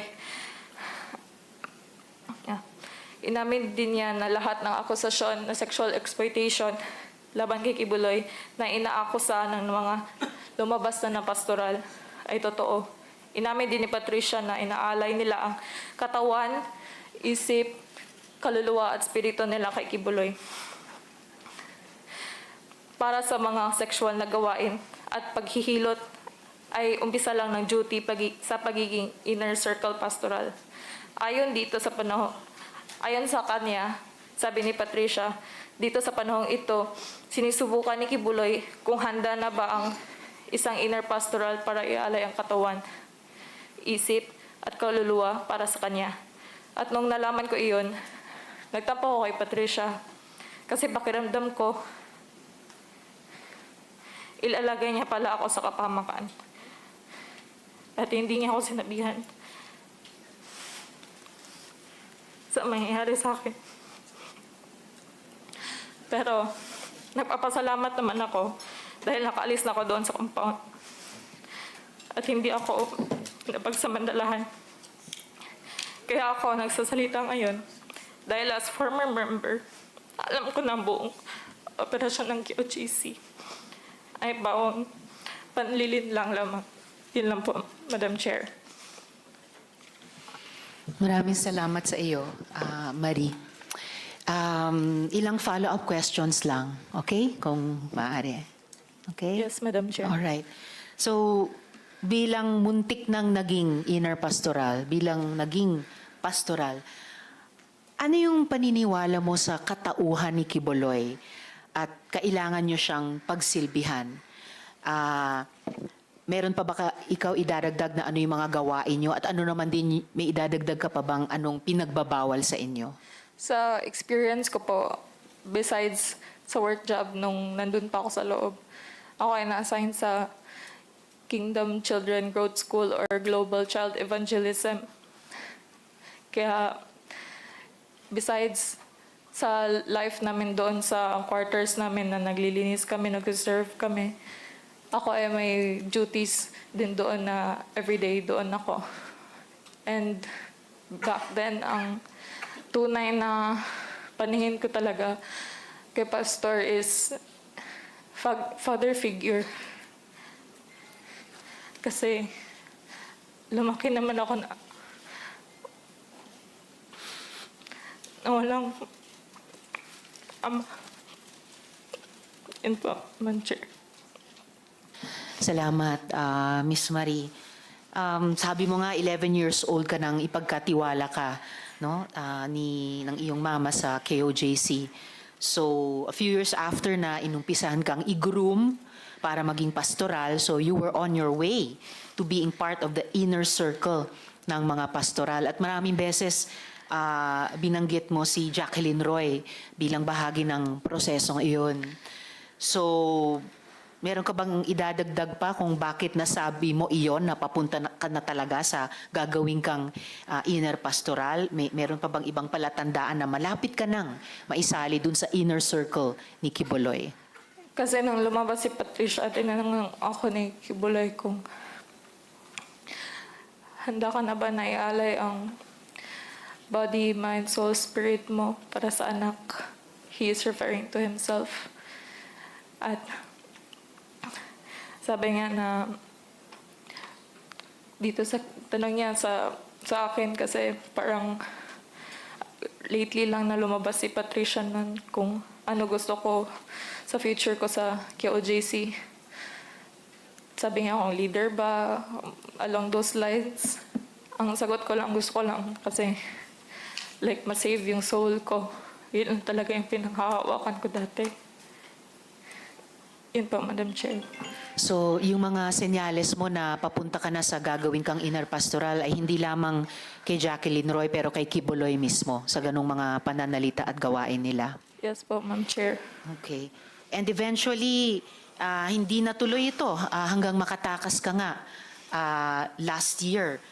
So, bago ko itanong yung paano ka nakatakas, paano nangyari yon? Pinag-massage ka rin, ano?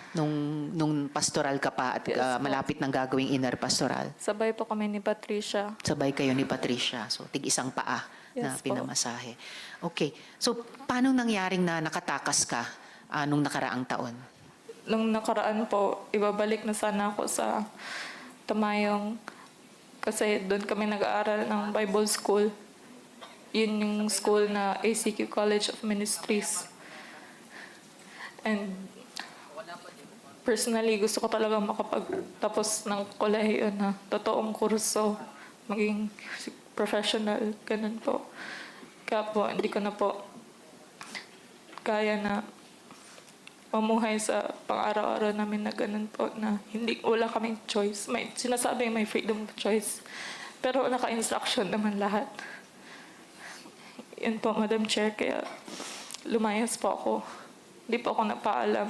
Lumayas po ako kasi kapag papaalam ako, nagpaalam na ako kay Jacqueline Doy before. And kung pwede mong sabihin sa amin in public, paano ka nakatakas? Unless hindi mo pwedeng sabihin.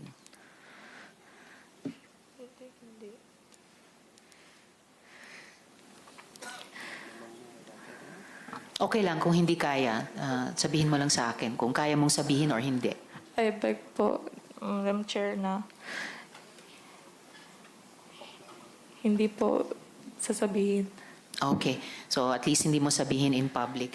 Huling tanong ko sa iyo sa ngayon, no, Miss Marie, at sinabi din ito ng ibang mga resource persons natin, pati mga magulang, maraming mga bata ang nasa poder ng kingdom. Dahil bata ka pa nung nag-umpisa sa KOJC, ano yung mga obserbasyon at mga nalalaman mo na mga nangyayari sa mga batang miyembro? Isa po sa mga na-observe ko po doon, like recently lang po last year, may case po about sa bata sa Indangan na sexually molest siya ng isang LGBTQ na member. Lalaki po siya na bata. Nurse po siya supposedly.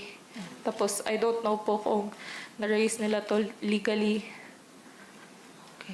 And I know po na hindi lang po ito isang kaso na may batang namolest siya sa ibang properties ng KOJC.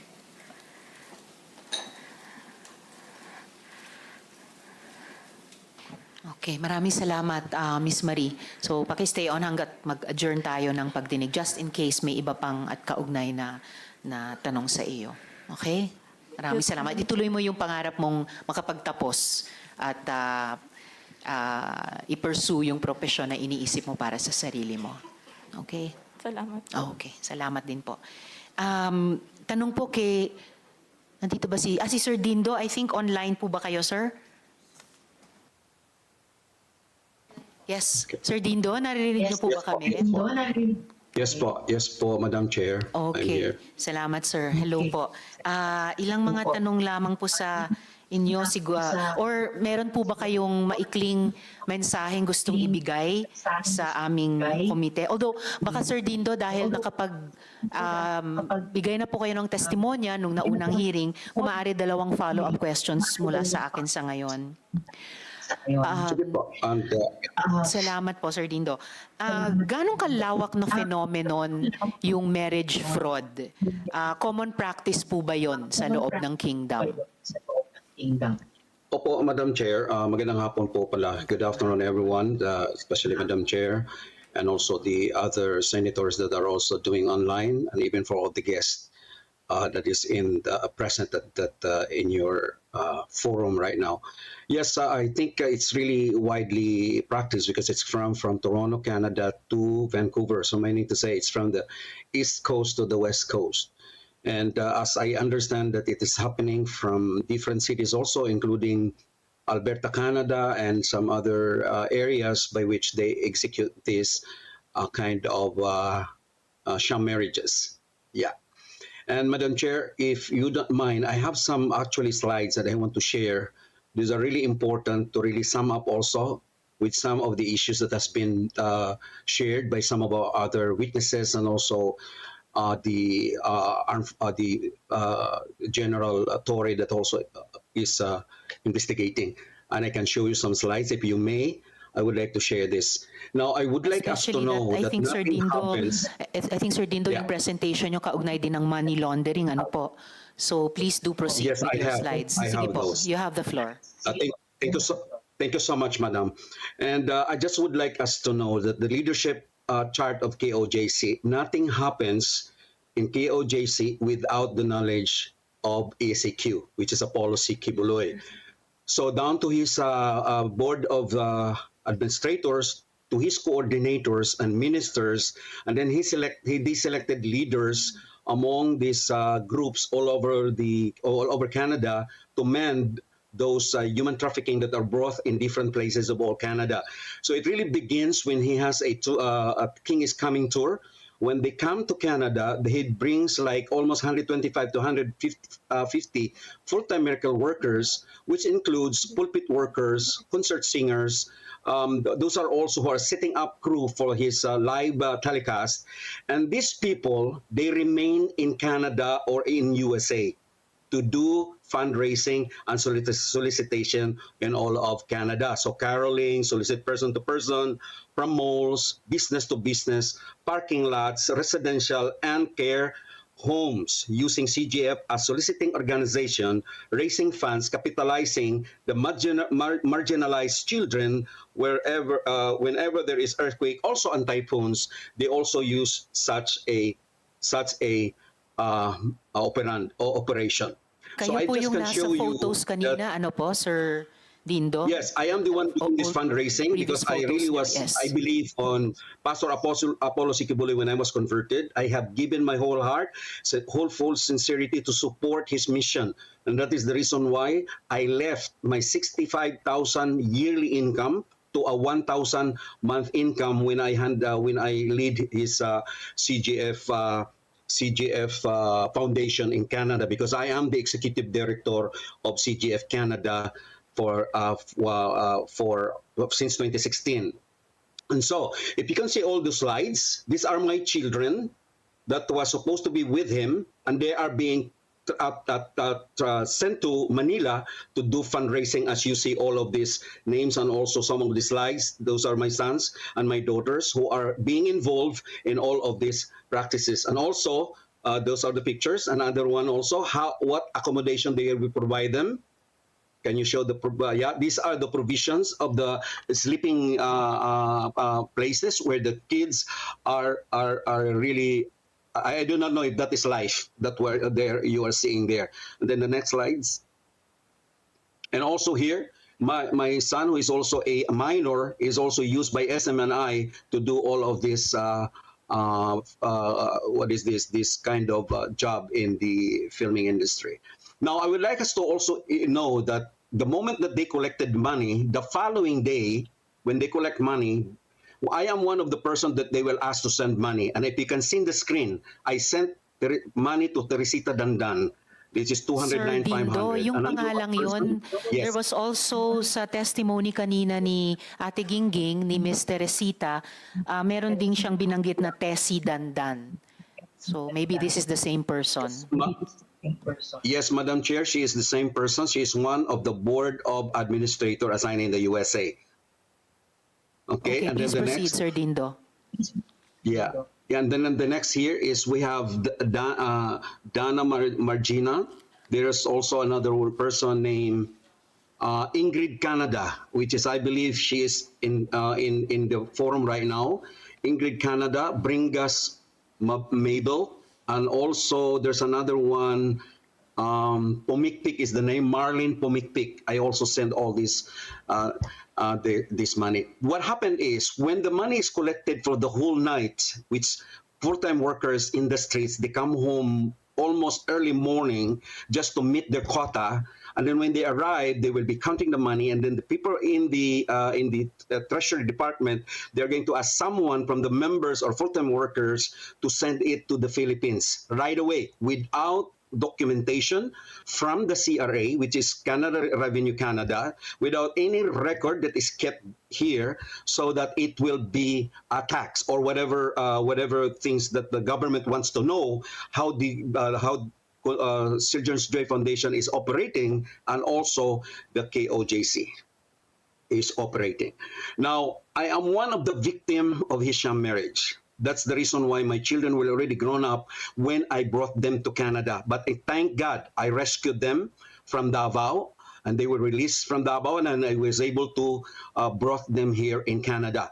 I was asked to marry Maria Noraline Barrientos because her visa is expiring.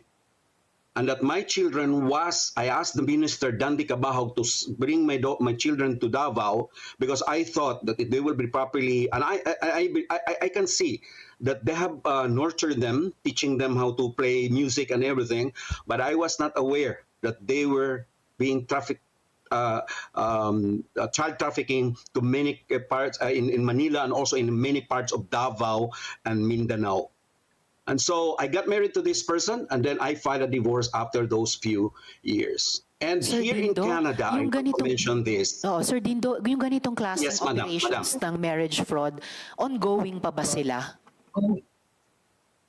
I cannot say yes because I have been away from them since 2019. But since, this has been a modus operandi of KOJC, not only in Canada, USA, Brazil, and even in the different parts of the country, of the world, by which they want a worker from Davao to have a permanent status so that their existence there will continue to perpetuate. That's the recent thing.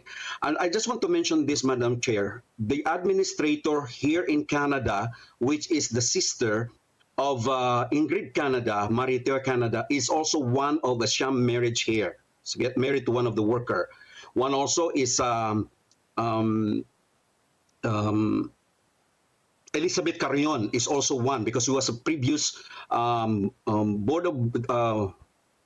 board of administrator here in Canada. And Ferdinand Cabahog, which is Dandy Cabahog in the schematic plan from the police. Jeremiah Carrion, Marvin Reynes, Arlen Rillion, Zar Buenafe, Beric Nana, and many, many more names that I can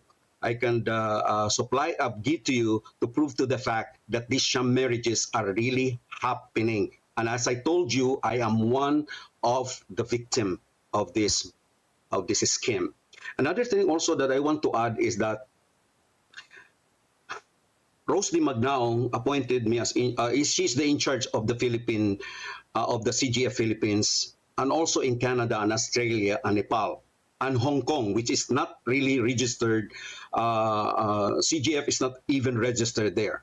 But the head of all the operations is still ACQ, which is Apollo C. Quiboloy, who controls the withdrawals of funds, particularly from CGF Canada bank accounts, of which funds were used not for children's benefit, but the benefit of certain personalities and KOJC Canada Church's operations. In 2016, Rose D. Magnaong hired me to assist with the possible rebooking of their license by the CRA. Reason for that, because there has been a report of misappropriation of funds, which I tried to justify to the CRA. But I want us, this forum, to know that in KOJC, telling lies and cover up of KOJC is a normal part of their culture from the very beginning. That is how they groom lies and cover up. Some of these full-time miracle workers who are in the streets for more than 12 to 16 hours soliciting to pay off luxurious cars and mansions, which I'm a witness of the mansions being owned here, instead of feeding hungry, destitute children in the Philippines. Thank you very much. These are the reasons why. Yes, Sir Dindo. Meron pa po sa presentation nyo. I will be closing now, Yes, Madam. please But these proceed. are the reasons why the CGF was closed. Can I continue, Madam? Yes, please do. Yeah, okay. Thank you so much, Madam Chair. Failure to devote resources to charitable activities. That's the reason why CGF, that's number one, why they were closed here. Number two, failure to be constituted for exclusively charitable purposes.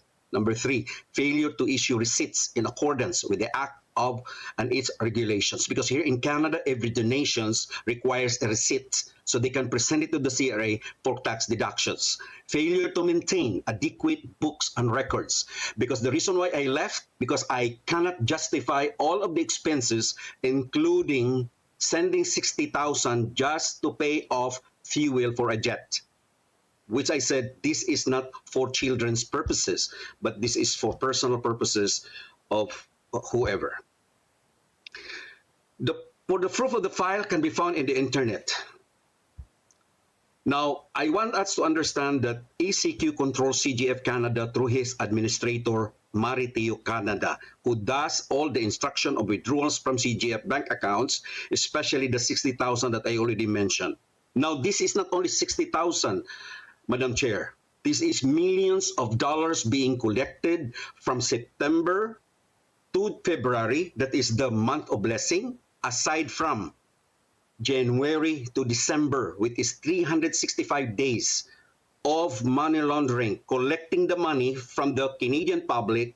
Instead of giving it to the hungry people in the Philippines, they use it and send it right away to the accounts aforementioned in my presentation.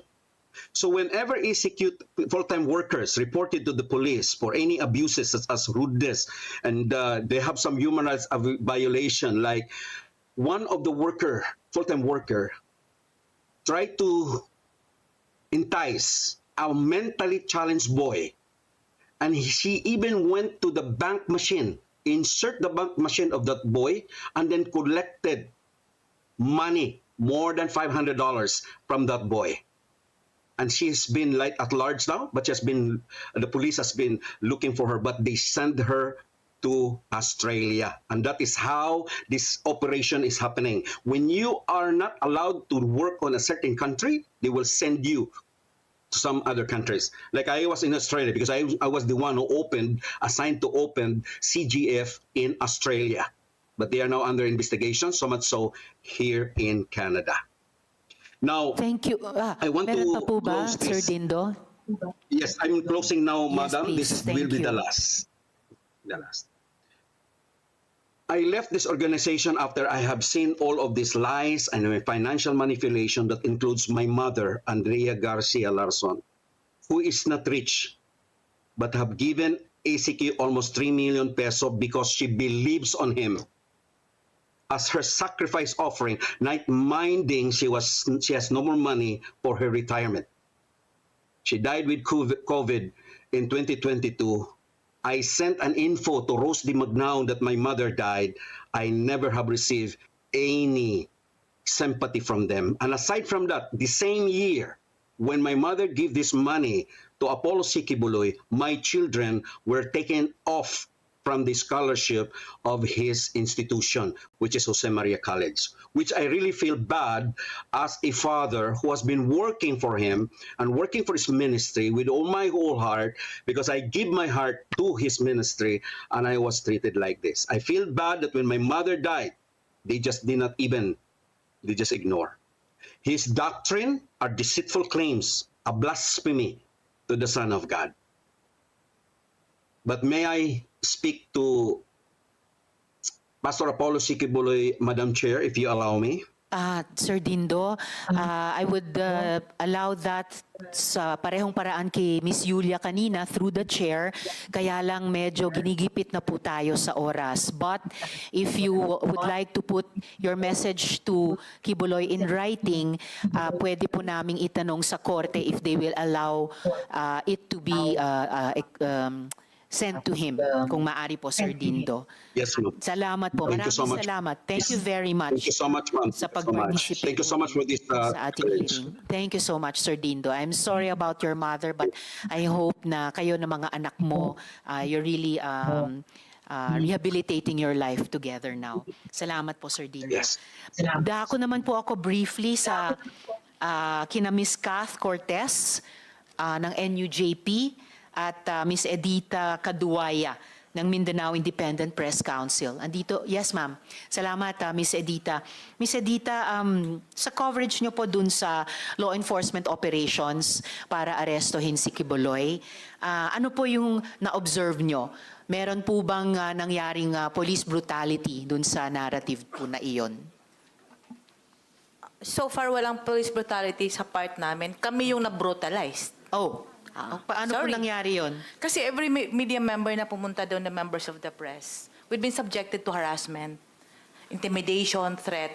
And it came to a point na ako mismo, hinarap ko sila kasi if hindi ko sila tuturuan kung paano masaktan, paano nila ma-feel yung nafe-feel namin.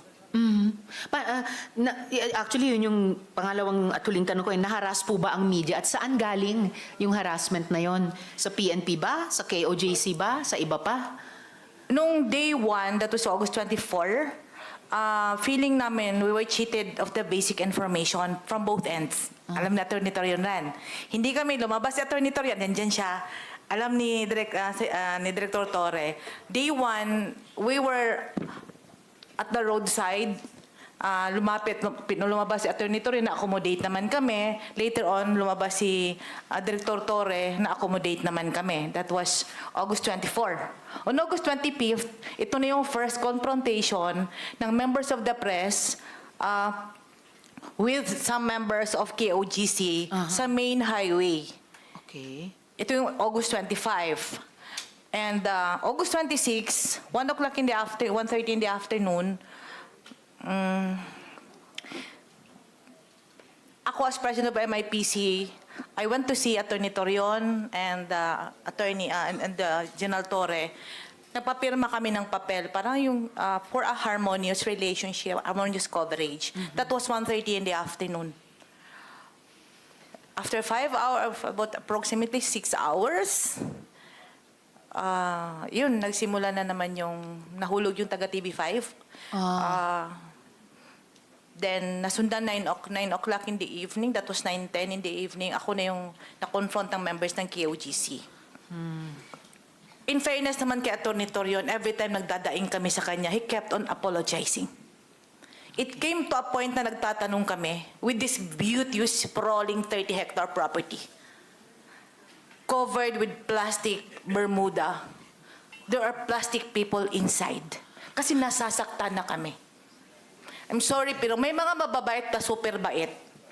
May mga tuso talaga po. And we were not, ang kalaban namin is kami yung legitimate na nagko-cover. Kami pa yung tinatawag na bayaran na sila man na yung tumatanggap. Kami na nga yung, I'm not referring to the key officials here. Okay? But this is a question of leadership. Hindi namin tanggap na pinuputang ina kami ng mga members ng KOGC habang nandun sila nag-aamin-amin. Parang ano kayo, banal? Kami yung makasalanan? Yun yung Pastor, I know, Madam Chair, that yes, the Ms. pastor is Edita, here. please don't address the other resource persons directly. Through the chair na lamang Madam po. Chair, I know that the pastor is here. I would like to tell him, with the experience we have had, we are asking and questioning what went wrong with the religious teachings. Okay po. Kayo lang ba yung santo at kami yung makasalanan? Okay po. And Okay. ito yung pinaka-unfair. We were craving for information from both ends. But kami na naka-ID, kami nagtatago ng ID. Kasi ang SMNI people were ganging us up. Lahat naman sila media, kami komedya. Ano yun? Kami naman yung may mga lisensya eh. Lahat naman na sinasabi nila, like, may lockdown sa airport, hindi namin alam kasi hindi nangyari. 7 yung namatay, isa ang sinabi na Atty. Torion, isa lang yung na-confirm na Atty. Torion, of which ginawa namin. Kami naman yung fake. Ano bang totoo? Kami na nga yung naghihingi ng pabor, kami pa yung masama. And it came to a point na we were asking the BOA, Atty. Torion, na give us the access na makapasok. Ang sabi niya, he needs to ask the Board of Administrators, of which numbered to 350 people to get their approval, and that would be siguro isang buwan bago mangyari. And that was September 3. And at September 2. On September 3, after the press conference, dahil may daring game sila ni General Torre, bigla kaming hinatak sa basement na hindi kami na-brief ano yung mangyayari sa amin doon. Okay. Miss Edita, at any point, nakaranas ba kayo personally ng pananakit mula sa KOJC or SMNI or even PNP? Pananakit na physical kami? O Apo. malapitang enkwentro? Ano ba? Either. May nahulog po na taga TV5. Yung taga TV5, May okay video po. kami. But I'm sorry, it takes 12 minutes. Kasi nandun lahat since day 1 hanggang natapos. Okay. Siguro po dahil nga po sa usapin ng panahon, Ms. Edita, ma-appreciate po ng komite kung isubmit nyo sa amin yung kopya nung 12-minute video para po sa committee report namin, findings and recommendations. Pero palagay ko mahalaga na po na nasabi nyo both sa KOJC at sa PNP leadership yung mga feedback nyo sa naging karanasan nyo sa coverage and yung mga improvements na gusto nyo makita moving forward. So maraming salamat po sa presensya at saka sa inputs nyo Madam dito Chair, sa hearing na can we ito. just- Miss Edita. My group is listening and Yes. watching you right now. Yes. Can we just ask the chairperson of the Committee on Women and Children that the Senate can improve or amend the policy about the coverage involving women and children, Okay. especially in a hostile situation. And I hope that you can talk with the Committee on Information, Public Information, because the midterm election is approaching, and we need at least a cloth of security from the government and the PNP. So we can work well, and that's all, Madam Chair. Thank you. Yes, thank you din, Miss Edita. Lalo na sa pagbibigay nyo sa amin ng isang konkreto pang in aid of legislation. Ano po? Tama naman kayong pagpapaganda dun sa batas tungkol sa coverage in yung ganitong mga either tense or even dangerous situations, particular sa kababaihan at kabataan. And well taken po yung pwede kami makipagtrabaho sa Senate Committee on Public Information. Maraming salamat, Ms. Edita.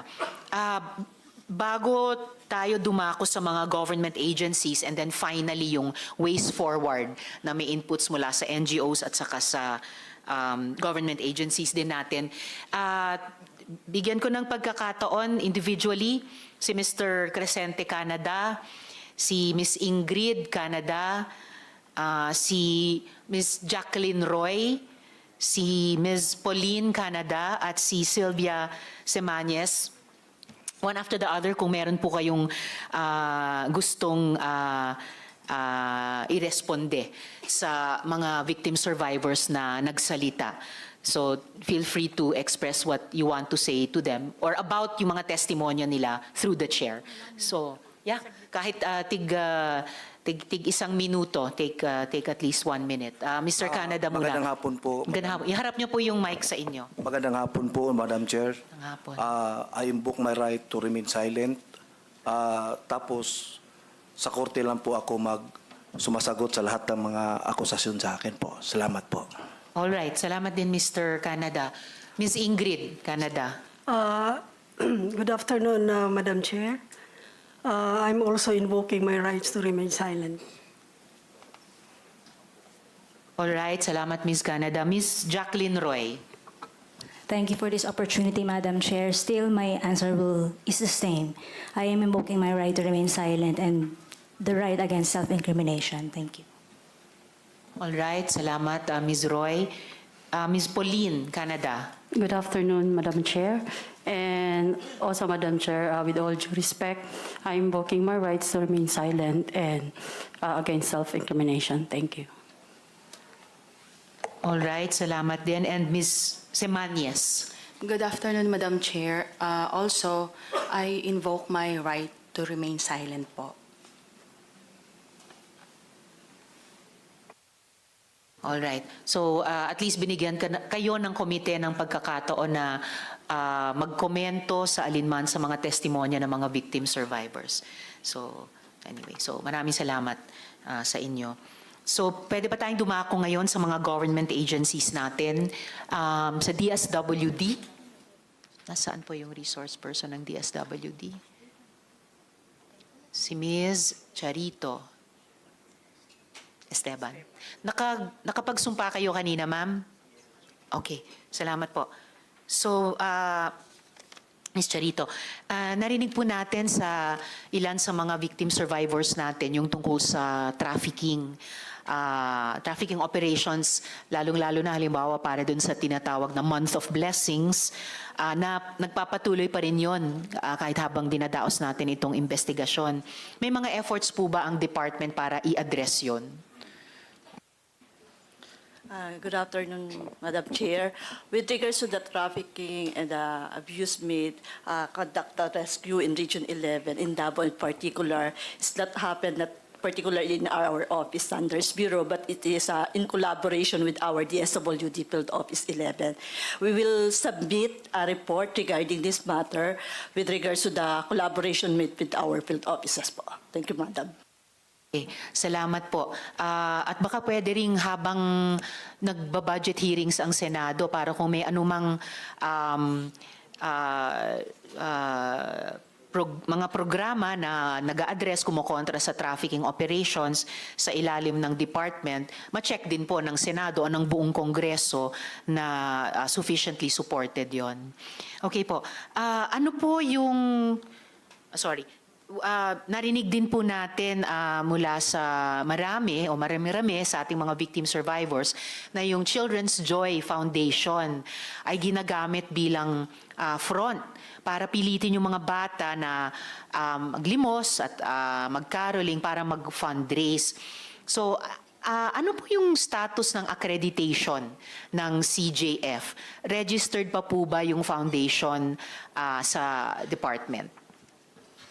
Madam Chair, the license to operate of the Children's Joy Foundation expired last March 2024, and they applied for renewal of its registration and license to operate. It complied, but the DSWD held its application for renewal of license held in abeyance until such time it can prove its financial capacity. So far, we are assessment of issuing the license to operate based on the technical, administrative, and financial capacity of the organization. That's.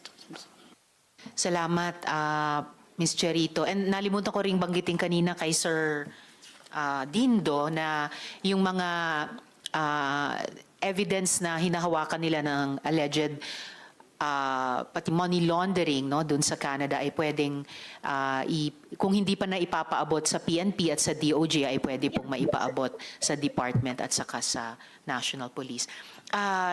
Sunod, Ms. Charito, ano pang ibang KOJC affiliated na charitable organizations o foundations ay rehistrado sa department? At ano yung mga status naman nung mga iyon?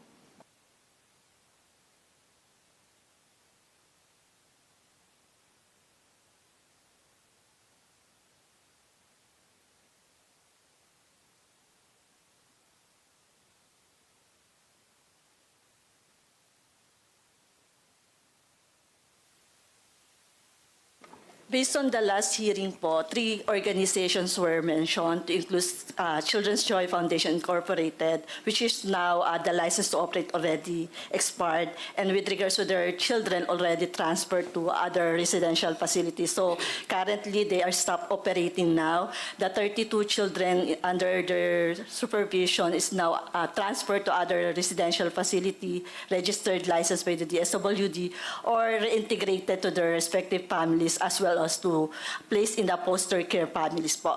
The other organizations mentioned previously are the Alay sa May Kapansanan and Handog ng Pagmamahal.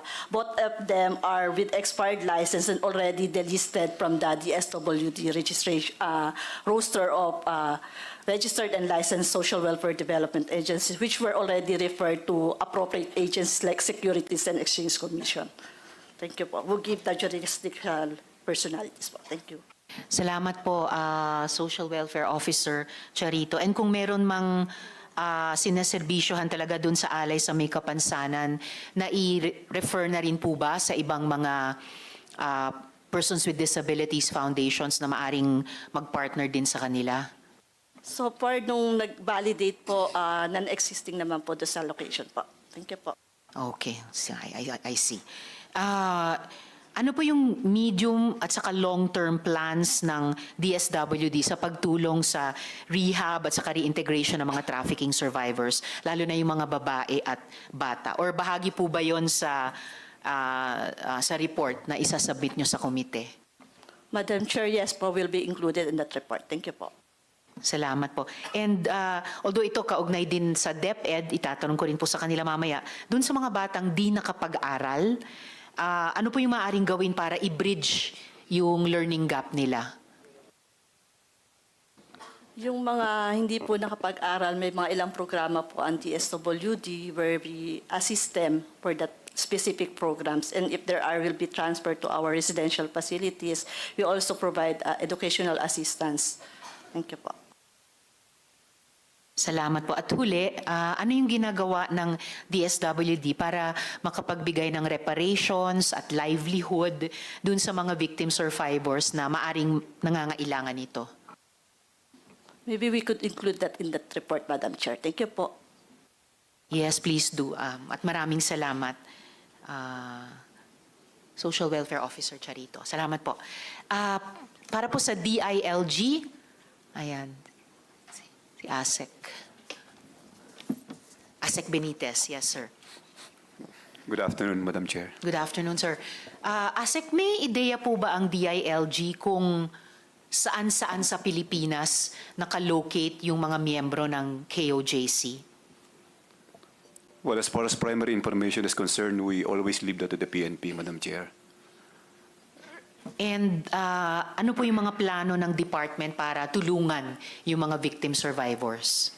Well, even during under the watch of Secretary Abalos and now under the new secretary, the newly minted secretary, Secretary John Vic Rimulya, now the department always believes in a whole of government approach, vis-a-vis this problem.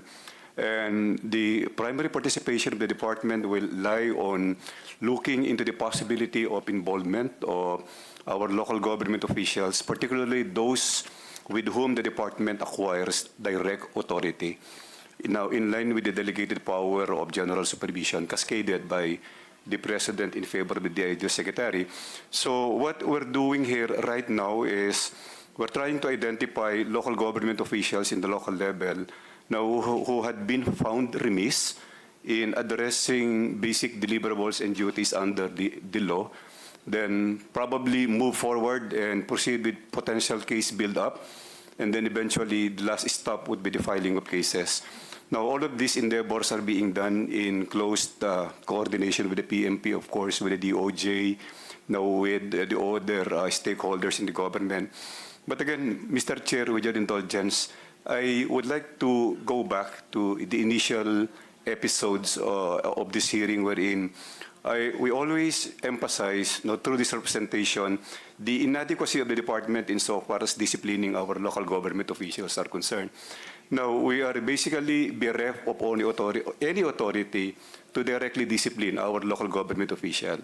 So that is a quote-unquote a mischief, probably, for which we are being faulted. And we have been trying to move our best foot forward to call the attention of our legislators in particular to probably introduce amendments to the local government code and somehow put flesh and blood and possibly muscle into the authority of the department to discipline our local government officials, not only in the case of trafficking, mendicancy and abuses being perpetrated on the minor children that we have, but even the many transgressions being perpetrated by local government officials. If you will remember, Madam Chair, under the same committee, the case of Mayor Guo, in particular, if I can mention that instance, now the many travesties being committed by local government officials, of which the only possibility that we can do is proceed with the case build-up and eventually file the case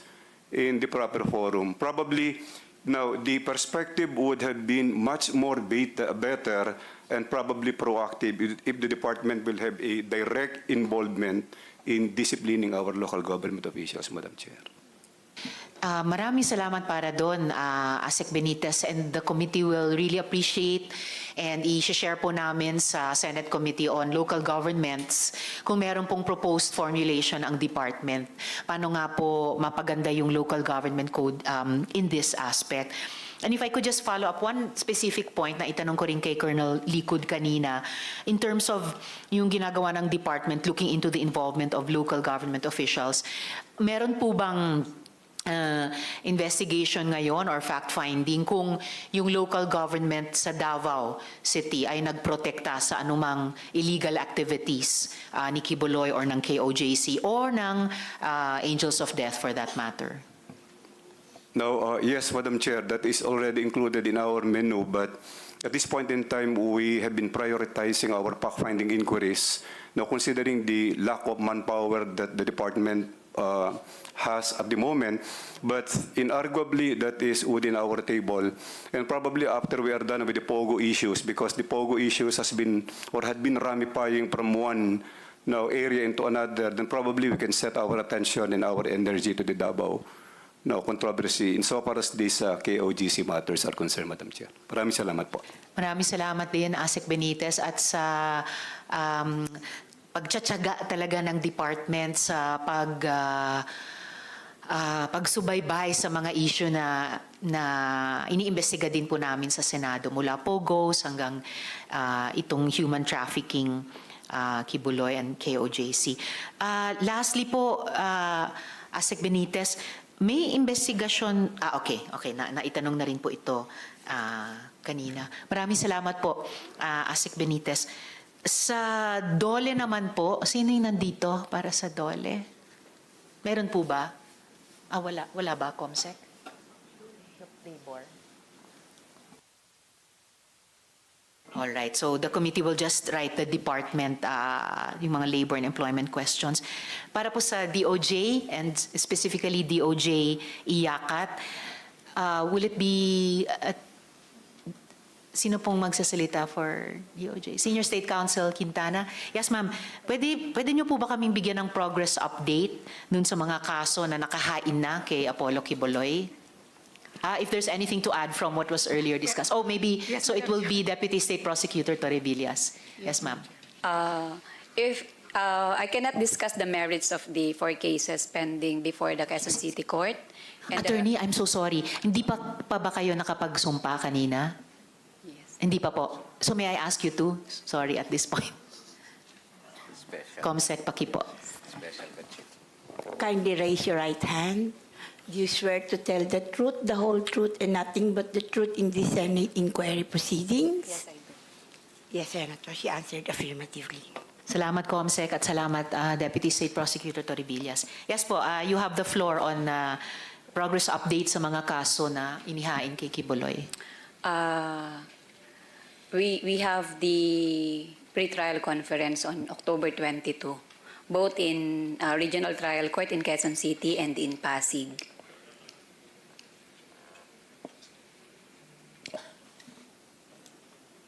Salamat po, Deputy State Prosecutor. And yung susunod ng tanong, kasi ay napag-usapan na rin po ninyo kanina kay Majority Leader Tolentino. So yung update sa extradition request ng US government. So salamat para sa muli sa naunang update dyan. Matanong po si Yusek Tapales ng Council for the Welfare of Children. So ito, pa-ways forward na po tayo, ano ang ating gagawin? Ano po yung sinasabi ng naging buong episode na ito sa estado ng mga batas natin para sa mga bata? Magandang hapon po sa lahat. Isang makabatang hapon po mula sa Council for the Welfare of Children. Kagalang-galang na tagapangulo, of course natutuwa ho kami na napakayaman po ng information, kumbaga treasure trove of information po ang narinig natin po ngayon.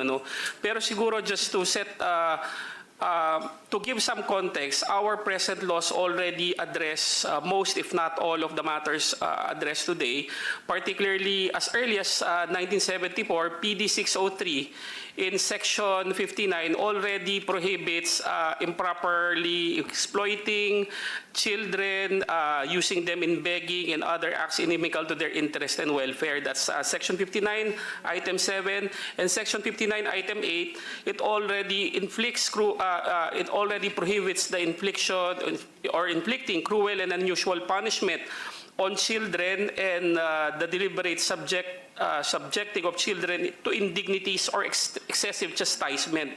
This particular provision was originally confined to parents, itong Section 59 po ng PD 603, but with the enactment of Republic Act 7610 in 1992, in Section 10 of Republic Act 7610, this was made to apply to any person who will commit any of the acts enumerated in Article 59 of PD 603. So pinaparusahan na po ito ng ating batas. At of course, we have 3 trafficking laws already, starting with the 2003 original Trafficking in Persons Act, the 2012 version, and the 2022 amendment.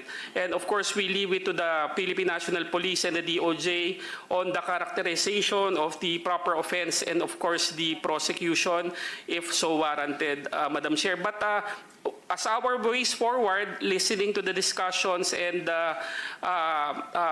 comments of everybody here, perhaps focusing now on the preventive side, because we have been discussing from the reporting, the rescue, from the prosecution, and to the eventual rehabilitation.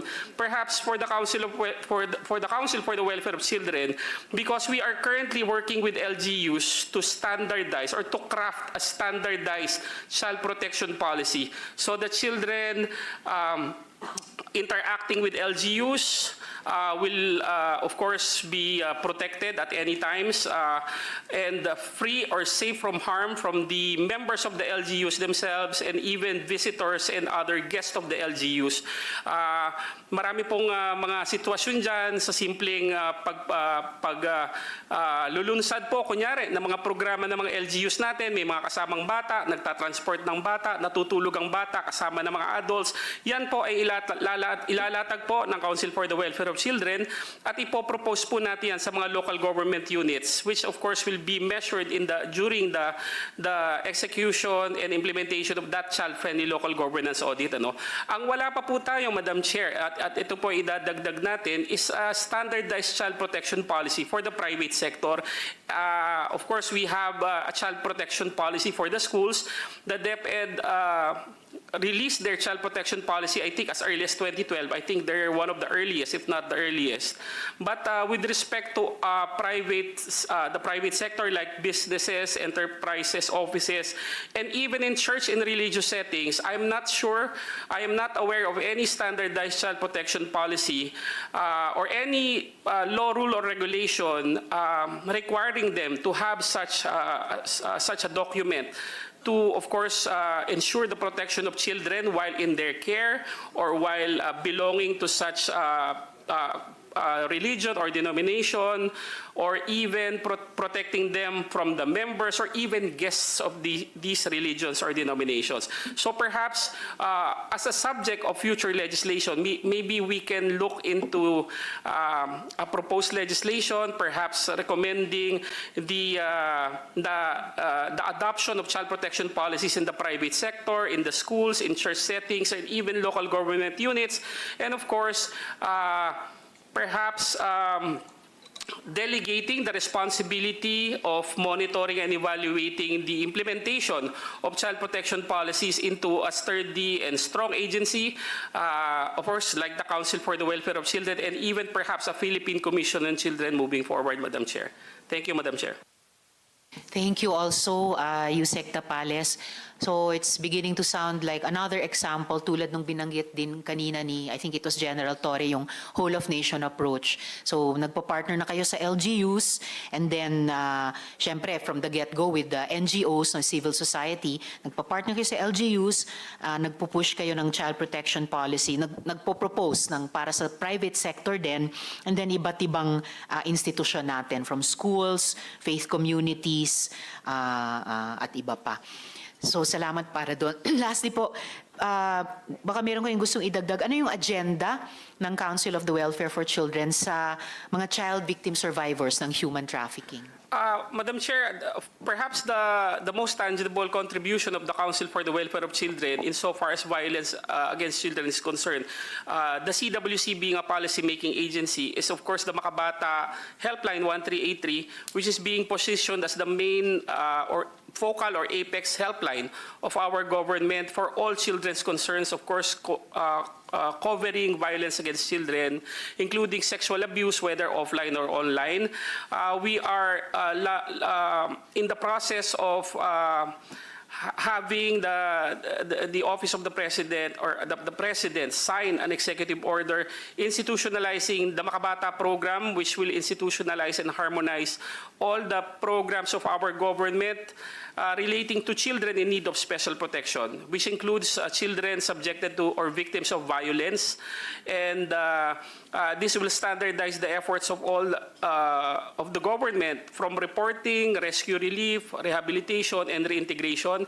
And this executive order, hopefully when signed, will also institutionalize the Makabata Helpline 1383 as the main reporting mechanism of our government for children. And of course, for the National Children's Month, Madam Chair, we are focusing on child protection and child participation. As the PNP may know, based on the data of the PNP Women and Children Protection Center, for 2023, Madam Chair, they received a total of 18,756 reports of child rights violation, 17,304 of which constitute child abuse, rape, and acts of lasciviousness of children. So the spate of violence against children is still high in our country. That's why we are actively working, of course, with the PNP and the Department of Justice and other national government agencies, and of course our private sector partners and our legislative champions to really make a dent on the high incidence of VAC in our country, Madam Chair. Maraming salamat, Yusek Tapales. So, ways forward na po tayo, dear colleagues, with our NGOs and our government agencies. Saan nagkulang yung ating lipunan? Yes, actually, I will call first the NGO here. Saan nagkulang ang ating batas? So, Executive Director Ellen ng Center for Migrant Advocacy. So, take first crack at it. Saan nagkulang yung ating batas at yung ating lipunan sa ganitong mga issue? Thank you, Chair. Pero bago ko sumagot, gusto ko lang pong pasalamatan yung ating mga witnesses. Ito po ay hindi parang simpleng desisyon para lumabas sila at magpahayag ng mga kwento nila. Hindi ito haka-haka. So maraming salamat at hopefully marami pang magfo-forward para magsabi ng kanilang mga testimonya. So yun yung una. Yung tungkol sa saan nagkulang batas, sabi nga ni Yusek Tapales, parang marami tayong batas both nationally at saka sa international. Member tayo, nag-ratifika tayo ng optional protocol. Tayo ay state party ng SIDO. Tayo ay state party ng Convention on the Rights of the Children. So palagay ko po, una, no-note sa atin yung forced labor, child labor, money laundering, trafficking, sexual exploitation. Lahat po yan may batas na sumasakop. Of course, karahasan laban sa kababaihan. But as we know as well, tuloy-tuloy din yung mga karanasan ng mga biktima, particular ng mga kababaihan at mga bata. So siguro po at this point, kasi usually ang argument ng perpetrator at minsan yung iba pang mga involved, pag walang kaso, walang problema. So pag walang nagrereklamo, walang problema. So I think this is a situation na kailangan din magbabantay yung ating mga komunidad na maging conscious tayo, especially yung karanasan natin sa Pogo na right in our midst, nandoon yung mga operations nila. So maging mapagbantay at hindi mo na lang iiwanan yung mga usapin ng karahasan sa bata at kababaihan sa mga immediate family members nila. So I think this is one situation na inuulit natin yung pagiging responsable natin bilang mamamayan, bilang kasama ng mga komunidad. And that said, Chair, I think yun nga, kailangan sigurong repasuhin kung kulang yung national legislation. For example, trafficking is a transnational crime. Cross-border, so may mga money laundering, ang KOJC is operating in more than 20 countries or so. Sinabi ng ating PNP, they're already cooperating with the Austrian government or something. Ito yung nangangailangan ng cooperation nung ibang mga bansa. And hopefully, wala naman diyang sasabing kami ay nagsusuporta or nagkukonsinte ng money laundering or trafficking. As we all know, yung mga NGOs na suspetsyahan lang, i-red tag, i-freeze yung assets. So bakit sa ganitong sitwasyon na napakalaki ng operation and for these people to come out in the open, ay parang big decision on their lives, pero ang tagal ng hustisya, ang tagal ng makamtan, at yun nga, marami pa ring harassment na nararanasan sila as we proceed with this. So ang usapin, sana mapabilis, ma-expedite yung kaso, kasi justice delayed is justice denied. 3 decades, Chair, yung kinukwento, at ito ay pababulaanan na hindi nangyayari. Isa, siguro pwede kang mag-cast ng doubt, pero ilan yung nagsasabi at pare-pareho ang kwento nila. So I think we need to be more responsible and do something about the situation as soon as possible. Thank you, Chair. Thank you, Executive Director Ellen.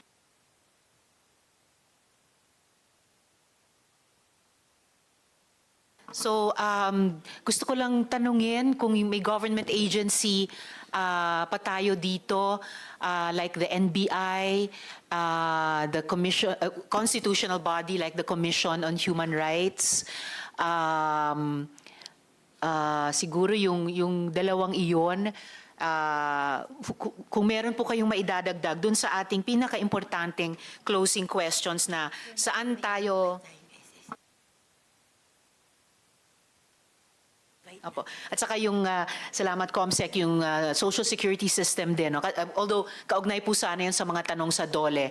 But at least sa CHR at sa NBI, kung meron po kayong gustong idagdag na hindi lang saan tayo nagkulang, no? Yung ating lipunan, yung ating mga batas, pero how do we move forward from all this? Yes, Chair Palpalatok. Maraming salamat po, Madam Chair. As we are listening to the testimonies of the resource persons, Your Honor, we took note of several issues that may have interest to the Commission on Human Rights, among which are the sexual abuse, dry fasting, a spiritual discipline, fundraising activities or forced labor, false and or forced marriage, angels of death involved in supposed threats or killings, and the right to education of children. Ang napansin ko lamang po, while we took note that the relevant government agencies like the Philippine National Police, the Department of Justice are already conducting their mandate for the PNP to investigate and file cases, and for the Department of Justice to prosecute perpetrators. Ang often overlooked, Your Honor, is the function of the Commission on Human Rights. We hope that through this investigation, the parties, the persons involved, whether victims or the accused, would cooperate with the Commission on Human Rights, not only for purposes of enforcing accountability, but more importantly, to determine the actual situation, the human rights situation of the country. And also, for the Commission to arrive at the concrete policy recommendations for concerned government agencies like the legislature, to address the issues and to provide solutions. Ang isa pa hong napansin ho rin namin ay yung the issues involve abuses on women and children. And this is of interest to us because we are signatory to the, as mentioned earlier, the Convention on the Elimination of all forms of discrimination against women and the Convention on the Rights of the Child. And yes, we acknowledge that there are several laws already complying with these conventions. And what may be the problem is the implementation and the openness of the public in discussing it and also filing cases against the perpetrators. At ang isa pa ho sigurong, ilan pa ho siguro na ma-recommendation is empowerment of the victims. Kaya so strengthen ang advocacy po for their rights and how to protect their rights, and also capacity building for relevant agencies of the government, civil society organizations providing assistance to these victims, and also to the Commission on Human Rights. Yun lamang po muna. Thank you. Thank you, Chair Palpalatok. Meron po ba from the NBI on how do we move forward from this? Deputy Director Magno. Good afternoon, Madam Chair, and to all the resource persons here. Yes, ma'am. On the part of the NBI, we would like to strengthen our anti-human trafficking division, our BAU-CD, and of course, to recognize these important roles of our agents in doing their cases. These cases are not simple. These cases goes to the mind, to the soul of every investigator and every agent when doing their work. In this regard, medyo nakukulangan po ang ating mga suporta dito sa ating mga ginagawa na ito. We can hear the testimonies right now, especially the one mentioned about 87,000 cases of child violation, sexual exploitation, hindi po maabot sa aming database yan. And of course, sana po with these reports, considering that the NBI is the national clearinghouse of criminal records, no? We would infuse these datas in our servers so that when the right time comes, magagamit po natin to. Especially with this committee, ma'am, nakita po natin na naumpisa natin yung the Senyor Aguila. Ito po ngayon, yung pong PBMA. Dumarami na po ito. Of course, this is a very sensitive issue regarding the separation of church and state, freedom of religion. But again, on our efforts with the DOJ, law enforcement, and other agencies, dapat po sigurong mabantayan, mamonitor, para po hindi na umabot sa ganitong kalalim yung magiging sakit na iiwanan ng ganitong mga sitwasyon, Madam Chair. Yun lamang po. Maraming salamat sa NBI. And I think CWC, isang area of further improvement. Among all agencies naman, yung information sharing para sa database, consolidation ng NBI at iba pa. So, dear colleagues, sinimulan po natin yung investigasyong ito dahil sa hinaing ng mga biktima survivor na lumapit sa aming opisina. Marami sa kanila ay nakipag-ugnayan sa opisina ko pagkatapos nilang masubaybayan ang aming Senate inquiry din kay Senyor Aguila, ang umano'y reincarnation ng Santo Niño.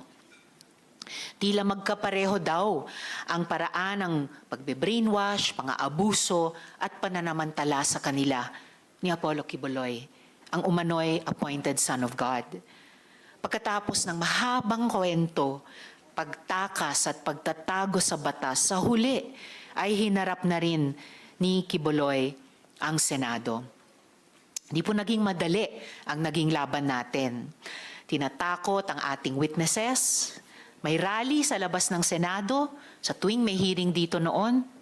kinasuhan kami. May iba't ibang kondisyones para di sila humarap dito. May effort para i-reverse ang ruling ng chair to cite him in contempt before. And now, we've heard sa hearing na ito na yung kampo ninyo, binantaan yung mga victim survivors natin, mga witnesses natin, at indirectly binantaan yung sarili kong staff. Pero hindi po tayong lahat nagpatinag. Dahil hindi natin ugaling matinag. Lalo naman ng organisasyon na hindi milyon-milyon, libo-libo ang miyembro. So, human scale. Malaki man o maliit, ito ang malinaw. Quiboloy presided over a malicious and systematic subversion of personal will, autonomy, and dignity to make his victims participants in their own abuse, psychological, sexual, physical, and economic. Nagpresenta sila bilang Diyos at unti-unti niyang sinakop ang pag-iisip at katawan ng kanyang mga biktima. Ginamit niya ang kagustuhan nilang maging mabuti para gawan sila ng napakatitinding kasamaan. Sinubukan niyang basagin ang pagkatao nila at paglaruan ang mga piraso, pero hindi siya nagtagumpay. Our brave witnesses, victim survivors, are a testament to that. You may have taken control of their bodies, but the human soul is made of much stronger stuff. The courage of our witnesses, our victim survivors, is stronger than the divinity you claim. Kay Elias Amanda, shout out specially sa'yo. Sana naririnig mo ito. Kay Arlene Stone, na hindi nagpatinag din at hindi napagod. Isa pang shout out sa'yo, 10 sa mga kasama mo sa US at sa Canada. Alam ko, gising pa kayo. Mabuhay po sa inyo. Lahat po tayo ay may karapatan sa relihiyosong paniniwala. Pero kailanman, hindi ito katuwiran sa lantarang pang-abuso sa kapwa, lalo na ng mga kabataan at kababaihan. In the many painful hearings of the Committee on Women, Children, Family Relations, and Gender Equality, we tried to shed light on these base and unique evils. Now, we will try our best to ensure that our country's laws and policies leave no room for Quiboloy's inhumane and ungodly liturgies. It has not been a pleasure chairing these hearings, but it will always be the honor of my team in the office and our Senate committee to provide a platform for victim survivors of human trafficking and to shepherd laws that will protect them even more. Para kay Amanda, kay Arlene, kay Dindo, kay Jocelyn, kay Edward, kay Joar, kay Elias Marie, sa mga dating witnesses natin na sina Elias Rene at Elias David, of course to Yulia and our friends in Ukraine, and syempre kay Ate Gingging, pagpugay at pasasalamat sa inyong lahat. Amplifying your voices and the voices of all victims of human trafficking and violence is our lives' honor. Lagit-lagi para kay Inang Bayan. Ingat po ang bawat isa sa Bagyong Christine, sa pag-uwi. Tulungan po natin ang ating mga kababayan sa Bicol at lahat pang bahagi ng Pilipinas na naapektuhan. Nang may lubos na pasasalamat sa lahat, this hearing is adjourned.